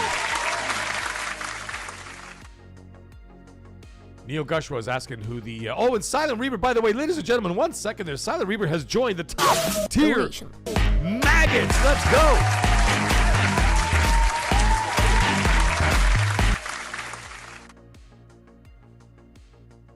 I'm not sure, Creed. Thank you, Silent Reaper, for joining the top tier maggots, man. I appreciate you, brother, and all the support that comes to the channel. Oh, HNS, because I was in Germany for the World Cup in 2006. Oh, man, that must have been rough. I mean, it was amazing. Like, they go see it. Like, I mean, it must have been rough for the Germans, losing in the semifinal to Italy, and then, of course, those 2 goals back to back. Del Piero. Like, Del Piero got that second goal in like a minute and a half after the first goal. What a fucking crazy game that was. Yeah, and then, of course, the final against France with what's his name there doing the fucking headbutt, Zinedine Zidane. Boosh, the headbutt, and then the fucking, oh man, what a disaster. What a crazy World Cup, man. That was crazy. And then the next time Italy won anything was the 2021 Euro, where Italy won in the shootout against England. That was a big that was crazy. Now, what a lot of people don't know is that even outside of New York, Toronto, my hometown, my home city, so to speak, we have the largest Italian population outside of Italy. So when Italy wins a World Cup or Italy wins a Euro, there are literally 1 million people in the streets having a street party that goes on for 2 friggin' days. It is absolutely insane, man.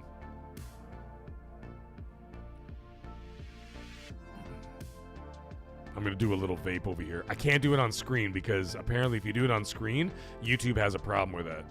I could talk about it, but I can't do it on screen.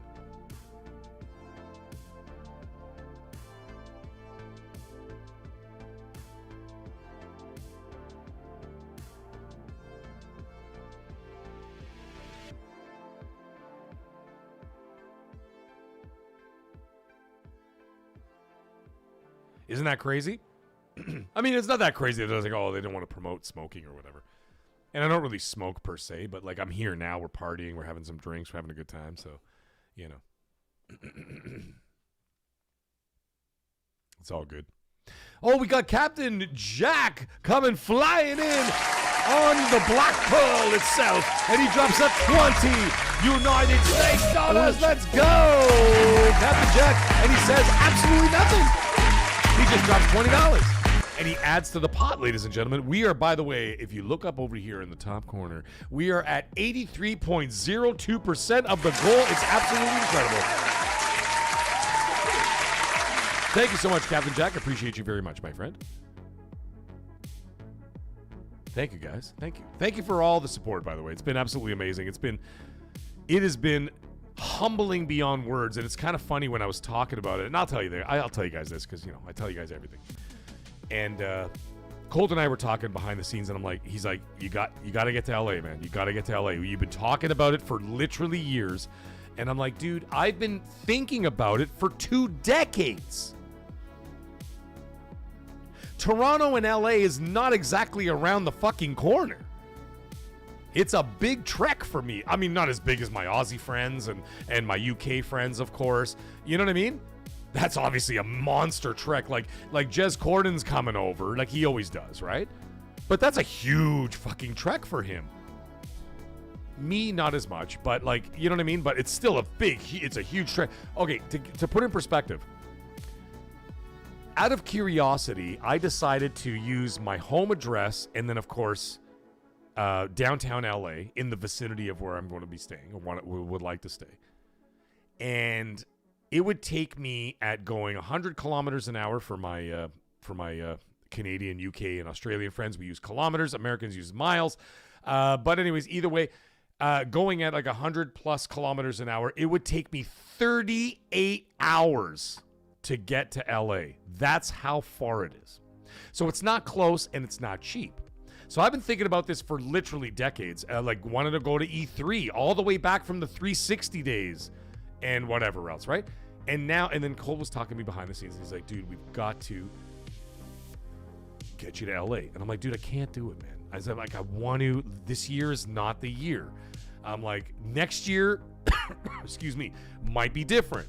Next year might be different. My situation will change, whatever. God willing, whatever. Alex, pray for me. You know what I mean? But like all that kind of stuff. And so I'm like, let's see how this all goes. And then he's like, nah, man. He goes, we got to fundraise it. We got to get this thing together. Let's do something. Let's get a fundraiser together. Let's get whatever it is to get this thing going. How are we going to do this? And I said, I don't know. I said, we could do a fundraiser. I don't know. I don't want to bust like, the viewers' balls for money, this and that, whatever. And he's like, come on, man. Let's try anyway, whatever. We said, we got 9 weeks. In 9 weeks, we might be able to squeak a little bit of money, whatever, and we'll see how it goes. And it'll cost approximately about $2,000 US in order to do so. And I'm like, okay, and that's what I put up in the corner. And so, not 2,000 Canadian. 2,000 Canadian, fuck, are you kidding me? It's way higher than that, but that's because, the financial difference. And so I got to this point, I'm like, okay, fine, 9 weeks. Maybe we could, like, recoup some of it. I might be able to scrape together some money or whatever. And in absolute shock, somehow we almost hit the goal, not in 9 weeks, in literally 7 days. If you include last week and this week, that's 7 days. We've almost hit the goal in 7 days. And speaking of which, somehow we just got to 88%. There must be a reason. I think there's a disturbance in the Force, ladies and gentlemen. I'm not 100% sure. There is a great disturbance in the Force. What? I have felt it. You felt it, and you know why you felt it? Is because Josh Duckwall comes flying in and drops a $100 super chat. Let's fucking go! And he says, for $100 US, my God, Josh Duckwall, you didn't have to do that. By the way, go check out his channel, No Quacks Given. You've got to go check out the podcast. It's fantastic. I love it. I love it. And let me tell you something. When it comes to podcasts or whatever, I'm hard to please. I listen to everybody. I listen to shows that have 1 viewer. I listen to shows that have 5,000 live viewers. I listen to shows that have 20,000 live viewers. I listen to people who have 7 viewers. I listen to it all. But when I pick out someone and said, that guy's got it. That guy's got it, right? And I'm not blowing smoke up of his ass because he just sent me a $100 super chat. I'm not. I'm being dead fucking serious. The minute he spoke on that mic, I knew this man was a fucking natural. He's got it. He's got it. There are very few people who got it. You know what I'm saying? He's got that flow. He's got that vibe. He's got that sound. He's got the whatever. He's got the cadence. He's got the delivery. He's got the speech. The performance required to speak.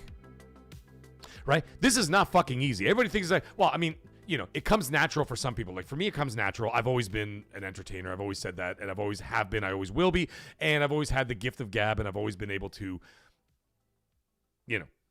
perform my voice the way I do, and all that kind of stuff, and of course deliver like my thoughts, my feelings, my opinions, and doing so hopefully in an entertaining manner and all that kind of jazz or whatever. Got the sound and everything else, but a lot of it has to do with being able to think really fast, let your mouth move faster.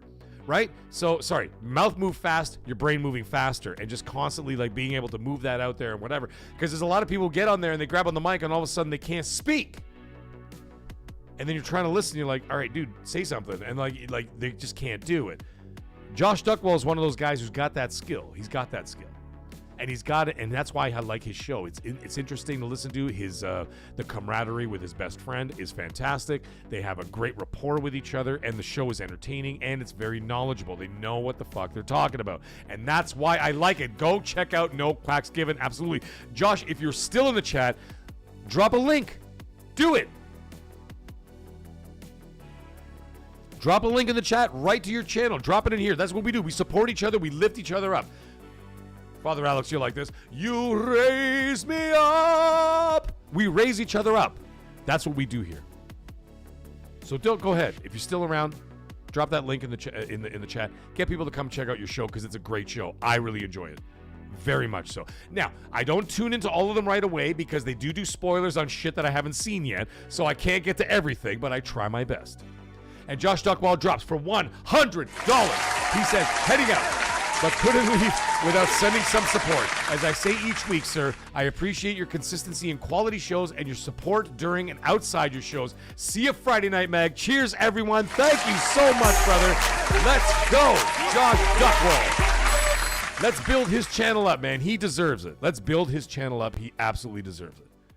Den Solo's saying, Josh Duckwall, drop the link. Josh, come on. Are you still out there? He goes, will do. Appreciate it, guys and gals. He's still there. He's still there. Drop the link, man. Let's get you like 100 new subs, like tonight. Let's go. There it is. Arrow Nation. Arrow Nation, you are a fucking champion. Arrow Nation is a monster. Taylor's free. You got to have the voice. Yeah, you have to have the voice. There you go. Link to Josh Duckwall's channel. There it is, ladies and gentlemen. There it is in the chat. Like I said, Arrow Nation, you are fucking clutch. Shout out to Arrow Nation, ladies and gentlemen. Let's give him a round of applause out there. Come on, man. The guy's a champion. The guy is clutch. There you go. There, Josh, you just got a new sub tonight. Deceiver, you got to listen to him, man. It's great. Great show. I love it.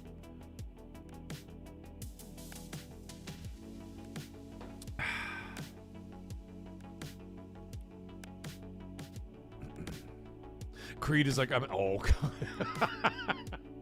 actually friends with him too. I'm not gonna say his name. I don't want to get into that. But there you go, Josh. You got another sub too. There you go, brother. Creed, I'm friends with him. He's actually a really, really nice guy. He's a really nice guy. But yes, yeah, I understand what you're trying to say. Like sometimes it gets a little bit, I know what you're talking about. Now to keep this up, like this intensity that I am, I'm a very anxious person to begin with or whatever. So this intense, and I have a high energy to begin with. I also exercise a lot. So I have tons of energy, like just pumping through my system at all times. Like my metabolism is fucking insane. Like I could pound down like 3 burgers, and all of a sudden I'm like, ruff, and I'm like totally fine. Like didn't gain a damn pound from it. That's what I do. But I pay the price the next day. Like by tomorrow, like when tomorrow comes, I'm just fucking gone. I'm like, I can't even function. Like, I make myself something to eat for breakfast and just pass out on the couch for like hours. I just can't move until the afternoon after I drop the kids off at school. I'm a disaster for the whole day. Like I basically treat, like, unless there's like a news day, like unless something big happens during the day, like gaming wise, like on a Wednesday, I will obviously do a video and react to such things. But for the most part, I really don't do much on the Wednesday. Like Wednesday's my rest day. It's the day like I kick my feet up and really just chill out and just, I don't do anything. And usually, like most of the times, I don't even work out. I just like watch movies, and like I barely even play video games that day. I'm just like on the couch under a blanket with the cats like sleeping on top of me, and I just watch movies all day and just hang out. Well, that's the thing, Creed. Like, for example, like he says, Max sleeps like a bear in winter after a stream. I don't, because literally, what time is it now? It's 1 o'clock in the morning here. In 7 hours, I got to take the kids to school, right? So already I'm at 7 hours. Even if I fell asleep right now, I'm at 7 hours sleep. You know that's not happening. And even when I get off the mic, you know that's not going to happen anyway. You know I'm going to sit up there and like, sort of like calm down,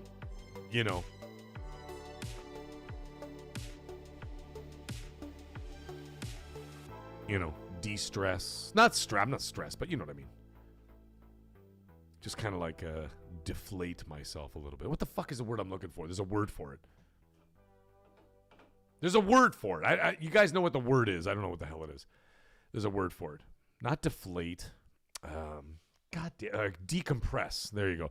I decompress.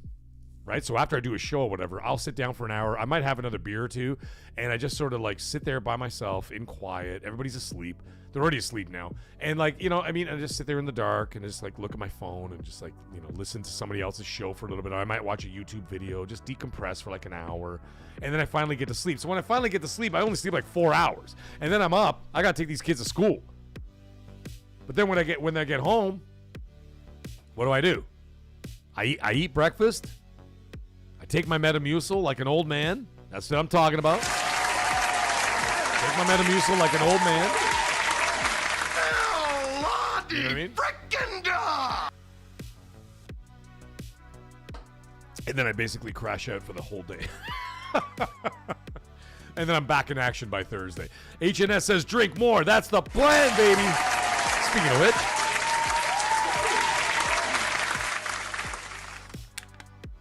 I think it's beer o'clock, folks. I'll be right back. Let's go get another beer.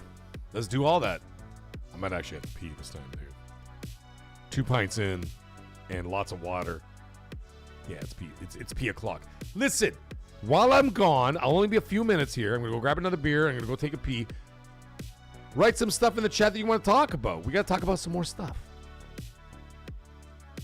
So anything you want to bring up, I don't give a shit what it is. Like I said, this is community time. You guys bring up stuff. You guys got personal stuff you want to talk about? Talk about it.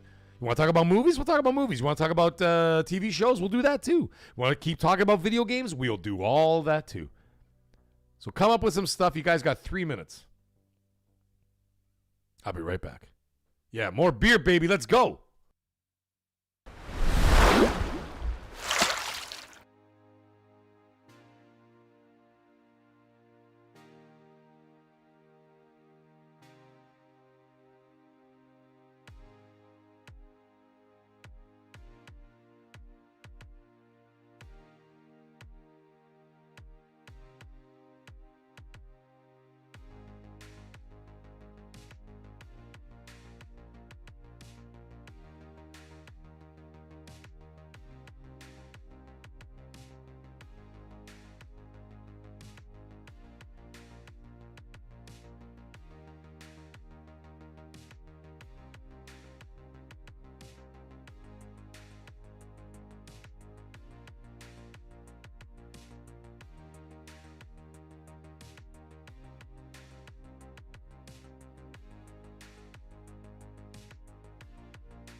All right, we're back.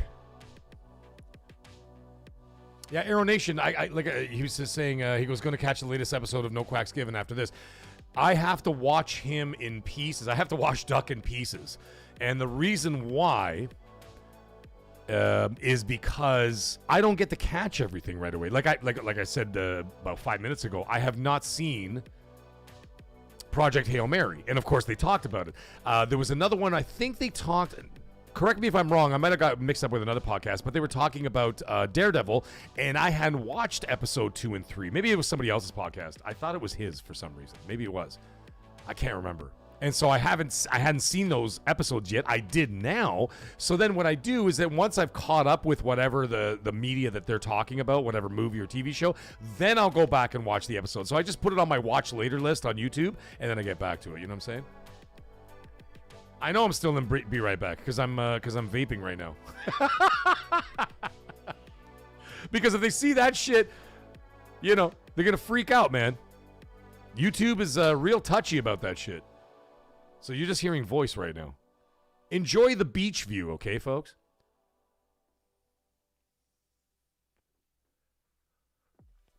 Abdul, how you doing, buddy? He's saying hello, good morning, guys, or good evening. It is, well, it's good morning for me. And I mean, for people in Australia, it's 2027. You know how that goes.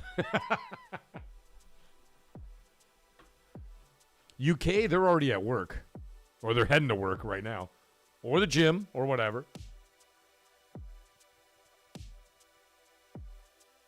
However, if I have some of my my West Coast Americans out there, it's only 10 p.m. for them, right? So it's really early.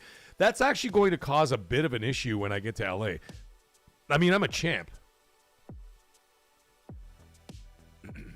Like, I can hold my own. I could stay up all night if I had to. But the thing is, when it's like 2 or 3 in the morning in LA, and I'm out there partying, that's actually 6 in the morning for me, right? Because the time difference is a 3-hour time difference.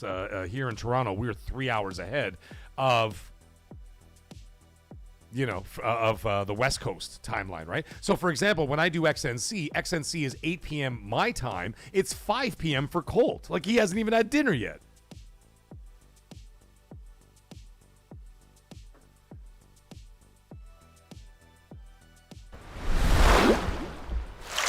By the way, do you guys like those squishy sounds that happen, like the surf swirls that happen when I do that?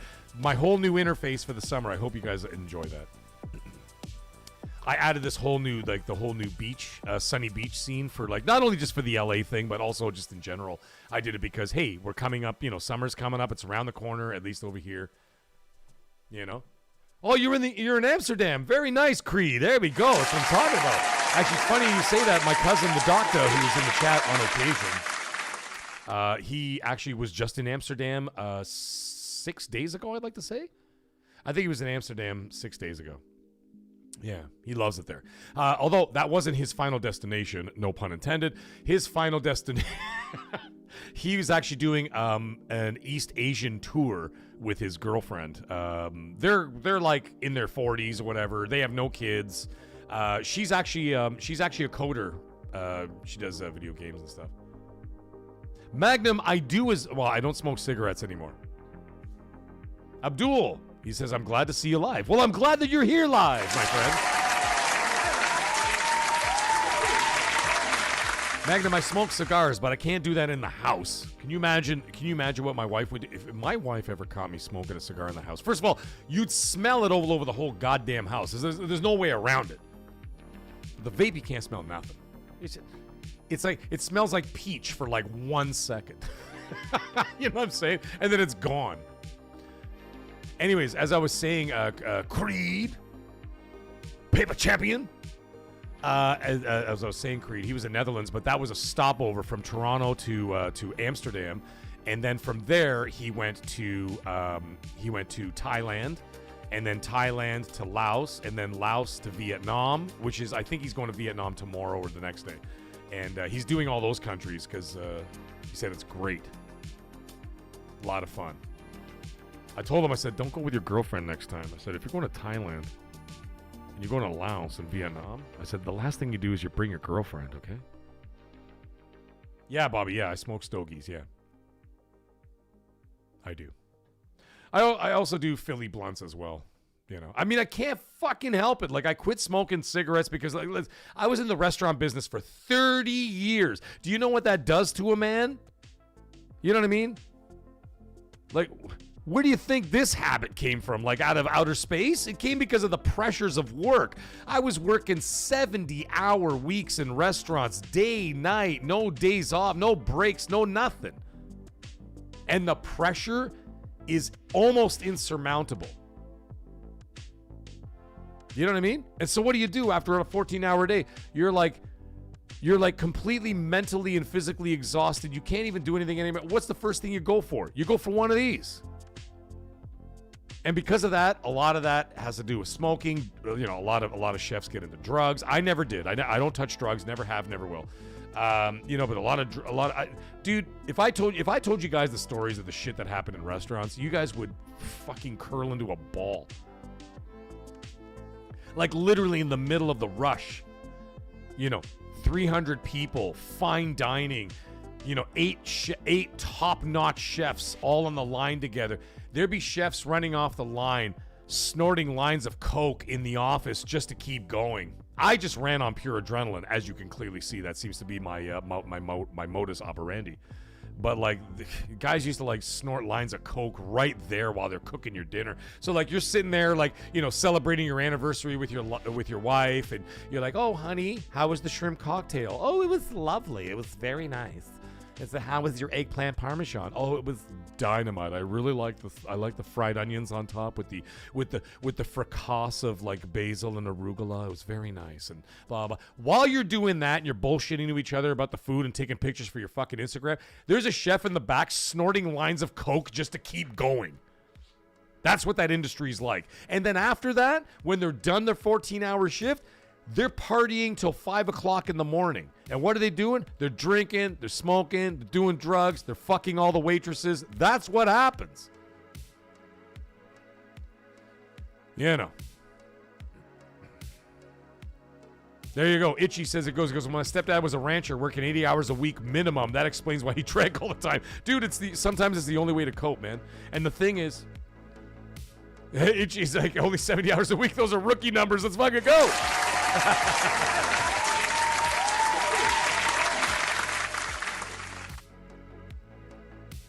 Yeah, it's wild, man. It's a wild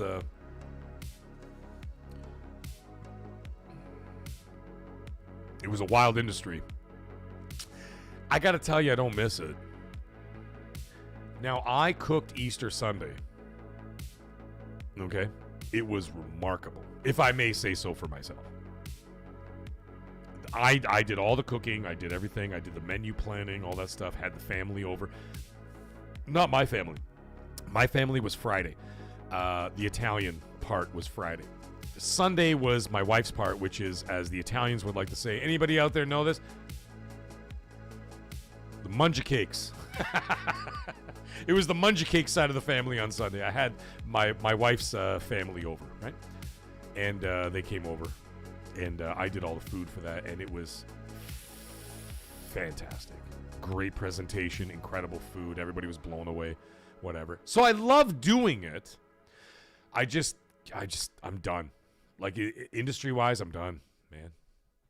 I'm done. Abdul's asking in the chat, he goes, "Is there any good news for Xbox?" Well, funny you mentioned that, Abdul. I talked about it the first 3 hours of the show when I actually did the show. You should go back and listen to it. But I can give you a quick recap. Even though there's trouble at Halo Studios and I have no faith in them with Halo 7, I think that the whatever's left of Halo Studios needs to go to id Software. That's my personal opinion. But Halo, the campaign Evolved, is ready to rock, and it will be coming out very soon, Abdul, so I hope that helps you out. I was thinking in June, but now we're starting to hear from some insiders that it may be July. But either way, it's coming out within the sort of the stratosphere of the Xbox showcase. It will be within a month of the showcase. It will be dropping there. So there's that for Xbox. Blade will be shown at the summer showcase, at the Xbox showcase. You will see Blade there. Let's see some more news for you. Colt Eastwood is going to be playing State of Decay 3 in next week. So there's that. By the way, just so everybody knows, he is also playing Forza Horizon 6 right now. And no one is allowed to talk about it.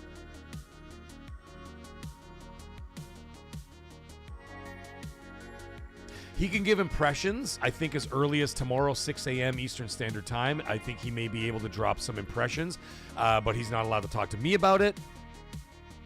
You know what I'm saying? There's a lot of NDAs in there, man. There's a lot of NDAs. So, you know, that whole thing.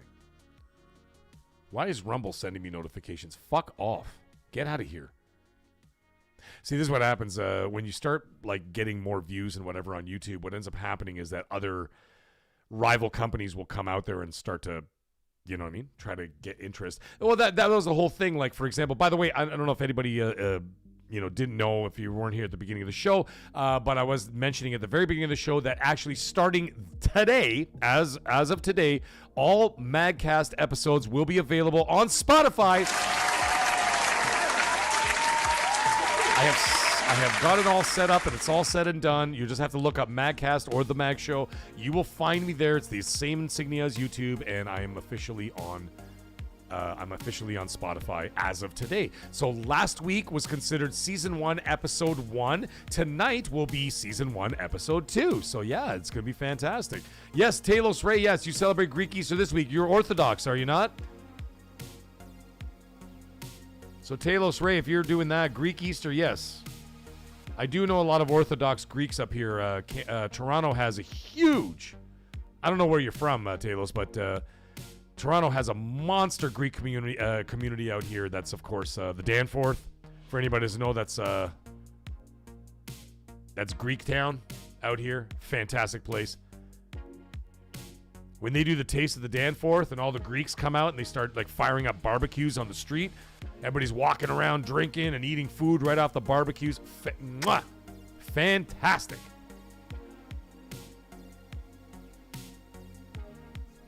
No, Abdul, no, they're not going to move there. I'm saying that was my choice. Like, if I were to say, like, if I were in charge, like, this was a hypothetical question that came up during the show. So he says, no, they're not going to close.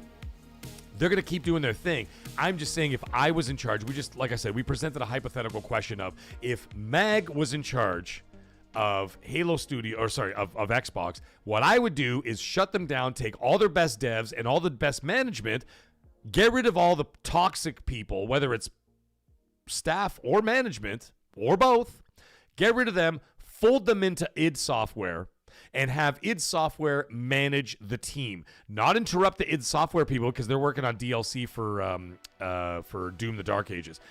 And then have this separate team be the Halo team, but be under the, like I said before, under the tutelage and under the guidance and management of id Software. That's what I would do. There's no Gears of War movie, Dallas. Apparently it's going to be a TV show. Now, I don't know if that's a clappable moment, but I'm just telling you. Either way, that's the situation. As far as I know. It's going to be a TV show, not a movie.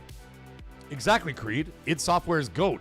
And apparently, from people that I know that work at id Software, say that it is a fantastic workplace. Very positive, great management. Just the workers are happy. People are happy. I think that's what 343 Industries / Halo Studios need. And there are a lot of talented developers that work at 343 that don't deserve to be in that situation, whether it's the staff fighting with the management or the management overbearing the staff. Who knows? All I know is that they need to get the fuck out of there and move them over to a more positive working environment, and I bet you they would do so much better over there. Exactly, Abdul. Yeah, you're basically saying everything that I said earlier. I'm a Halo fan as well. I know some people got pissy pants about what I said about whatever, but I'm not. I'm just telling the truth. I'm just telling the truth. They have not been making the product that we've been getting in the past, and that's all there is to it. Oh, you're in Australia. All right, Talos.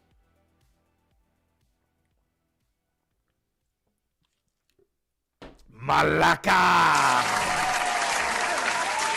Aero Nation, thank you so much, buddy. He goes, he's heading to bed now. Everyone have a great night, morning, much love. Thank you so much, Aero Nation, and thank you for all your support, brother. And, of course, being on top of everything. Every time I say something, I'm like, hey, we need a link to the chat. Boom! Before I can even say it, it's already there. Aero Nation's on top of that shit like a motherfucker. And remember, Aero Nation is one of the administrators who is running the members-only Discord. So you got to congratulate him. I congratulate him for that. I thank him every single week that I possibly can. I say, like, dude, I couldn't do any of this without you because you were absolutely amazing. I literally left control of my entire Discord. I pulled it out of my hands and out of my control, and I said, you and Great Wah, run the damn shit. You guys are amazing. I'm putting it in your hands. So I literally took myself out, and I put them in as the executive administrators of the Discord, and they have been so good. I am spoiled rotten from them. Dallas, we talked about that earlier too, about incorporating them into id Software. They can do that. Coalition, no. Coalition is expanding their studios because they are working on more ambitious things, even beyond the Gears franchise. I can't say more than that until I get actual solid proof. But either way, I do understand that they are continuing to grow as a studio, and Coalition will continue to get bigger, and their ambitions are boundless. That's what I'm thinking. Do you think they would change mind about the flagship games? You know, it's funny, Abdul, you're saying all that. This is all the shit we talked about it tonight. But I will sum it up for you best I can.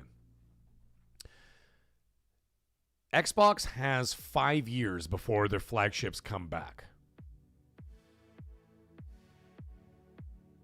Okay? They have 5 years before their flagships come back into the fray. So you're not going to see another Forza for 5. You're not going to see another Fable, assuming they make a sequel, for 5. You're not going to see Gears with another sequel for 5 years, at least, right? So therefore, I talked about it, and I said, you know what? If you're going to, like, let's say for whatever, let's just say you're attempting exclusivity. You can't do it in 2026. It's already, like, 4 out of the 5 games are already promised to PlayStation. Not only promised, they've already been developed for PlayStation. They're not going to give that shit up, nor are they going to give up the money, nor are they going to give up all the development time, the thousands of hours, and the millions of dollars that they've spent already to get these games over to the PlayStation and the PS5 Pro, plus working on the PSSR 2. That's all been done. They're not going to reverse that. The only thing is that Gears of War, as it stands right now, will be slightly delayed on the PlayStation, very much like Forza Horizon 6 was. They weren't ready on the development on the game. So therefore, it's going to show up as a timed exclusive, and not on purpose. It just didn't work out that way. As for future games, I'm not really sure how it's going to go. Now, like I said, if they want to do this exclusive experiment, start in 2027. Fuck it. Just go for it. Go for it. Go for it. Show me your giant balls. Just say, fuck it. You want to play this? You got to buy an Xbox. Do it. Do it. Start it. Do it. Do it. Start it in 2027. You know what I'm saying? Show me what you got. Ma, the meatloaf! Fuck! And then from there, you've got exactly 5 years to build up your ecosystem, and then your flagships come back, right? Forza, Gears. Like I said, maybe a Fable. Whatever else they got in the works. Elder Scrolls 6. I don't know. Whatever they got going on. You've got 5 years to build up your ecosystem from there. If you could pull it off, then go for it. But if you can't, and if people don't engage, or the numbers are not there, the numbers will be there this year, because this year they got 5 flagship titles coming in 1 year. Next year, they don't. They have games coming out, but they're not flagship games. They're not huge, like, you know, pantheon of Xbox gaming games. But there are games coming out next year. You got Blade coming out next year. State of Decay 3 is coming out next year. Clockwork Revolution coming out next year. But those games are not Halo. Those games are not Gears. Those games are not Forza. They're a lot of them are new IPs, right? So they're unproven. But if you're going to make this happen, then that would be the time to do it. So it'd be very interesting to how this all works out. You know what I'm saying? Or if not, then fuck it. Then just keep doing your publishing arm and make a shitload of money. Now I know. Like I said again, Colt and I were talking last night on XNC, where he did say this. He goes, well, you know, the games up to this point did not sell very well on PlayStation, and this and that. Like, you know, Gears didn't do well, Avowed didn't do well, Outer Worlds 2 didn't do well, Indiana Jones didn't do well, and I'm like, they didn't even do well on fucking Xbox. So is that PlayStation's fault, or is that the game's fault? They didn't do well on Xbox. I'm sorry to be the bearer of bad news for anybody who doesn't like, I don't know, reality. They didn't do well on Xbox. Never mind PlayStation. Fuck PlayStation. We're not talking about them. They didn't. You want me to say it again? I'll say it for everybody in the back who didn't hear me. They didn't even do well on Xbox. That means that there is a fundamental problem, not with the quality of the games, because like I thought Indiana Jones was a quality game. The other games did. They also rated very well on Metacritic as well. They did very well critically. They did not connect with the gamer. They need to get to the bottom of that. That's the key to this. Not fucking PlayStation. Don't worry about PlayStation. They're doing their own thing. And they're doing very well at it either. They're the market leader. Leave them the fuck alone. They're fine. Focus on you. They didn't do well on you they didn't do well on the Xbox platform. And the funny thing is, I have the data right here. You know what? Piss me off enough, and I'll pull up the information. All right, it's official. I'm already pissed off. All right. A friend of mine went in and applied an AI program into the Xbox achievements, obviously on Xbox. And from there, the AI program was able to pinpoint exactly how long people were engaging in the games, whether purchased or on Game Pass, based on the percentage of achievements completed, of not rare achievements or like progressive achievements, story achievements, which means all you had to do was play the fucking game. Do you know how bad the percentages were? I have them all right here. And it's broken down into disgusting detail. Outer Worlds 2, here's one for you. 52% of Game Pass players quit the Outer Worlds 2 within 1 to 2 hours of the game. Yeah! Total Game Pass players in the launch window was 1.1 million players. The early drop-off under 2 hours was 52.3%, did not reach Paradise, where Paradise is within the first hour and a half, 90 minutes of the game. They did not even reach that. The completion of the game was 12%.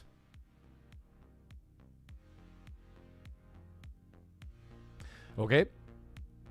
I remember bitching about this last year when I was talking about, what the fuck was that game called? The one with the music and the Hi-Fi Rush. Okay?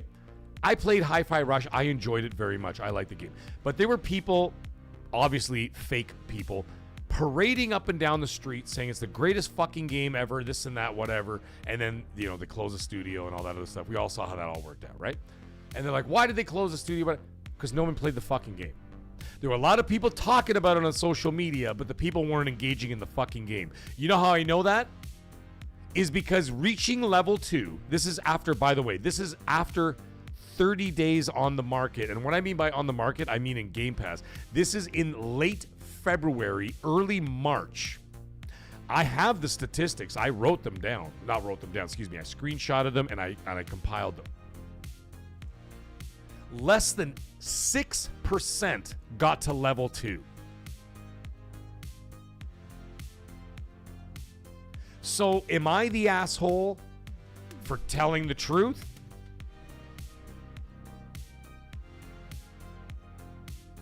Or are they the assholes for literally going like this? And then parading something around because it was a talking point or it was some kind of like a weaponized discussion for Twitter. Fuck off. Just fuck off. Disingenuous gaming bullshit. So, I have more, by the way. I have more. You want to hear more?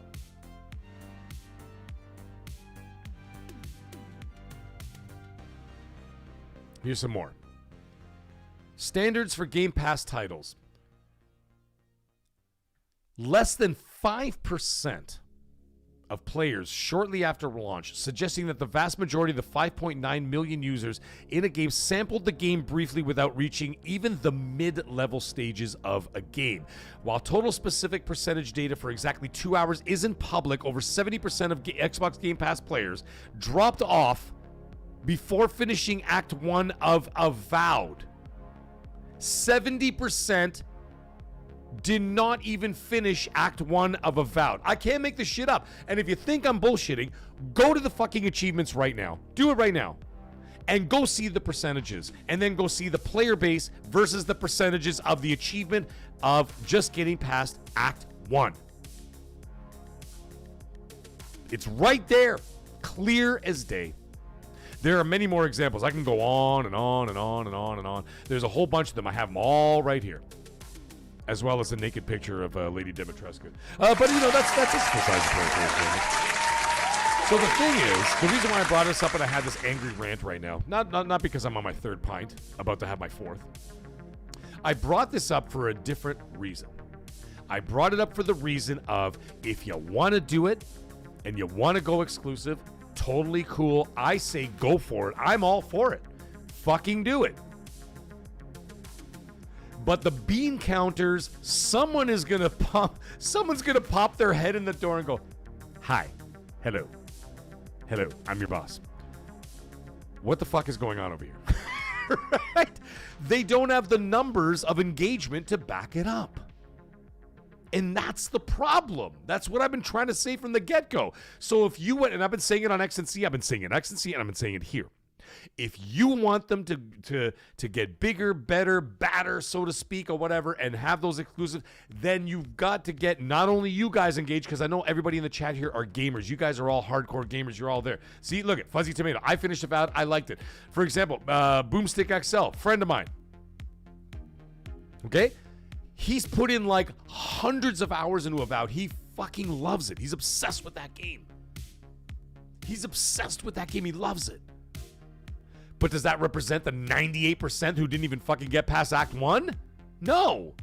So you got to get those other people. Where is the disconnect? This is the question that needs to be answered. And that's what Asha, by the way, she's going to have to figure that out. Where's the disconnect? Why aren't the average gamer connecting with those Xbox games?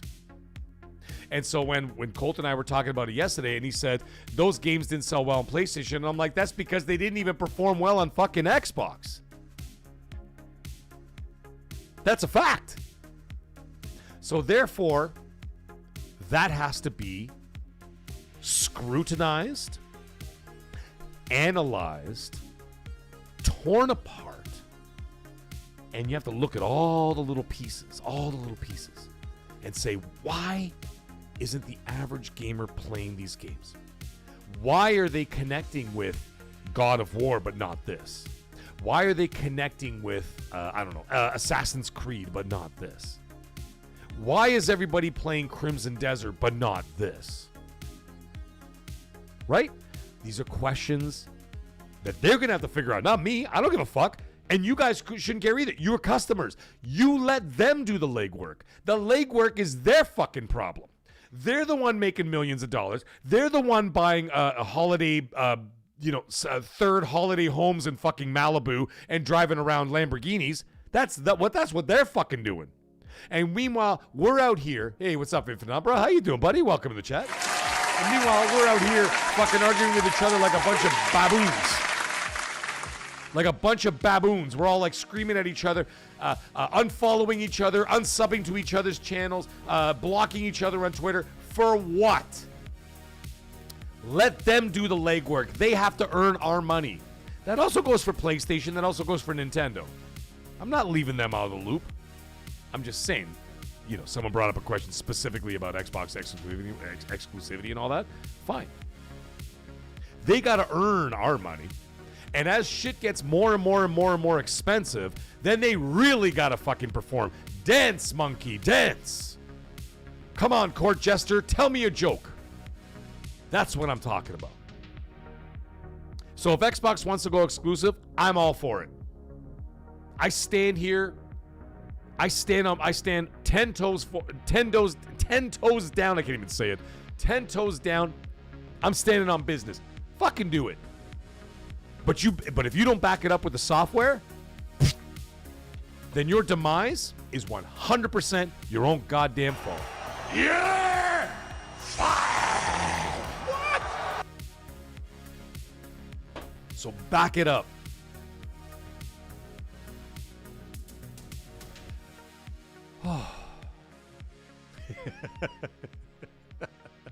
How's it going, everybody? How you doing? Culture Origins, how you doing? South of Midnight is a wonderful game. I really enjoyed it. I gotta tell you that, hey, Culture, I'm telling you right now, I really enjoyed the game. It was a great game. You should try it. I loved it. I thought it was a fantastic game. I see that South of Midnight became like an actual little conversation in the chat here. Oh, QMax, what's he saying? Avowed was my most played game of last year. Xbox in Xbox crazy. Yeah, dude. Some people absolutely adore it. Like I said, I literally just told you before, Mr. Boomstick XL. He's put in like 270 hours or whatever the hell it was.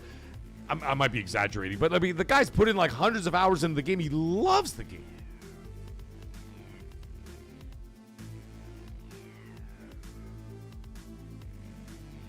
Mr. Little Evil, I want to face that head on. What you just said there. He said the Mag, because of Game Pass, so many people can try the game, so that percentage is very skewed. Yes, and because of that, they try it. They take one bite and they throw it in the garbage. They take one bite, they throw it in the garbage. They take one bite, throw it in the garbage.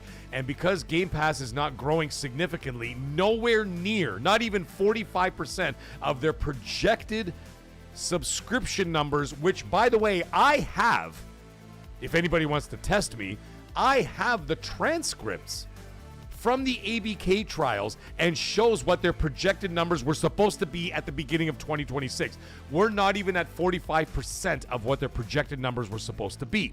So therefore, people sampling a game for 30 minutes here, 45 minutes there, 1 hour there, that's a failure. They're losing money on that shit. And it's gotta fucking stop. They gotta figure out if they're not growing it and people are not engaging, then there has to be a new strategy. And that might mean that they might have to dive off the deep end. I'm not 100% sure, brother. I really don't know what they're going to do. And that's why I'm leaving it in their hands. I'm a consumer. I'm a YouTuber. I'm a commentator. I take something, I look at it, and I comment on it, right? And I talk about it. That's great. I analyze it, even greater. But at the end of the day, it's not my decision. But what happens on YouTube? You know how it goes, brother. You say something, they crucify me, not the motherfuckers who are actually making the bad decisions. They crucify me for talking about it, or they crucify fill in the blank, whoever the hell it is. Right?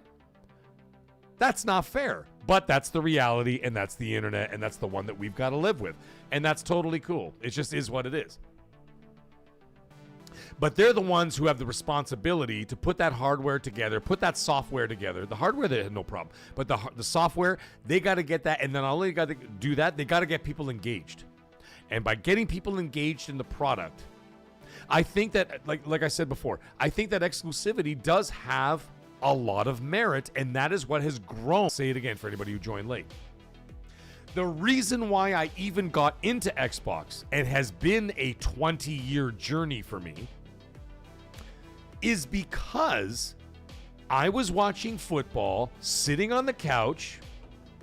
I'm watching the Buffalo Bills, greatest football team of all time, who's never won a Super Bowl, but you know, it is what it is. Bills Mafia for life. I'm watching TV, and what am I watching? I'm watching Dead Rising trailer show up, okay? You got Frank, whatever the fuck his name is. And he's there and he's killing all these zombies, and it looks like Dawn of the Dead, one of my favorite zombie movies ever made. Even the remake from Zack Snyder was fantastic. Great movies. So the original Dawn of the Dead with George A. Romero, plus the remake from, I was about to say D. Snyder. D. Snyder, the singer from Twisted Sister. No, Zack Snyder. Right? Great movies. And I'm watching this, and I'm going, am I actually able to play Dawn of the Dead in a shopping mall full of thousands of zombies and just carnage and cool stories and survival horror, and it's made by Capcom, who makes my favorite video game series of all time, Resident Evil. Holy shit. At the end of the trailer, it says, available only on Xbox 360. Do you know what I did? And I'm not bullshitting you guys. This is not a fucking fairy tale. This is a fact. I literally left my house and I went over to, by the way, GameStop hadn't existed yet. It was called EB Games back in those days. You guys remember Electronics Boutique for all my older friends from the UK, Australia, and from Canada? EB Games, Electronics Boutique. I drove over there and bought an Xbox 360 that day. That very day. And I bought Dead Rising with it. Of course, physical, because digital really wasn't a thing yet. Okay? From there, what did I do? Well, I'm here now. I got my Xbox 360. I never owned an Xbox in my life. Wireless controllers. I didn't know what the fuck that was. I came from a PS2 with a wired controller. Okay, they sold wireless controllers later on down the road or whatever else. They were shit. Like true wireless controllers where I didn't have to aim it directly at the console or whatever. Fucking unbelievable technology. Amazing thing. I love the Xbox 360 and I'm playing this game. What do I do? Well, I got it now. So what do? I go back to EB Games every week. I buy a new game. What's this game? Mass Effect? What the hell's that? BioShock? What's that? Bought that. And what did they get from me?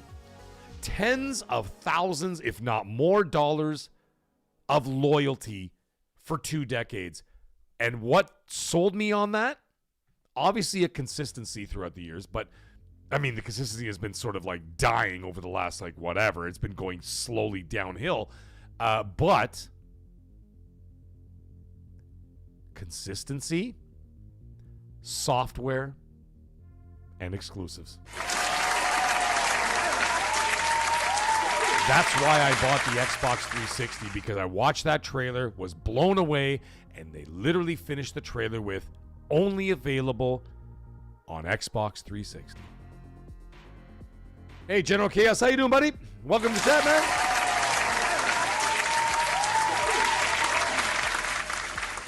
James, pre-Pony Mag days. I still play on Xbox. I was playing on Xbox today, man. I was playing on Xbox today. Emperor Hound, I know you know EB Games, brother. I know you're from around. You know what I mean? Do you know what sold me on a PS4? God of War 2018.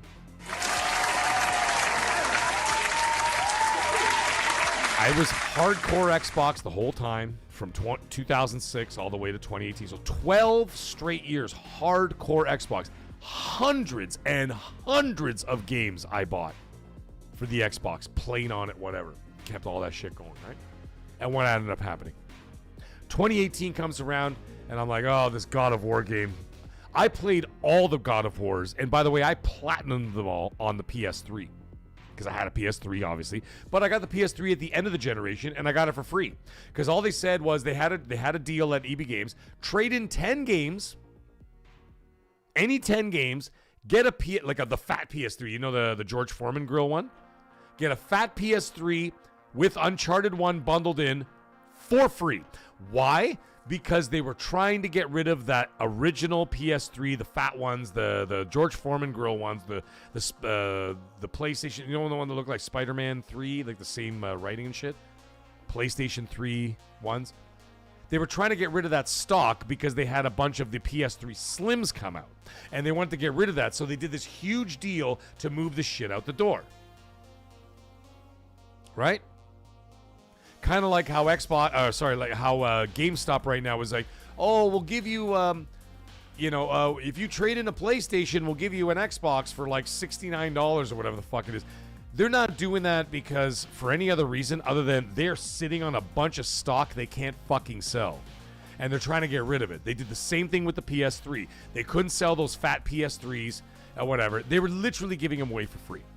Anyways, I platinumed all the God of Wars on the PS3. I fucking loved those games. Okay?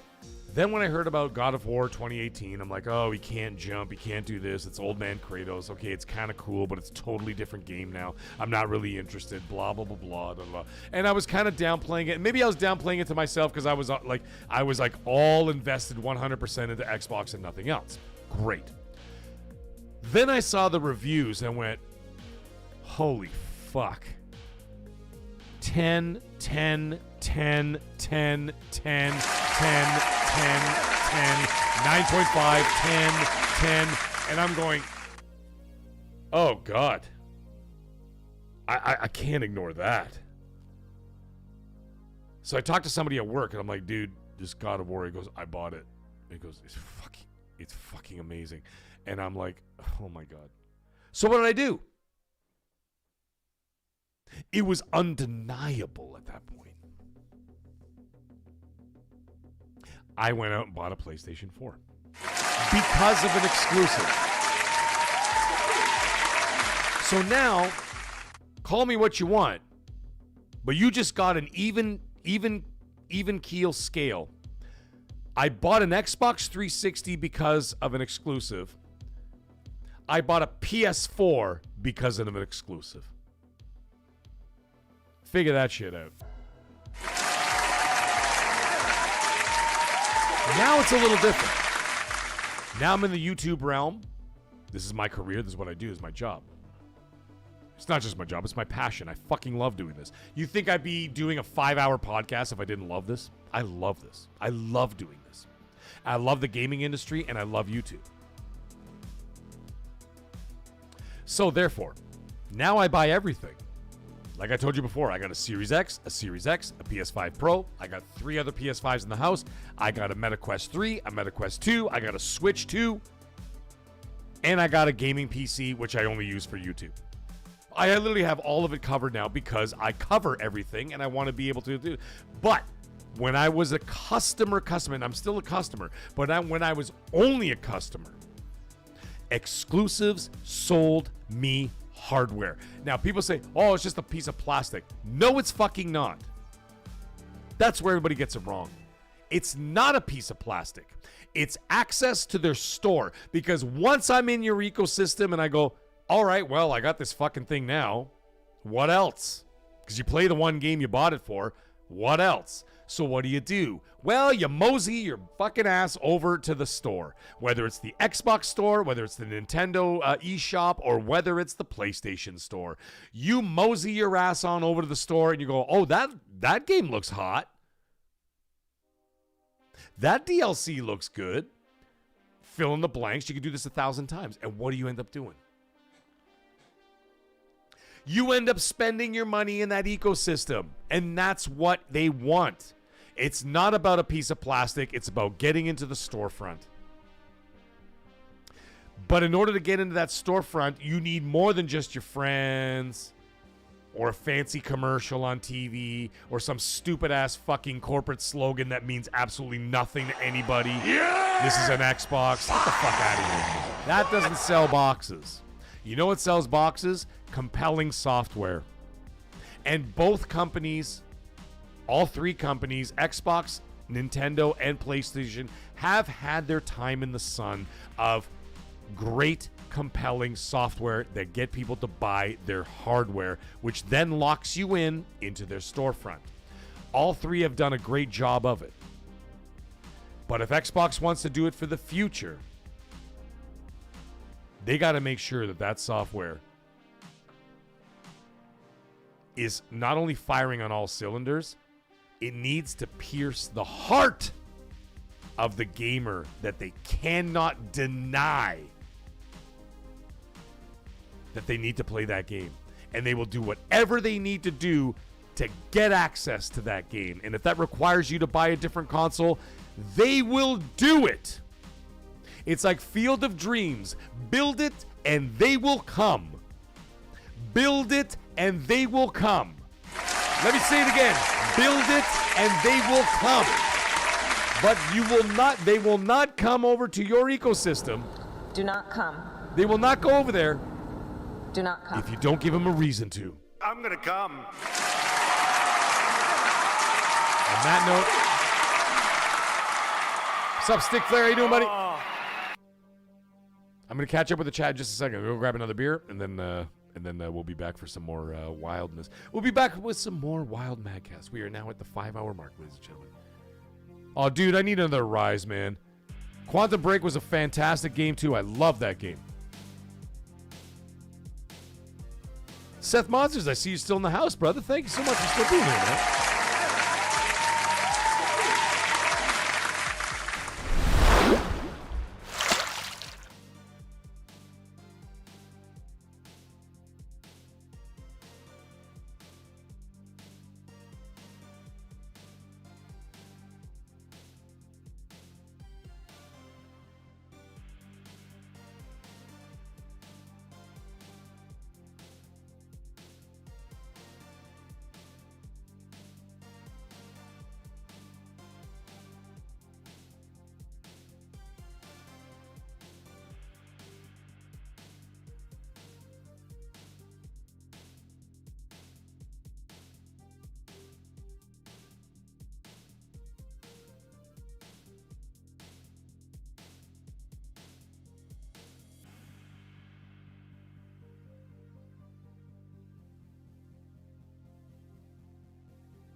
Stick Flare, you're tuning in from Toronto? Well, guess where I am, buddy. It's exactly where I am. Sorry, you're not going to get the screen right now because I'm, I already told you guys before, YouTube is not a fan of smoking, vaping, or cigars while you're on the air.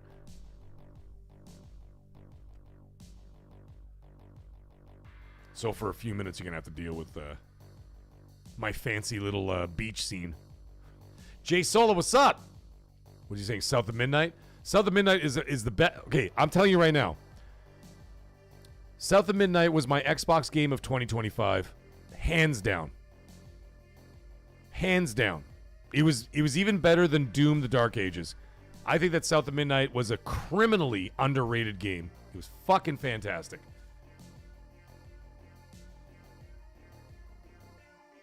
I may even buy it in the Switch too, as a matter of fact. Obviously, I played it on Xbox. I played it 2.5 times. I reviewed it for Xbox. I got the review code from them, and I reviewed the game. I played it 2.5 times, folks. Not once. I didn't race through that shit in, like, one day, slap together a review and get it out, like, by embargo. Fuck that. I played it 2.5 times so I could really get a feel for it. That game was a stellar game. Like I said, Xbox game of 2025, without question. Without question. And, if I may be so bold, it's my second favorite game of the generation for Xbox specifically. My number one Xbox game of this generation is Psychonauts 2.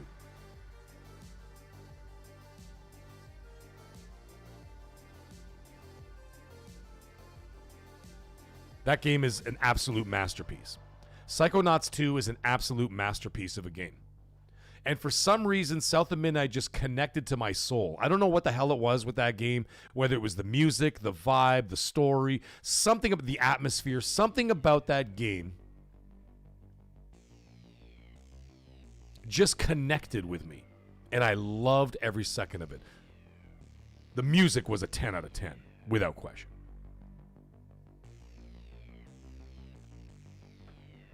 All right, I'm turning the camera back on.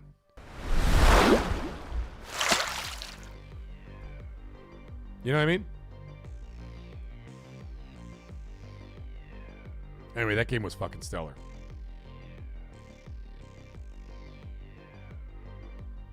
That's it. Stick Flare. That's all I'm trying to say, man. He's saying Xbox needs to string together some wins in terms of quality IP. Yes. Now, the thing is, their games are scoring well on Metacritic. Like, if you look at, like, Avowed, Outer Worlds 2, they're all in the 80s. Doom the Dark Ages. They're all in the 80s. They're doing well, like, critically. The gamers are not connected. They're not playing enough of it. They're not buying enough copies of it. They're not engaging in Game Pass enough. That's all it is. I pulled up those numbers for you guys earlier. Those are sobering numbers.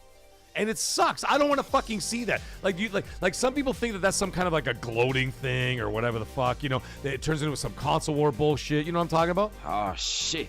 Here we go again. Say it again, CJ. Oh, shit. Here we go again. Say it again, CJ. Oh, shit. There we go. Here we go again. That's what I'm talking about. It turns into some console war bullshit. That's not what I want.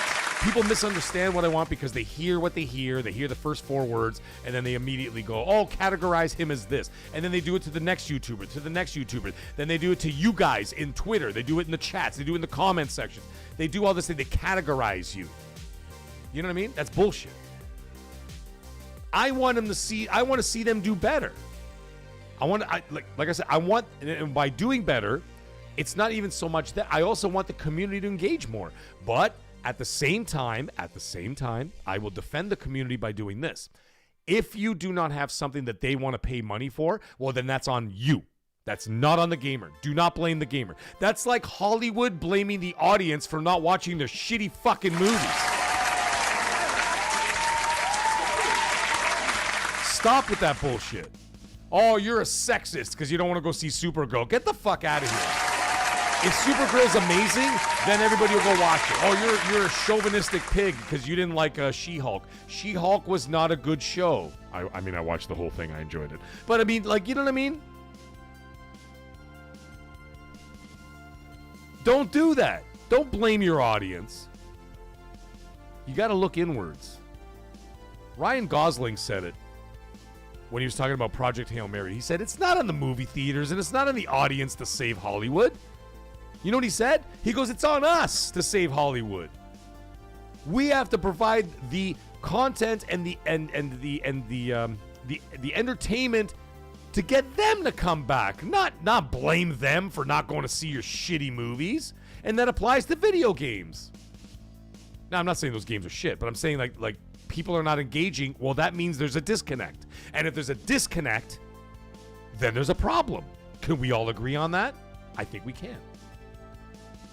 Does that categorize me as a pony or an X-bot or a pony bot or whatever fucking stupid name that people come up with? Nintendork? A furry or whatever the fuck? I don't know. You're fired. You know what I'm saying? Ryther, you're right. This is what I'm talking about. G-Mania, did I even say hi to you yet, buddy?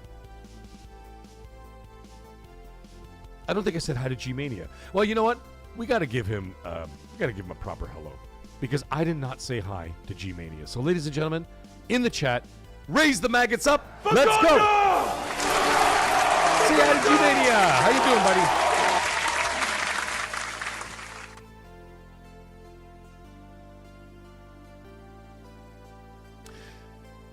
Stick Flare. Here's the thing. I'm glad you said this. He says in the chat here, says, Gears, Halo, Forza, etc. all need an 8 or better average this year. You know the funny thing about that is, brother? Is that all the games outside of South of Midnight, which is ironic because I think that South of Midnight was the better game out of all those games. I mean, the games that came out in 2025. Those games all scored better than South of Midnight. And here's the thing. They all scored in the 80s. Stick Flare. They all scored in the 80s. But people didn't engage. Then that means that Usher, let's go, Usher. Let's go, Usher. Let's go. Okay? Usher has to figure this shit out. And she's got to talk to those people and say, hi, why aren't people playing your games? Like, well, we have an 83 on Metacritic. I don't give a fuck about all that. Why aren't people playing your games? And they're going to stare at her with a blank face while she's doing this.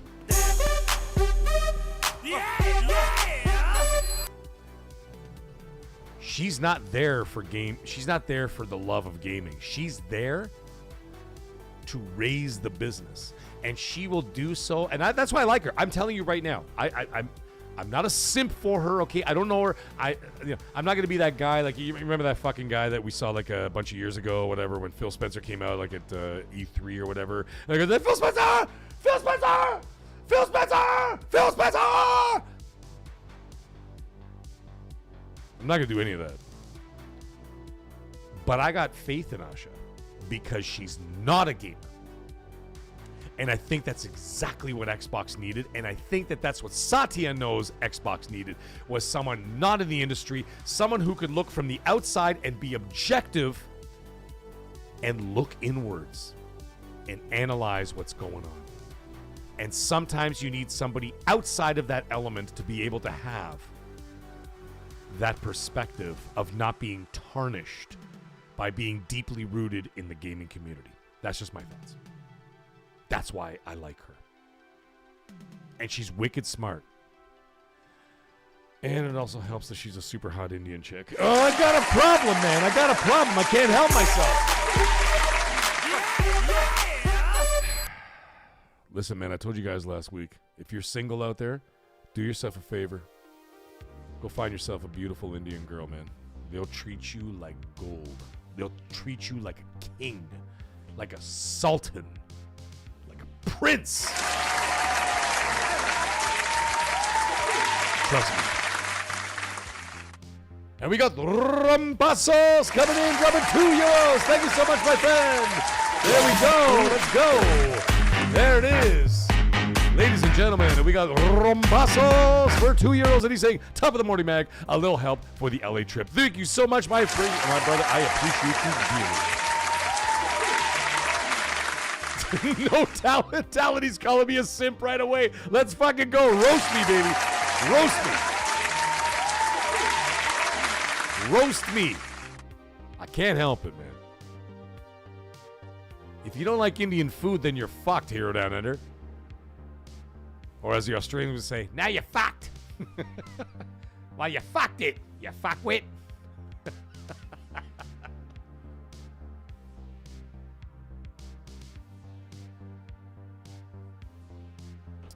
Her teeth are too long? That's a very interesting thing to, like, kind of pull out of a hat of things to, like, criticize her on.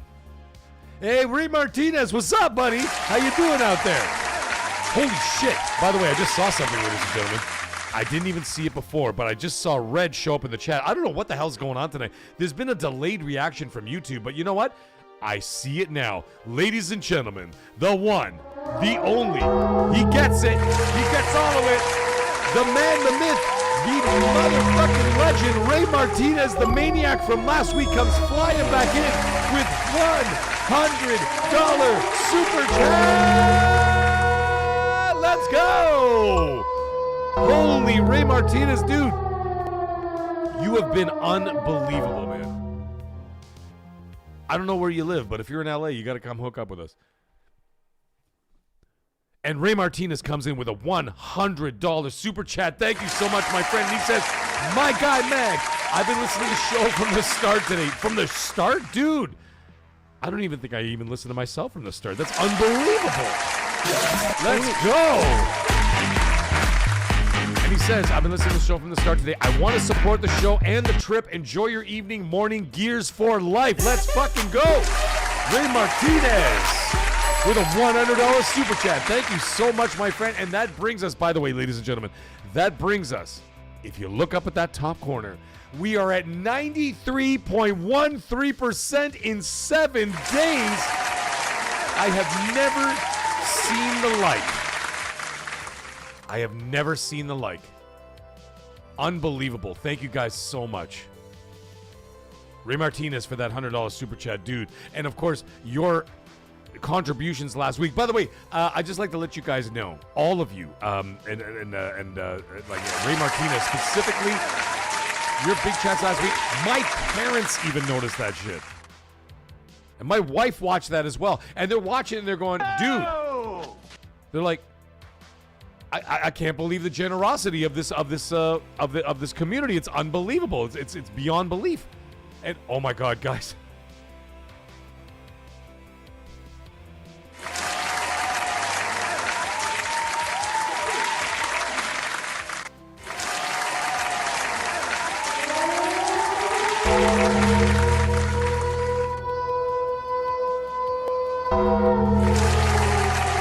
Ladies and gentlemen, it's done.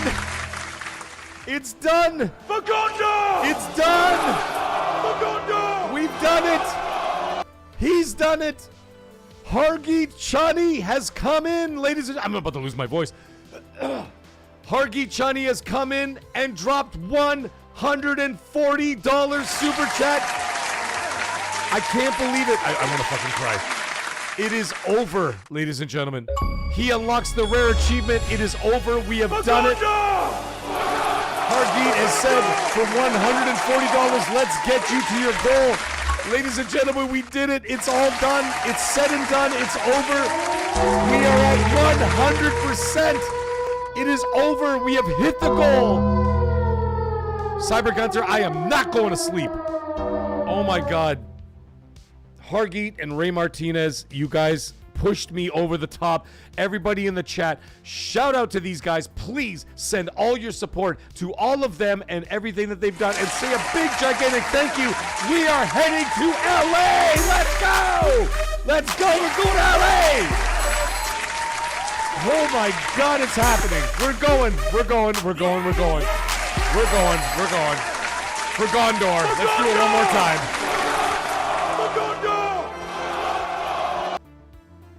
Hargeet, thank you so much, my friend. Gramps is going to LA.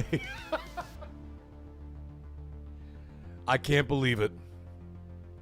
We did it, guys. We did it. You guys did it. I knew shit.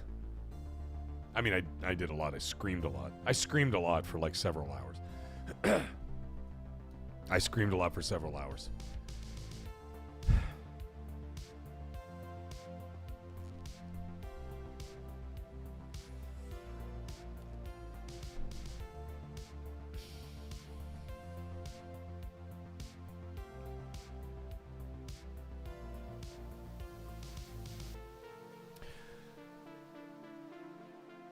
It's been it's been 20 years, man.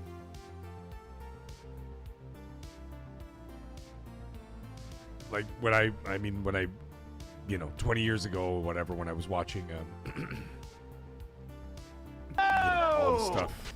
YouTube was barely even a thing or whatever, but E3 was still a thing. It was much smaller in those days, whatever, but I always said to myself, my mecca, my ultimate goal would be to make it out to an E3 in California one day, Los Angeles, I think it was, some of it was in Las Vegas at one point. And then I didn't have obviously in those days I didn't have the money. And then I got married. And, I met my wife or whatever, and then we got married, and then we had children pretty much right away. And, I wasn't getting any younger, right? So, we had our children right away, and, of course, all the money went into my house, and then all the money went into my house, and then went into our lives, and then all the other money went into my children, and obviously, right? Once you have children, you do it, all that, you put everything in there, and we've bbeen sacrificing for years and years and years, and I always kept pushing my dream along. It's like I'll just push it along. I'm just gonna get my kids through this, and I want to get my kids into elementary school, and I want to get my kids into this, and then and now my kids are about to go to high school, and then of course then the next project struggle is going to be get my kids into university or college, whatever they want to do with their lives, and it's and you keep pushing, and what happens as an adult, and you guys know this and I know this, I mean, come on, we're adults, we know this. And what do we do for the sacrifices for our family is that we put our hopes and dreams on the sidelines, right? That's what you do. When you're a man, or a woman, what do? You put your hopes and dreams on the sideline and say, I got to make the life better for my kids and whatever else, and you put everything into that. The same that what presumably for most people is that what your parents did for you. You may not even notice it. You may not even notice it when you were younger, but maybe you notice it now as a grown-ass adult, and you see the sacrifices your parents did. How many vacations did your parents miss because they were trying to feed you, get you to college, get you to university, get that degree, whatever you're doing with your life?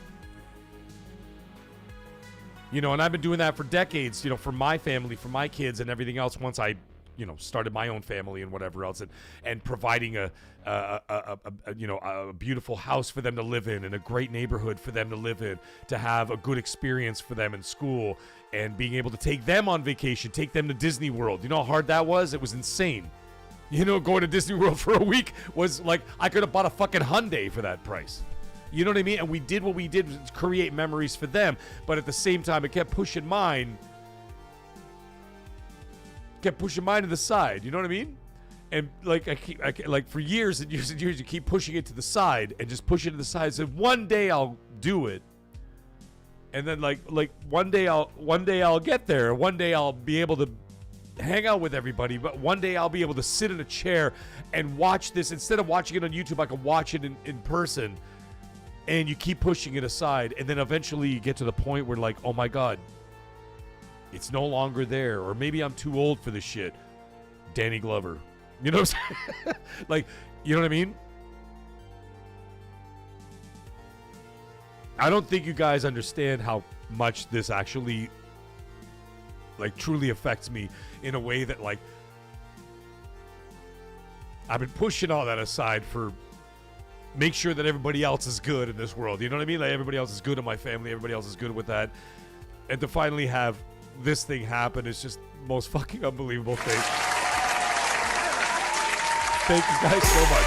I really appreciate it. Like, really.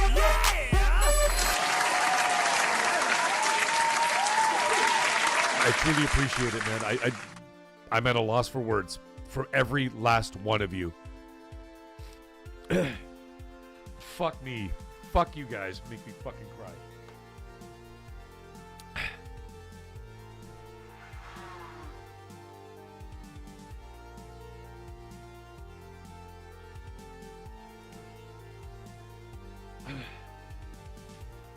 All right. Enough bullshit.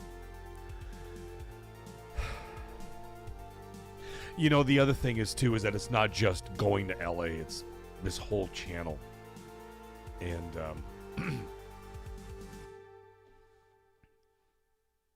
it's all of it. You know what I mean? Like, I've been part of this YouTube community for 5 years now, 5.5 years, whatever. I mean, I did my own channel just like 12 months ago, 1 year ago. And that was also a dream of mine. I mean, I said it on Twitter the other day.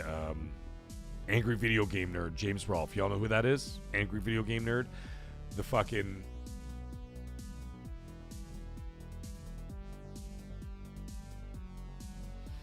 the GOAT of YouTube, right? The originator of YouTube. The original... the original of... Alex, I'll totally do that. I have a lot of talk. I have a lot to talk about with you. Being in the business that I've been in for 3 decades takes its toll, and I came to it all came to a crashing halt this year. I will not tell you guys everything that happened to me over the last year. There's been a lot. It's been a lot that's happened, and it's been a rough fucking year, man. It's been a rough fucking year. And if you were going to test a man's strength and you were going to test a man's faith, then God tested my fucking faith this year. I'll tell you that. And tested my mettle as to how much someone can take in 1 year. It's been... But I look at it as a growing experience, as something that, like, make me stronger. You know what I mean? And it's just like, I don't know, they say that bullshit. It doesn't kill you, make it stronger. Shut the fuck up. Because a lot of people don't make it through that. As Winston Churchill once said, when you're going through hell, keep going.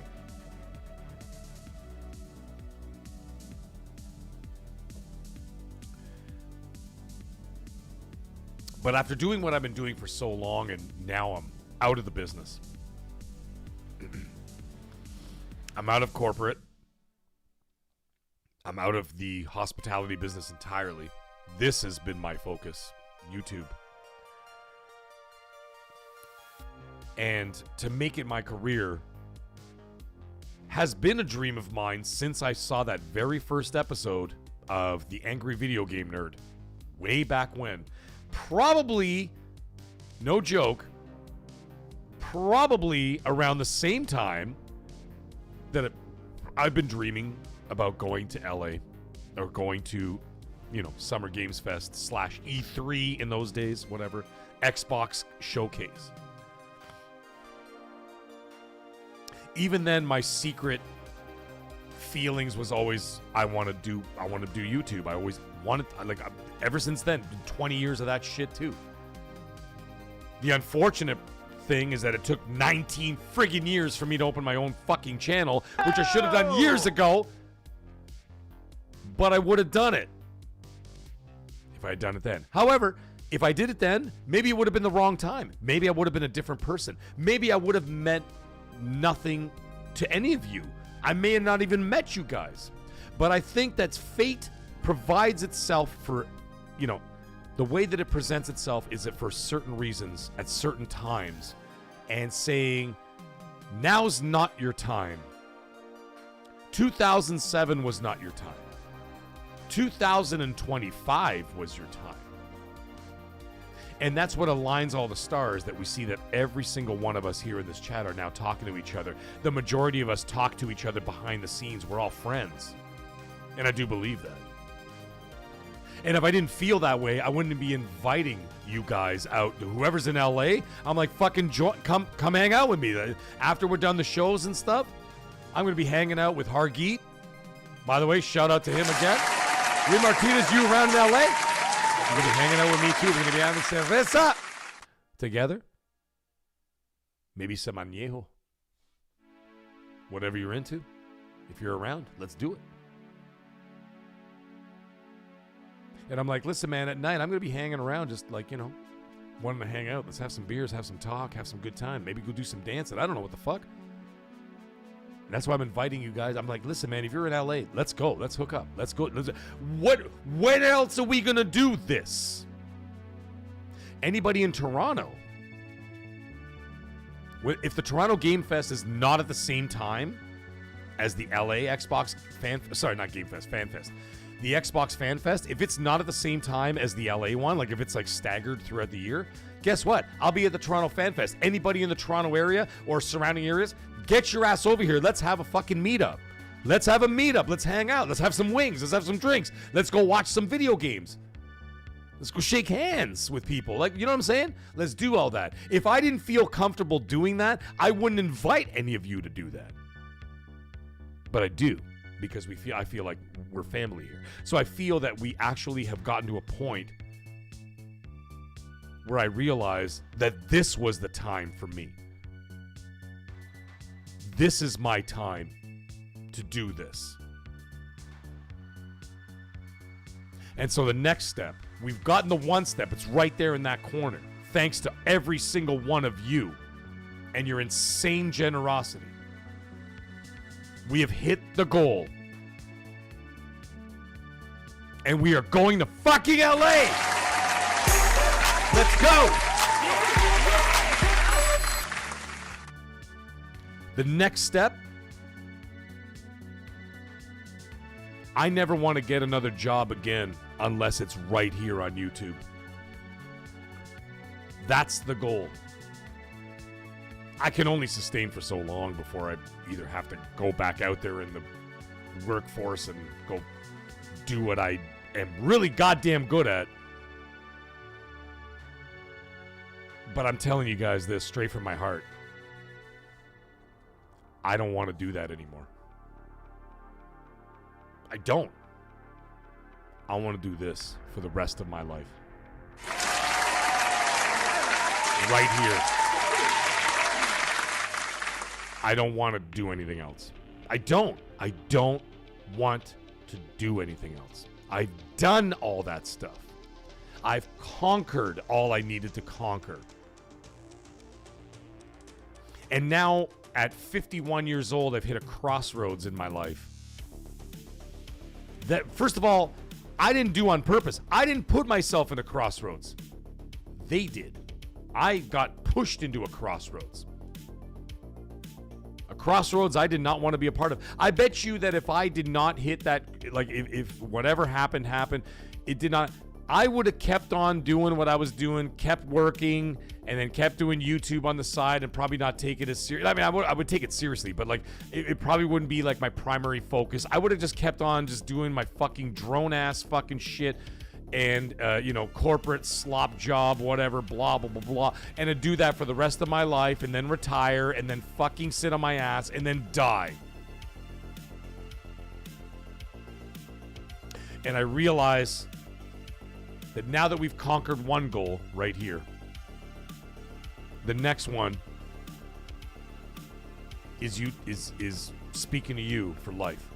That's the way I look at it. Colty, ladies and gentlemen, we have to hit him up with some stuff. We have to hit him up with some stuff. You ready for it? Ladies and gentlemen, he's here. He's here. He's in blue. Oh my God, he's a mod. I don't remember making you a mod, but apparently we did, ladies and gentlemen. He's here. Colty Switters under the chat. Let's go. And you know what? Because he's friends with her, and I'm going to be friends with her, and we're going to be dancing in LA, we've got Asha Sharma. That's it. Colty Switters in the chat, ladies and gentlemen. Say hi to Colty Switters, everybody. I have made it my new life goal at 51 years old. Everybody can redefine themselves at any moment. It may not happen this year. It might. It may not happen next year. It might. My new goal in life, my life ambition, is to be right here on this microphone for the rest of my days. That's it. That's what I want to do for the rest of my days. And I am working really, really, really hard at it. I'm not going to give up. I'm not going to stop. I'm not going to let anything get in the way. I am not going to ever. Yes, okay, there's days where you get down in the dumps. There's days where people shit all over you. There's days where people talk about you. There's going to be days where people make videos about you. You're going to lose subscribers. You're going to lose videos. You're going to lose money. But are you going to lose hope? Hell no. Nor am I. So I'm letting you guys know right now, this is my life's ambition, and this is where it's going to be. And every time you kick me down, I'm going to keep on going. I'm going to keep on getting better and keep on trying and keep on doing this. And no, I'm not talking out of my ass. And no, I'm not blowing smoke. And no, this is not some weird ass, whatever, sermon at a church. No, I'm not trying to do any of that. I'm telling you guys the absolute truth. And the thing is that has emboldened me to tell you all guys this is that we hit that goal. And because we hit that goal, that has emboldened me even further to keep going and keep pushing harder and keep on talking and keep telling at least my version of the truth as best I can. And we're going to continue to build this ecosystem. We're going to continue to build this community. And we're going to continue to push forward no matter what. That's what I'm working on. And now I have finally laid it all out for you guys. I've told you the truth. I've told you everything about me within reason, obviously. Now you know.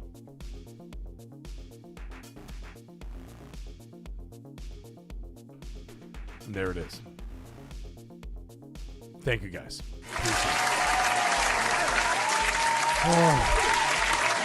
Stick Flair, man. If the Toronto Fan Fest is happening like after LA, you better get your ass over there, man. All of you guys. Now I gotta catch up on a couple super chats here after Hargeet pushing us over the top. By the way, I'd like to point that out once again. That's it. He put us over the top. And we got Seth Moses coming in with a $2 super chat. Let's go. And he says, "We did it. Yes, we fucking did. Let's go." And thank you guys all for the congratulations in the chat, man. I appreciate every single one of you. And then Deceiver drops another £2 super chat. That's British proper money, ladies and gentlemen. And he says, "You did it, Maggot." Yes, we did. I didn't do nothing. All I did was talk a lot. You guys did it. You guys did it. Every single one of you. And we got RT Reviews coming in with a £4 super chat. That is British proper money. And he says, hope you achieve your dreams, Mag. You will. I'm not giving Destiny a choice, brother. I'm not giving Destiny a choice. I'm either going to make it or I'm going to force it to make it. There is no try. Do or do not. That's what the little guy said. And y'all know who I'm talking about. There is a great disturbance in the Force. I have felt it. That's right.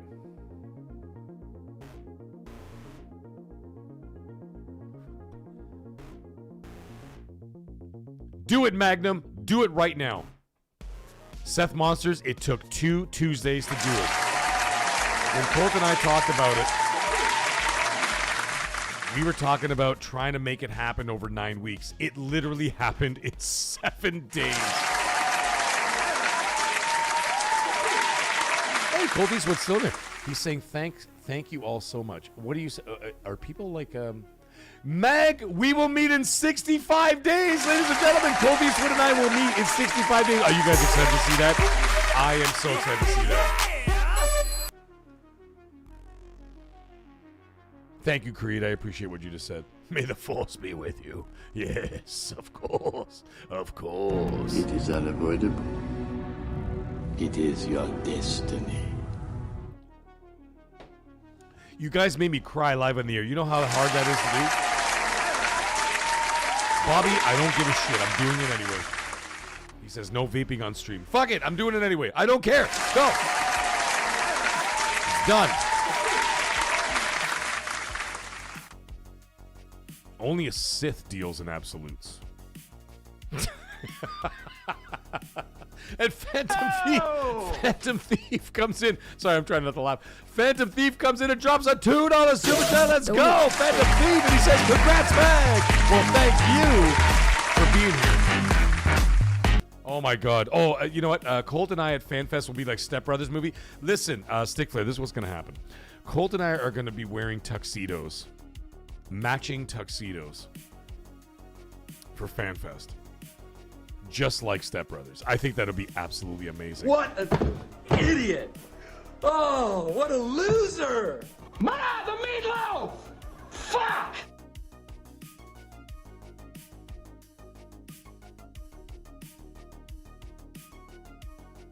Ryther says, you are the first YouTuber I subscribed to subscription. Thank you!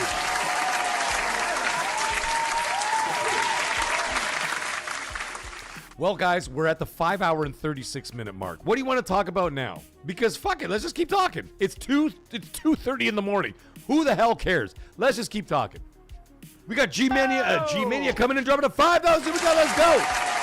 If you get to the 3,000 when you go to LA in your Sony Pony swag, just joking, have fun, you deserve it. Thank you so much, my friend. Let's go. That's what I'm talking about. Thank you, G-Mania. I appreciate it, buddy. Oh, can you imagine if Colt and I went in Dumb and Dumber outfits? James Black, he's saying, Mag, you got to hit Figuera Street when you get there. Funny you say that, James Black. That's exactly where I plan on staying.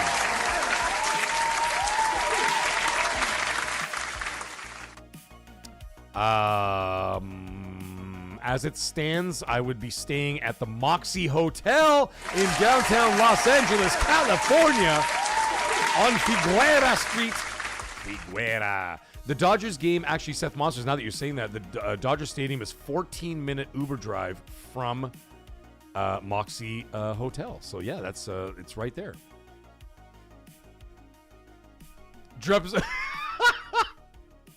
Deceivers say dress up as like a banana. I would do that and pretend I was actually Alex. I mean, I think I could talk like him. I mean, I don't have hair. But I mean, would they see hair like if I'm wearing the banana, like if I'm wearing the banana outfit? Like I just put the banana outfit like covering my head so like, and I take my glasses off obviously because he doesn't wear glasses. And like if I could talk in his cadence, I think I could pull it off.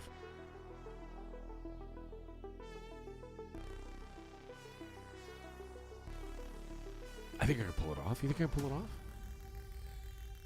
Because Alex has a very specific cadence when he speaks. Like, if you watch his videos and stuff, and you listen to, like, the way he speaks, and he talks like this, and he does this, and then he talks like this. And then he talks like this, and he talks like this, and then he talks like with a steam. And then we get into the steam, and then we're talking about Gabe Newell. Right? And the way he talks, if I can pull that off and wear a banana outfit and possibly pull on Hargeet's beard by doing it, I can actually say that it was Alex that pulled his beard, not the Mag. Because the Mag was not there the whole time. It was actually Alex in disguise. He's bald? I thought he had hair. He has hair. What are you talking about? Thank you, Q-Max. I appreciate it. He goes, I'm more handsome than Alex. I don't know, man. I mean, he's a pretty handsome dude. He's got a nice beard, perfect shape. He's got nice hair going on. I mean, I have a better body than him. Fuck him. I already told him already. Yeah, fuck that. Hey, Alex, you got a six-pack? I know they're talking about drinking a six-pack.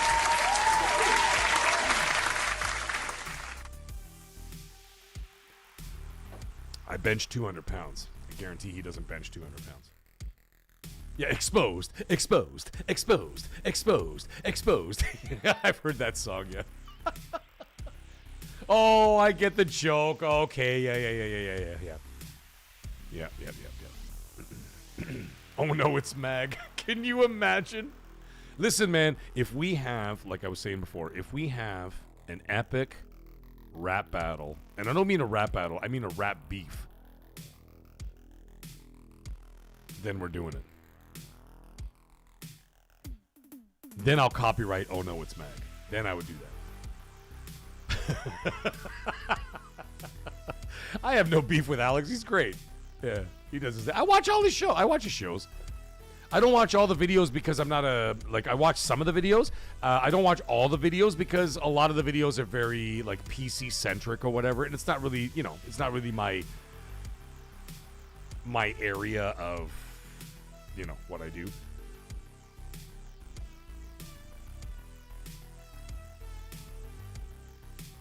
Magnum, not a chance in fucking hell. You guys hear what he's saying in the chat? Magnum, you're out. Yeah! Like, what are you talking about right now? But the cream will rise to the top, oh yeah.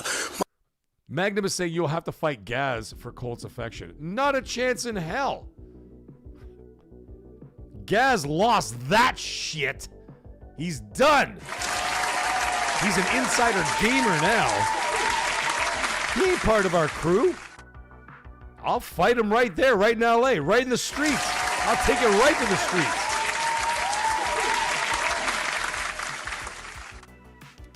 Anyways, just joking. I'm just joking. Relax. Nobody get all excited, okay? Before someone takes that actually too seriously and all of a sudden turns into a thing. Lottie frickin' dog! I'm gonna be busting balls when I'm down there. I'll tell you that right now. And the first thing I'm gonna do, by the way, I'll tell you this right now, and I will go right up to their faces, all four of them, the four horsemen. I'll go right up to them, every single one of them. They'll be standing right there. We'll be chilling all weekend long. By the way, I know that because you know they're part of the crew and all that shit, and they'll be right there. And I'm gonna go right up to their faces. Now, mind you, to reach some of their faces, I'm going to need a step ladder, but I'm going to go right up to the Iron Lords, and I'd be like, yo. And they'd be like, oh my God, Mag, how you doing, man?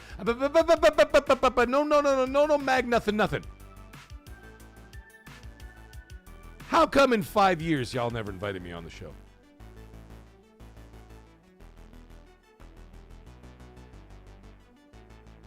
And I'll have this look on my face while I do.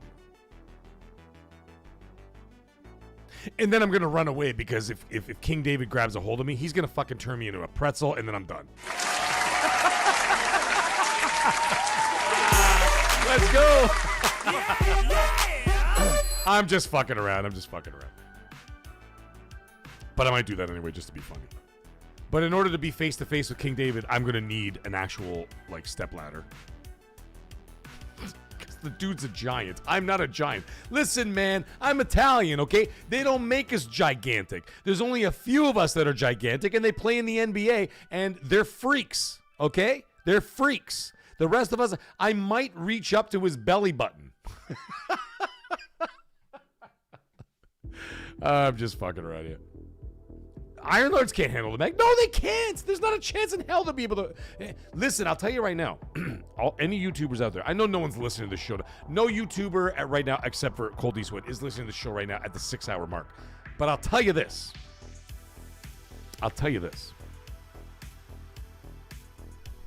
I am going to be looking very deeply over the next few months to see which gaming YouTubers can actually hold their own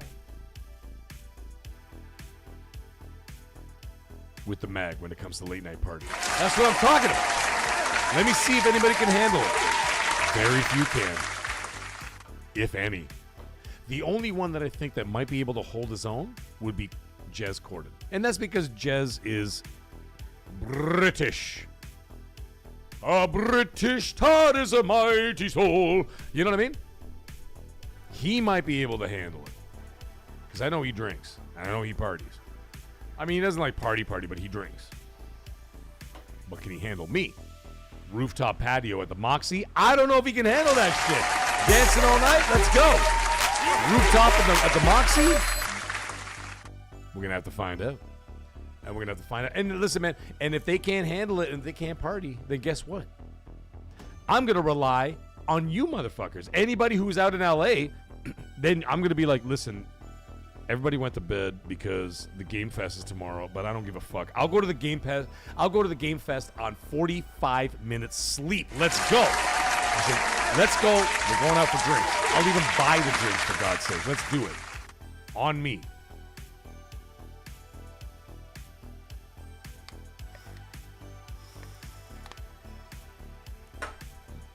But anyways, in all seriousness, I'm just shooting the shit. I'm just being, ridiculous right now. I'm being ridiculous because I'm giddy and we hit the goal and I'm just super happy and all that stuff.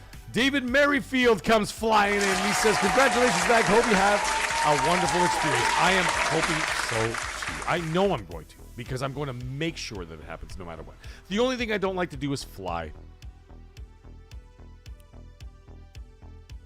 I don't like flying. I'm terrified of flying. Like, I have to take, what the fuck is it called? I can't remember the name of the pill. There's a pill that you have to put, under your tongue. And you put it under your tongue, and it, melts under your tongue. And it's an anti-anxiety medication. And I only get 2 of them. So, for example, when I go to the doctor, I'll tell the doctor, I'm like, listen, I'm flying. And she goes, hey, okay, I got it. And so she prescribes me 2 pills. And then I go to the pharmacy. I get literally, they give me a stupid little jar, the little fucking whatever. And I get 2 pills in it. And I get 1 for when I take off and 1 for when I go home. And so what you do is that when you're lining up, now the medication takes about 30 minutes to kick in. And so what my dad says, because my dad is a pharmacist, by the way, just like to shout out my dad.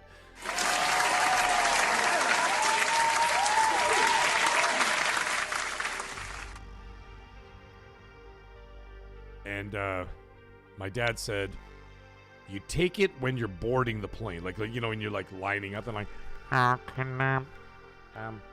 when they're pregnant people, overweight people, and people over the age of 85, please line up at gate number 23. We are boarding the plane right now. That whole fucking thing. So when you're doing that and you're holding your passport and your boarding pass and all that shit, he says you put the pill under your tongue and it dissolves in a minute or whatever the fuck it is. And when you're done that, when you get on the plane and you sit down and all that shit or whatever, by the time the plane actually leaves the tarmac or whatever and gets on the runway and takes off, the medication kicks in. So it takes about 30 minutes. So whatever the hell that drug is, for the life of me, I can't remember the name of it. It'll come to me in a few minutes, I'm sure. I have to get 2 of those before I go to LA. Oh, Mr. Little Evil is saying ex-pilot, nothing to be afraid of. I know, they all fucking say that. They all say that. Mr. Little Evil, I know. I know pilots all say the same thing. Nothing to be afraid of. Yes, but I have a problem with movement. Now, the not lorazepam, Phantom Thief. It's another one. Not Xanax. I can't remember the name of it. I'll remember the name of it. My dad, Mr. Little Evil. My dad is actually a real pharmacist. No, he's not Walter White. I'm Walter White.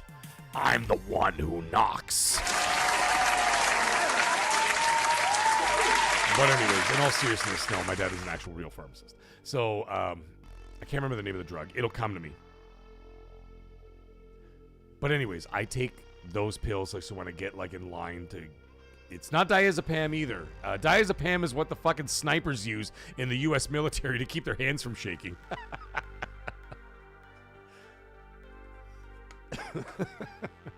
It's not that. James Black, if that happens, you know how that's gonna end. Oh my god. Anyways, I need to get those pills before I go because I can't fly without that Now, I don't take medication for anything. I can't take I don't take medication for... I don't even take Tylenol or Advil, like, if I have, like, pain. Like, my whole body is, like, aching all the time. Like I said, 3 decades in the restaurant business, my whole body from fucking head to toe is constantly in pain. Plus, I also work out like a motherfucker, right? So I'm, like, constantly pumping weights. I'm doing this. I'm doing chin-ups. I'm doing... I bench press 200 pounds. I do cardio. I do this. My body is constantly in pain. I take no pain medication for it. I just live in it. I live in the pain. However, my anxiety is a whole different situation. Hold on, I'm going to check it out right now. Hold on. Anxiety medication.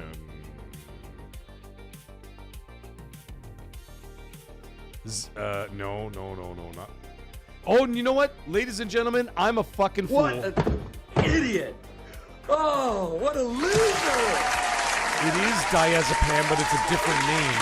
The name comes out as Ativan. I apologize to everybody who said diazepam in the chat because I know a bunch of you guys said that, and I kept saying no, that's not it. Well, no, it's not it because I'm a fucking idiot. It is lorazepam. It is called the other one is the other name for it is Ativan. I take 2 Ativan. So I take 1 Ativan when I fly out, and I take another Ativan when I'm going back home. And it doesn't really cure everything, but it certainly makes it a lot more digestible, so to speak. Now, my last flying experience, I did not have Ativan. It was in November of this year. Of last year, whatever it is, like 5 months ago. I went to Nashville, Tennessee. I go to Nashville every single year. Yeah, Ativan. Thank you. Yeah, there it is.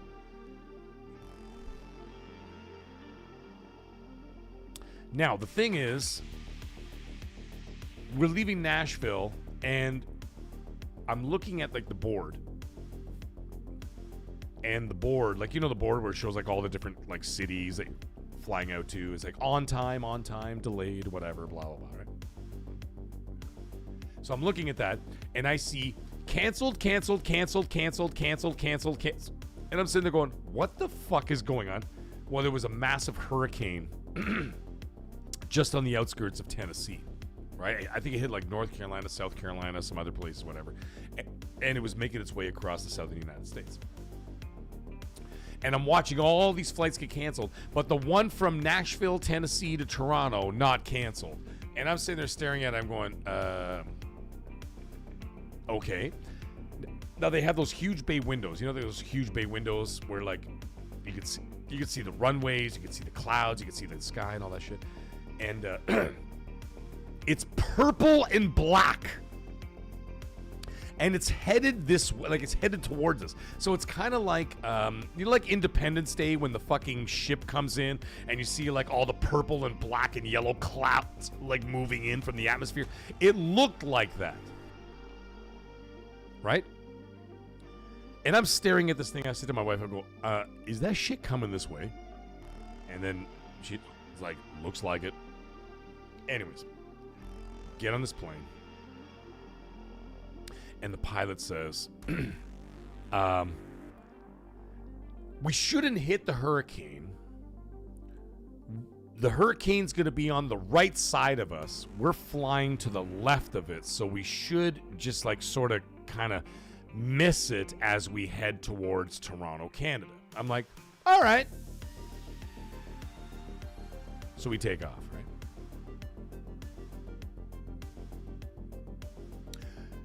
Don't we hit this fucking hurricane head on? And I mean head on.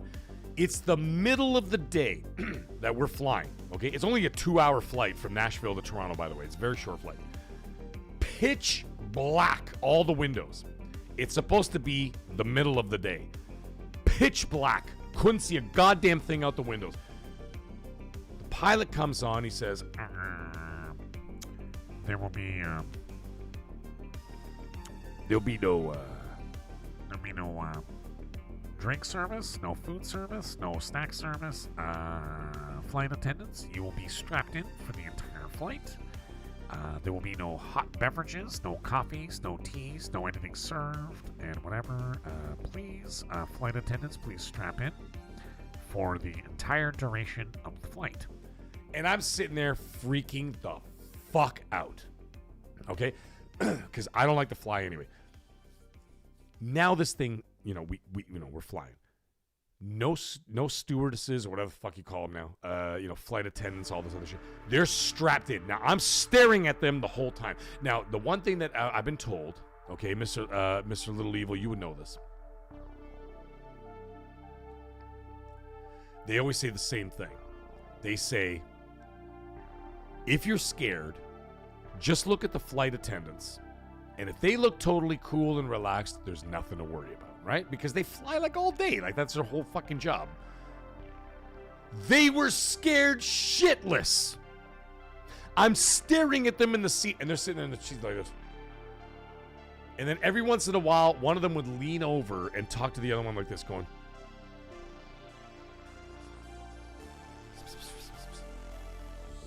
and they looked terrified. I'm like 4 rows from the front of this fucking plane, and I could see them sitting in their chairs like they're like little fucking emergency fucking chairs, whatever. And they were scared shitless. And this chick is talking to the dude's talking to the other chick's talking back to the dude, and they were scared. Okay? So I'm watching this thing, and I said to my wife, I go, we're gonna fucking die. And she goes, stop saying stupid things like that. I go, honey, they're scared shitless. Can you not fucking see it? And so now I'm talking out loud. So now other passengers can hear me. Right? And I'm like, can you not fucking see this? And she looks over at them and she looks at me and then doesn't say a word for the rest of the flight. However, she's holding my hands. I am gripping the chair so tight, I swear to God, I was going to be bleeding out of my fingernails. I was grabbing this thing. This fucking plane was going left, right, up, down, sideways, this, that. It was doing the lambada in the air. It was like, the plane was going insane for the whole fucking thing. The, what's it called? The baggage, whatever, you put the carry-ons were popping open and shit like that. And no one could move. Not even the the flight crew wouldn't get up or nothing. It was 2 hours of pure hell. When we finally landed in Toronto, you know what the woman said? Like, when they come up on the mic and they're like, hi, well, it's 18 degrees here in Toronto, and we want to thank you for flying Air Canada, and we want to thank you for this, that, and the other, and blah, blah, blah, blah, blah, blah, blah, blah, blah. Right? They say all that bullshit, right? You know what she says when she comes on the mic? She grabs the phone fucking thingy, and she goes, well, that was something. She literally said that. She goes, well, that was something. If that's not the telltale sign that was the worst fucking flight, not only that I've been on, it was the worst flight she's been on. By her saying that in front of everybody as we landed in Toronto. That's exactly what she says. Well, that was something. Anyways, long story longer, that was my last flight experience. And like I said, I don't like to fly to begin with, okay?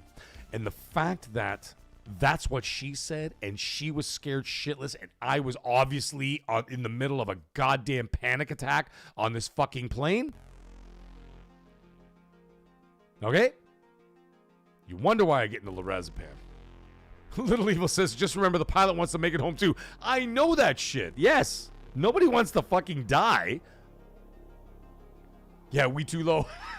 Magnum and wings are very flexible. Yes, they are. And planes can do amazing things. I do know a couple of commercial airline pilots that said that everything that goes wrong, there's like 7 backups and like fail safes that will kick in or whatever. Anyways, the flight from Toronto to LA is 5.5 hours. So it's not a short flight. I mean, that's a long flight for my ass.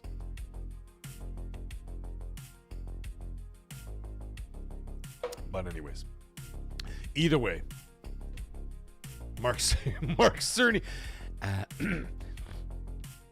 Hi there, ladies and gentlemen. We are flying at 18,000 feet right now, cruising at a speed of 6,000 kilometers per hour.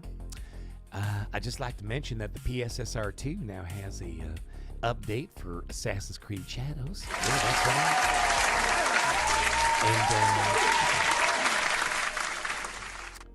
if you'd like to buy some duty-free products, you could just take a look at the menu that's right there in front of you. And while you're doing that, please do me a favor and buy the latest PlayStation exclusive. It really helps my paycheck.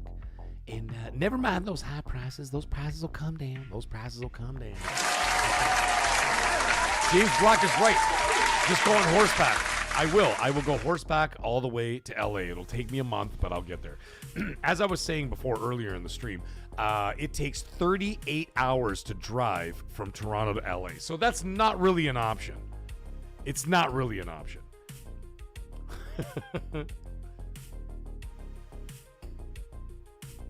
Pretty much all systems have triple redundancies on the bigger planes. Yes, they do. However, that being said, Mr. Little Evil, it's kind of funny that I also had a meltdown several years ago because I was doing a hop, skip, and a jump flight to Las Vegas, and I was already in Las Vegas, whatever, but we were coming back from Las Vegas. So what we did was we went from Las Vegas to Chicago. So we landed in O'Hare Airport in Chicago, and then it was going to be a 1-hour flight from Chicago to Toronto, because Chicago to Toronto is a very short flight. Same with Boston. New York City, by the way, if you want to land at JFK from Toronto, it's literally 40 minutes. It's a 40-minute flight from Toronto to JFK. So if you want to go to Manhattan, up, down, you're in, goodbye, hello. You watch one episode of fucking Seinfeld and you're already there. You watch half an episode of Yellowstone and you're already in New York City. It's pretty amazing. Now, that being the case, I'm flying from Las Vegas to Chicago O'Hare. Okay, we land there, great, everything's fine. There was a lot of turbulence, there was a lot of fucking, there was storms there too, but it was manageable, right? Anyways, we get to Chicago, and now they're lining us up for the next flight from Chicago to Toronto, a 1-hour flight, right? And I look out the window as we're lining up for the, to do the boarding passes, and there's this fucking plane there. It's like an Indiana Jones plane. I go, what the fuck is that? And I'm making jokes about it because it was a propeller plane. It was a new propeller plane. It was Air Canada, but it had propellers and shit. Like propellers, like Indiana Jones 1923, like fucking propellers. So I'm laughing at this plane. My wife goes, we're getting on that plane. I go, the fuck we are? Yeah! Fire! What?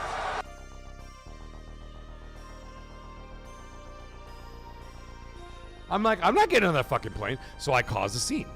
Once again. I caused a scene. By the way, Guerrilla Tactics, I know you're out there somewhere. I saw you earlier in the chat. I just want to say hello. So I caused a scene. I'm not getting on a fucking plane. I'm not getting on this propeller plane. This is not 1923. I'm not Indiana Jones. We're not flying to India to the Temple of Doom. Fuck you. You go on the plane. I want a normal plane. Fuck this. And I'm causing a scene, right? At this point, it gets to the point. I'm not even kidding. Security hears me, and that it didn't do anything, but they were sort of inching closer towards me. It's like they were closing in on me, and I could see them closing in on me, and I'm going, Well, if I'm gonna get arrested, fuck it. I'll fucking drive. I'll rent a car from Chicago and I'll fucking drive to Toronto. I don't care what the statistics tell me. I'm not getting on a propeller plane. Anyways, my wife beat the shit out of me because she's Irish, and she's basically like, get on the fucking plane, you fucking pussy. Let's go. Blah, blah, blah, blah. Smacks me in the side of the head, drags me on this plane. I go in there kicking and screaming. I'm like, fine, whatever. I get in the seat. Guess what? This is what kind of a loser I am. What an idiot! Oh, what a loser! The propeller plane from Chicago to Toronto was the smoothest, most beautiful flight I've ever taken in my entire life.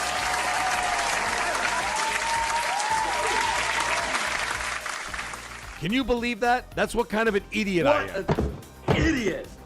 Oh, what a loser! So meanwhile, I almost get arrested by security for freaking out, having this total meltdown. Little did I know that it was actually the smoothest flight I've ever been on. It was like magic. We like went up in the air. There was no turbulence. It was smooth. I walked around. I went to the bathroom. I talked to the stewardess or flight attendant, whatever the fuck you call them now. And this and that. She was kind of hot, so I was kind of chatting her up for a few minutes before my wife noticed, you know what I'm saying? And like, you know, I went back to my seat, and I'm like, this is not. And the next thing you know, I'm in Toronto. We landed like a dainty butterfly. It was gorgeous. Unbelievable. Exactly. Jacob, exactly. Mag acting like Mr. T when the A-team tried to get him on the plane. Exactly. You know what I'm talking about. Hey, Jupiter Skull, what's going on, buddy? How are you? He goes, driving 38 hours from LA to LA from Toronto would be crazy. Dude, you know, I was talking about it with Cold. I'm like, can you imagine how fucking funny that would be? I mean, we would have to, like, do it. Like, it would take, like, 2 weeks for the whole thing because it's going to be, like, 4 days in LA plus at least 3 days before for 3 or 4 days before for the driving. 4 days after to get home. I'm like, that would be like a 2-week excursion. But you know what I would do? I would film the whole thing and then just like release it as like a documentary of like Mag and Colt going to LA. And why? Because I would have to go through Seattle to get there. And Colt lives around Seattle. I would pick his ass up and then we would go down together from Seattle to LA and have like a whole road trip. That would be fucking hilarious.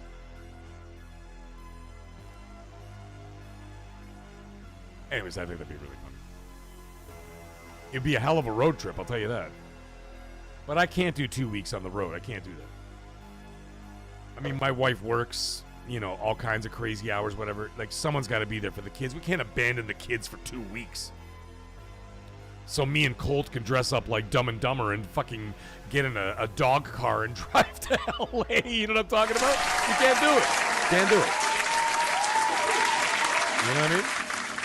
Anyways, I'm going to go grab one more celebratory beer. We're going to finish that beer, and then we're going to call it an evening.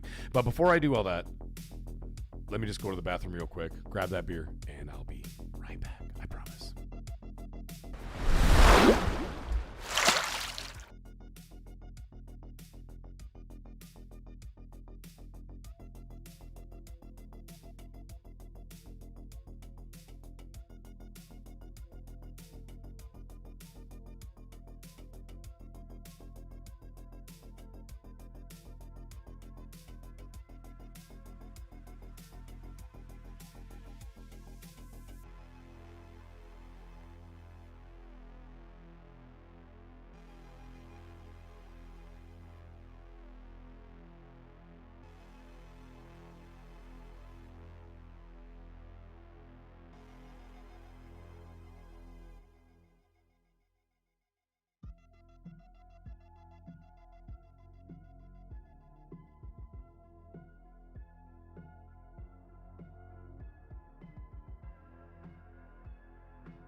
Magnum, you're 100% correct. He says, you and Colt should do a road trip like planes, trains, and automobiles.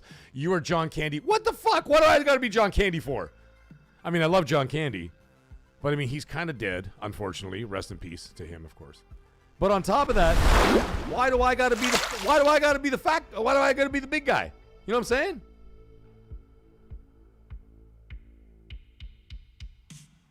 I don't know, man. Bobby, have a good night, buddy.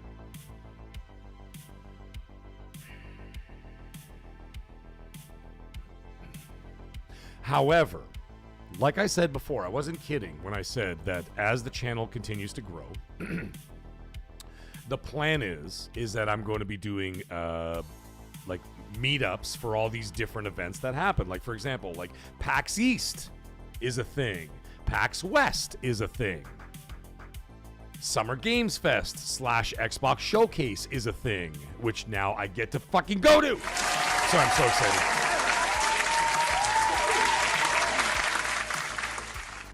Mr. Little Evil, is it wrong? He says, update your Be Right Back screen, Twitter icon, and wrong handle. What? Let me check right now. Hold on. We're going to check that right now. Let's check. No, that's correct, dude. No, that's correct. Middle-aged game guy with a GY at the end is my Twitter. And YouTube is at the Meg. So if you actually look at the Meg, that'll show up. No, that is correct, my friend. Thank you, QMax. Have a great night, buddy. Thank you. Thank you for being here. Because we're both Canadian. Oh my God, Jacob, it's dinner time for you? My goodness, it's almost breakfast time for me over here. It's wild. I love all these time zones. It's kind of fun. But anyways, like I was saying, I wasn't kidding when I was saying that, like, you know, when the channel grows big or whatever, and I can actually go to all these different events over time. Oh, that's weird, Mr. Little Evil. Mine is spelled correctly. I will double check to see how the replay shows up. Then I'll go to PAX East. I'll go to PAX West. I'll go to the New York, whatever the hell it is. There's one in New York as well, like a game show in New York. I'll do all that stuff. And then I could be like, yo, this weekend, or whatever, not this weekend, but I'd be like, you know, in a month from now, whatever, Colt and I will be at PAX East. We're going to be there. Come check us out. Let's have a meetup. Let's go to a bar, and then, like, you know, a bunch of us can all get together and have a good time, take some pictures, have some laughs, whatever. Go to PAX West, do that in Seattle, do this. Go to New York. Anybody from New York, if y'all are there, let's do it. Anybody in Toronto. That's why I'm hoping, by the way, that the fan fests are not all happening simultaneously, right? So if the fan fests aren't happening simultaneously, which I presume that they're not, because it can be in 6 different cities. And by the way, if you look at June to November, which is the 25th anniversary of Xbox, there are 6 months in between all that. 6 cities, 6 months. I think the smart thing would be to do one every single month. One city every month. Paris, London, New York, Toronto, Miami, all the different places that it's going to be at. And then eventually it'll be in Seattle, if I'm not mistaken. And then Seattle lines up with the 25th anniversary of Xbox right there at their headquarters. Perfect, right? So if they do the Toronto one after LA, I'm in. I'll be there 100%. Ray Martinez. Oh, Ray Martinez, you're from New Jersey. What's up? My dad's family's from the Bronx. I know that's not even close to New Jersey, but, you know. Take the Lincoln Tunnel, buddy, and we're hanging out. Take the Lincoln Tunnel. We'll be there together. You know what I mean? So, like, that would be totally cool. We do all that shit, and then we all, like meet each other. I mean, we won't meet everybody. Because, you know, we got a lot of people in the UK and Australia. Like, you know, that's unattainable for, you know, many reasons, right? But it is what it is. I think that'd be really fucking cool.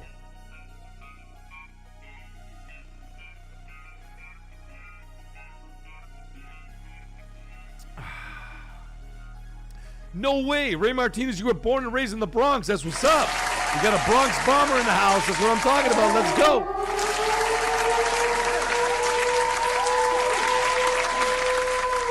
All right, Ray Martinez, I might as well tell you. This is how it all works out. So the way that it works out is that my family, my parents, my mother was born in Belgium. She went from Belgium once she was like a baby.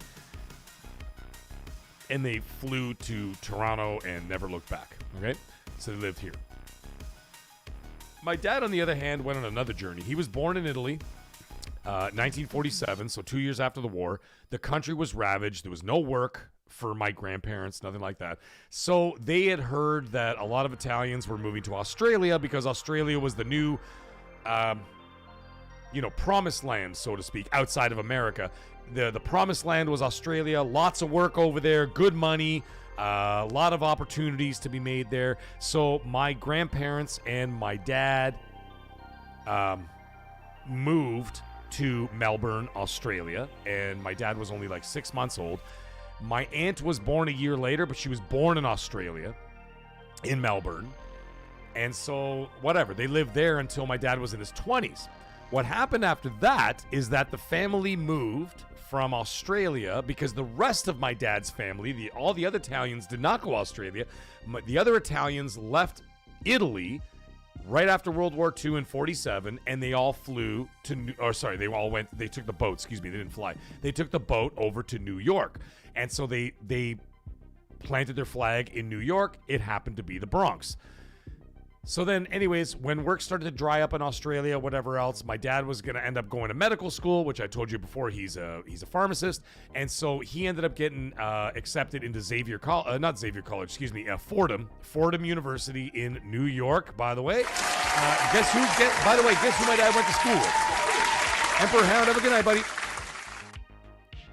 Cybergunter, thank you so much. He says, congratulations, bro. See you in LA. Dude, Cybergunter, I will 100% see you in LA. We will make it happen. What's up, Ben? How you doing, buddy?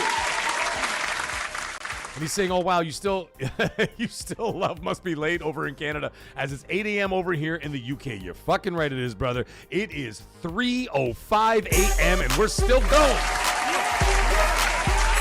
I sat on this chair at 8:40 p.m. It is now 3 o'clock in the morning, but we're still going. Anyways, so my dad left, my dad, my family, whatever, and my aunt, they all left from Australia, from Melbourne, Australia. They all went to the Bronx. They set up shop in the Bronx. And to this day, I still have the majority of my dad's side of the family, I would say about 90% of them, all still live in the Bronx as it stands right now. So yeah, we'll all be. So they were all there. They were all there in the Bronx, and they're still there now. So if we ever go to New York, we usually go visit the family in the Bronx. They're still all there, whatever. And then my dad and my grandparents ended up moving to Canada because there was even more work up here from New York, and we've never left. So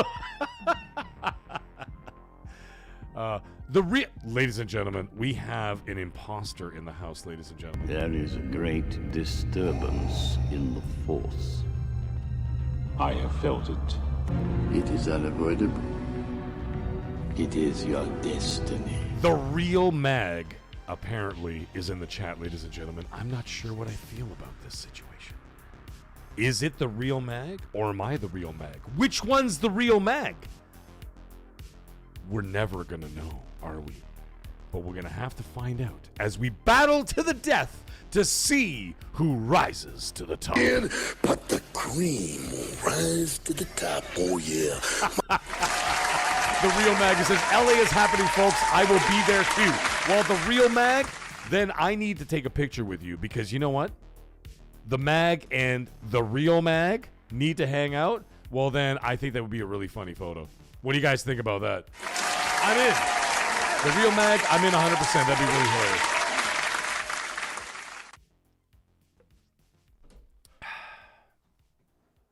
Anyhow. All right, I'm pretty much wrapping it up here, folks. I got half a beer left, and I'm pretty much wrapping it up for the evening. So if anybody has anything else they want to talk about for the next 5 minutes, get it out of your system now. We've talked about everything tonight. We've talked about everything tonight. And yes, we will, if news drops tomorrow, then I'll do a video tomorrow. If not, I will be doing a video on Thursday. I have something else I want to talk about. I won't talk about it just yet. But I'm formulating ideas about what I want to get into. But tomorrow's an off day. like I said, unless news drops. All of a sudden, if like something happens like, Phil Spencer showed up at Microsoft and he fist fought Asha Sharma to get his job back. I don't know. If something like that happened, then I'll be back on the air. But if not, tomorrow's an off day. I'll be taking the day off.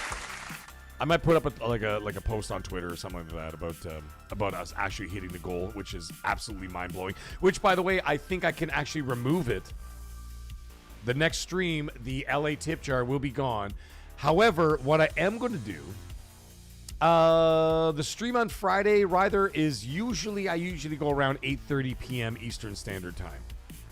I don't know what I'm going to do just yet. I'm still sort of like formulating what I'm going to do because as it stands, I have no games that I want to play because everybody's sort of played out Crimson Desert. Like, I mean, like, okay, well, we can do Crimson Desert, but like everybody's fucking playing Crimson Desert online. It's you know what I mean? Like, it's kind of lost its luster in terms of like live streaming because everybody and their mothers is streaming the game. So I'm going to avoid Crimson Desert. I know that next week, like I said, I'm going to be streaming 2 different games on 3 different days. We got Pragmata and we've got Mouse Detective PI for Hire. Mouse PI Detective for Hire. Both are coming out. So I will be streaming 3 days next week of those games. It's going to be absolutely amazing. Can you imagine, Itchy? He goes, calling it now for tomorrow's news. Phil Spencer gets hired by Nintendo of America. There it is. If that shit happens, I will be live on the air tomorrow. Fuck it. Let's go. We'll go right back on it. But if not, I'm taking the day off tomorrow. I'll be back on the mic on Thursday, doing not live, but doing a video. And then Friday Night Live, I will definitely be doing something for Friday Night Live. But like I said, I will be sort of interchanging between live streams, like a podcast, and gameplay, depending on if there's a game that's hot that everybody needs to see and we got to talk about and we got to play. We will do all of those things. So it's going to be, mixture of both. Is Painkiller any good? Talos Ray, if you're referring to the Judas Priest album of Painkiller, then I would say that that's a 10 out of 10. I just saw Judas Priest in the summer. They were fucking amazing. 10 out of 10 concert.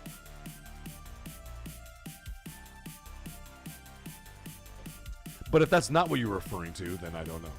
That's right, rather, Nintendo Pass being announced tomorrow, ladies and gentlemen.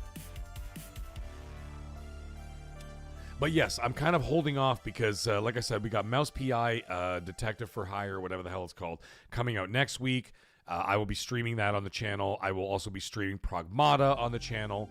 And that'll be sort of dominant for the next couple of weeks for Friday Night Lives. And I will be doing a couple of, bonus streams on top of that to play it. Like, because they don't line up exactly with Friday. Right? So I will be playing it the day the games come out. Now, that being said, of course, at the end of the month, as I said earlier, Saros will be day 1 here on the channel, and we will be playing all of that. Even if it takes a couple of weeks, we will be playing all of Saros on the channel. We'll be doing all that, and that will dovetail directly into Forza Horizon 6. And then on and on and on and on and on. Yeah, Rob Halford can still go, dude. Man, that dude can fucking rock.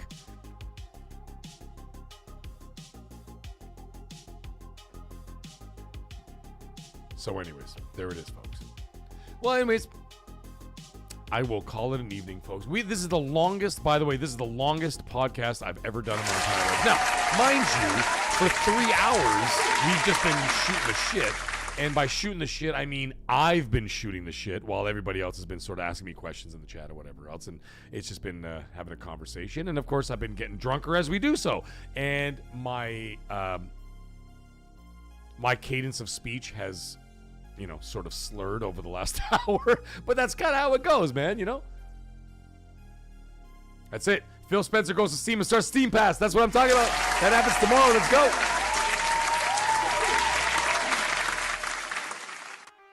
But anyways, folks, we're going to wrap it up here tonight. What an absolutely incredible night. And once again, I apologize for getting a little emotional there because I really did not expect it. I swear I did not expect this to happen this quickly. And we literally did it in 7 days. That's the most insane part about this. I don't think I'll ever forget this honest to God, I don't think I'll ever forget this for the rest of my life. Because I literally laid out a plan for 9 weeks. And I'm going, okay, well, over 9 weeks, if I can get, you know, $200 or whatever, $250 over 9 weeks, we should be able to do it, this and that, whatever. And, you know, God willing, I'll be able to do that. And then I could pay for the ticket and the plane ticket and the hotel up front and all that jazz, blah, blah, blah, and whatever. And I'm thinking, like, I'm worrying all these things in my head, right? I'm like organizing all this shit in my head. And then to make it happen, Maverick, thank you. He says, congrats, Mag, you freaking deserve it, dude. Thank you so much. Let's fucking go. Thank you, Ray Martinez. I love you too, man. I mean that. I really mean that. And you know what the funny thing is, man? Like, we've never seen each other face to face or anything like that, you know? But, like, I really feel like if I'm not on the air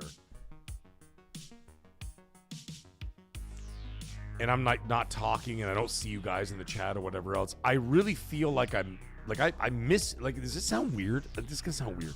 I actually, like, I really miss you guys. I'm like, this fucking sucks. I'm not talking to the guys, man. Like, I just feel like I'm missing out on something. Is that weird? Like, that's the way I feel about it. Like, I feel like I'm missing out. And it's like, I'm like, all of a sudden, like, a couple days goes by and I don't do a live stream or anything like that. And I'm like sitting around going, man, I miss everybody. That's like totally fucking weird. Magnum, have a great night, buddy. Thank you so much. I appreciate you, brother. And my golden tonsils. My God, yeah. Thank you, Creed. Appreciate it. The fact that I'm still talking after 6.5 hours is fucking remarkable. How I still have a voice? No idea.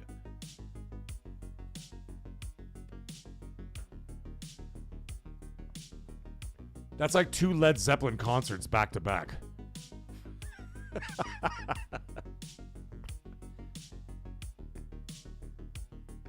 But yeah, I really do feel like that way. I'm just like, all of a sudden after a couple of days, I'm like, I miss everybody. I just want to be back online.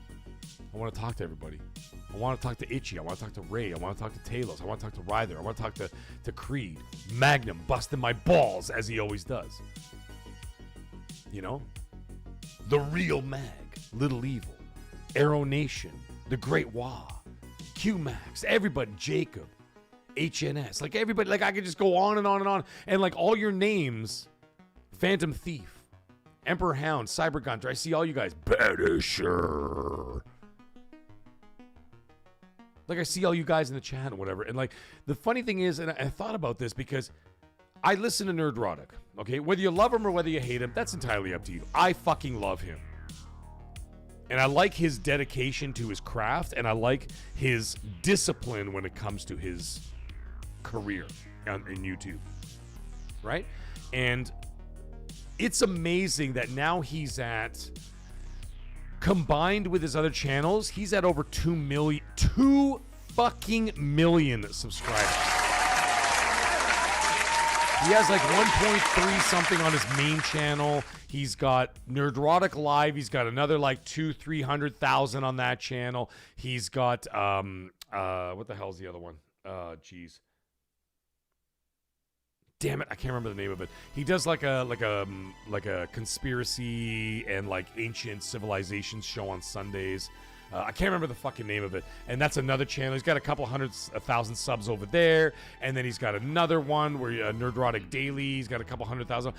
With all those different channels that he's got all this stuff running, he's got like 2 million subs. Oh! But it's remarkable that through all of that,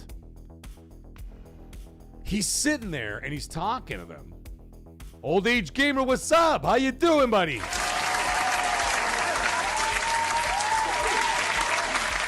And he says this. I want to hear. I have to read this out. He goes, I'm an agoraphobic and dream of going to a show like FanFest. Let's fucking go.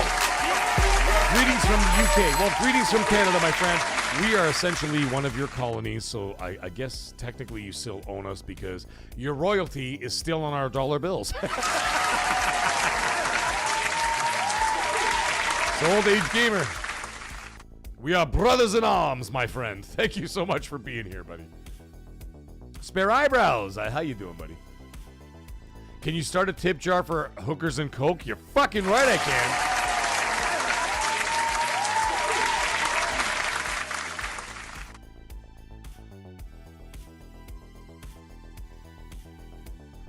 So anyways, the reason why I brought up Nerdrotic as like literally has millions of subs between his channels is that when he's going through the chat, he has like he'll do like a catch up kind of show where he catches up on all the super chats because he gets so many super chats he can't read them out in the podcasts. He has to do a separate show of just reading super chats. It's insane how much money this guy makes. It's crazy. However, the wild thing is when he's talking, he goes, "Hey man," you know, fill in the blanks. "Hey, Spare Eyebrows. Hey, Talos Ray. Hey, Old Age Gamer. Hey, Stick Flare," or whatever else, right? They say all these things, and he's like, "Man, you've been here since day one. I mean, I love that you're still here, brother. Thank you so much. I can't wait to meet you in Phoenix next year. This is blah blah blah." And I'm going, look at this fucking guy. He's been going at it for 8 years on YouTube. He has 2 million plus subscribers, and he still remembers all the guys who were there for him from day one. And that's exactly what's going to happen in this fucking channel. Right here. Because when we get that platinum plaque that's going to go on that wall right over there when I hit 1 million subscribers, I'm never going to forget a single last person that was here to support this from day one. Not a single person. I will not forget a single name. And not look at it as, oh, they're my fans. No, you're not my fucking fans. You're my friends. You're family, and you always will be. And that's the way it's always going to be here. So thank every single one of you guys. And before we go, we've got Maverick coming in with a $5 super chat. Let's fucking go. And Maverick at 3:18 a.m. drops a super chat, $5 super chat. And he says, "Have a beer in LA on me, bro. Keep kicking ass. We love you, dude. Phenomenal work. Thank you so much, my friend. Let's fucking go." All right, guys. I'm not going to lie to you. I'm officially tapped out. 6.5 hours of nonstop talking. I am fucking done. Tapped out. But the cream will rise to the top. Oh, yeah. Thank you guys once again. I'm going to do a thank you video tomorrow, actually, as a YouTube short. And I'm going to thank every single one of you guys out there for supporting this. Every single penny, every single dollar, every single everything that all came in. I'm going to thank you guys all for that tomorrow. But I will deal with that tomorrow. But until then, I want to wish you guys all a great night. Stay magnificent. But before we do that, can we walk away just yet? No, we can't, because we got one more super chat coming flying in. We got Seth Monsters coming in with another $5 super chat. He says, "Seth Monsters, the man. I can't believe he's still awake. My goodness." And he says, "Gotta get some rest. Congrats on reaching the goal, buddy. Good night, everyone. Everyone." Dude, Seth Monsters, I wouldn't be able to do this without you. So I'm letting you know. Thank you so much.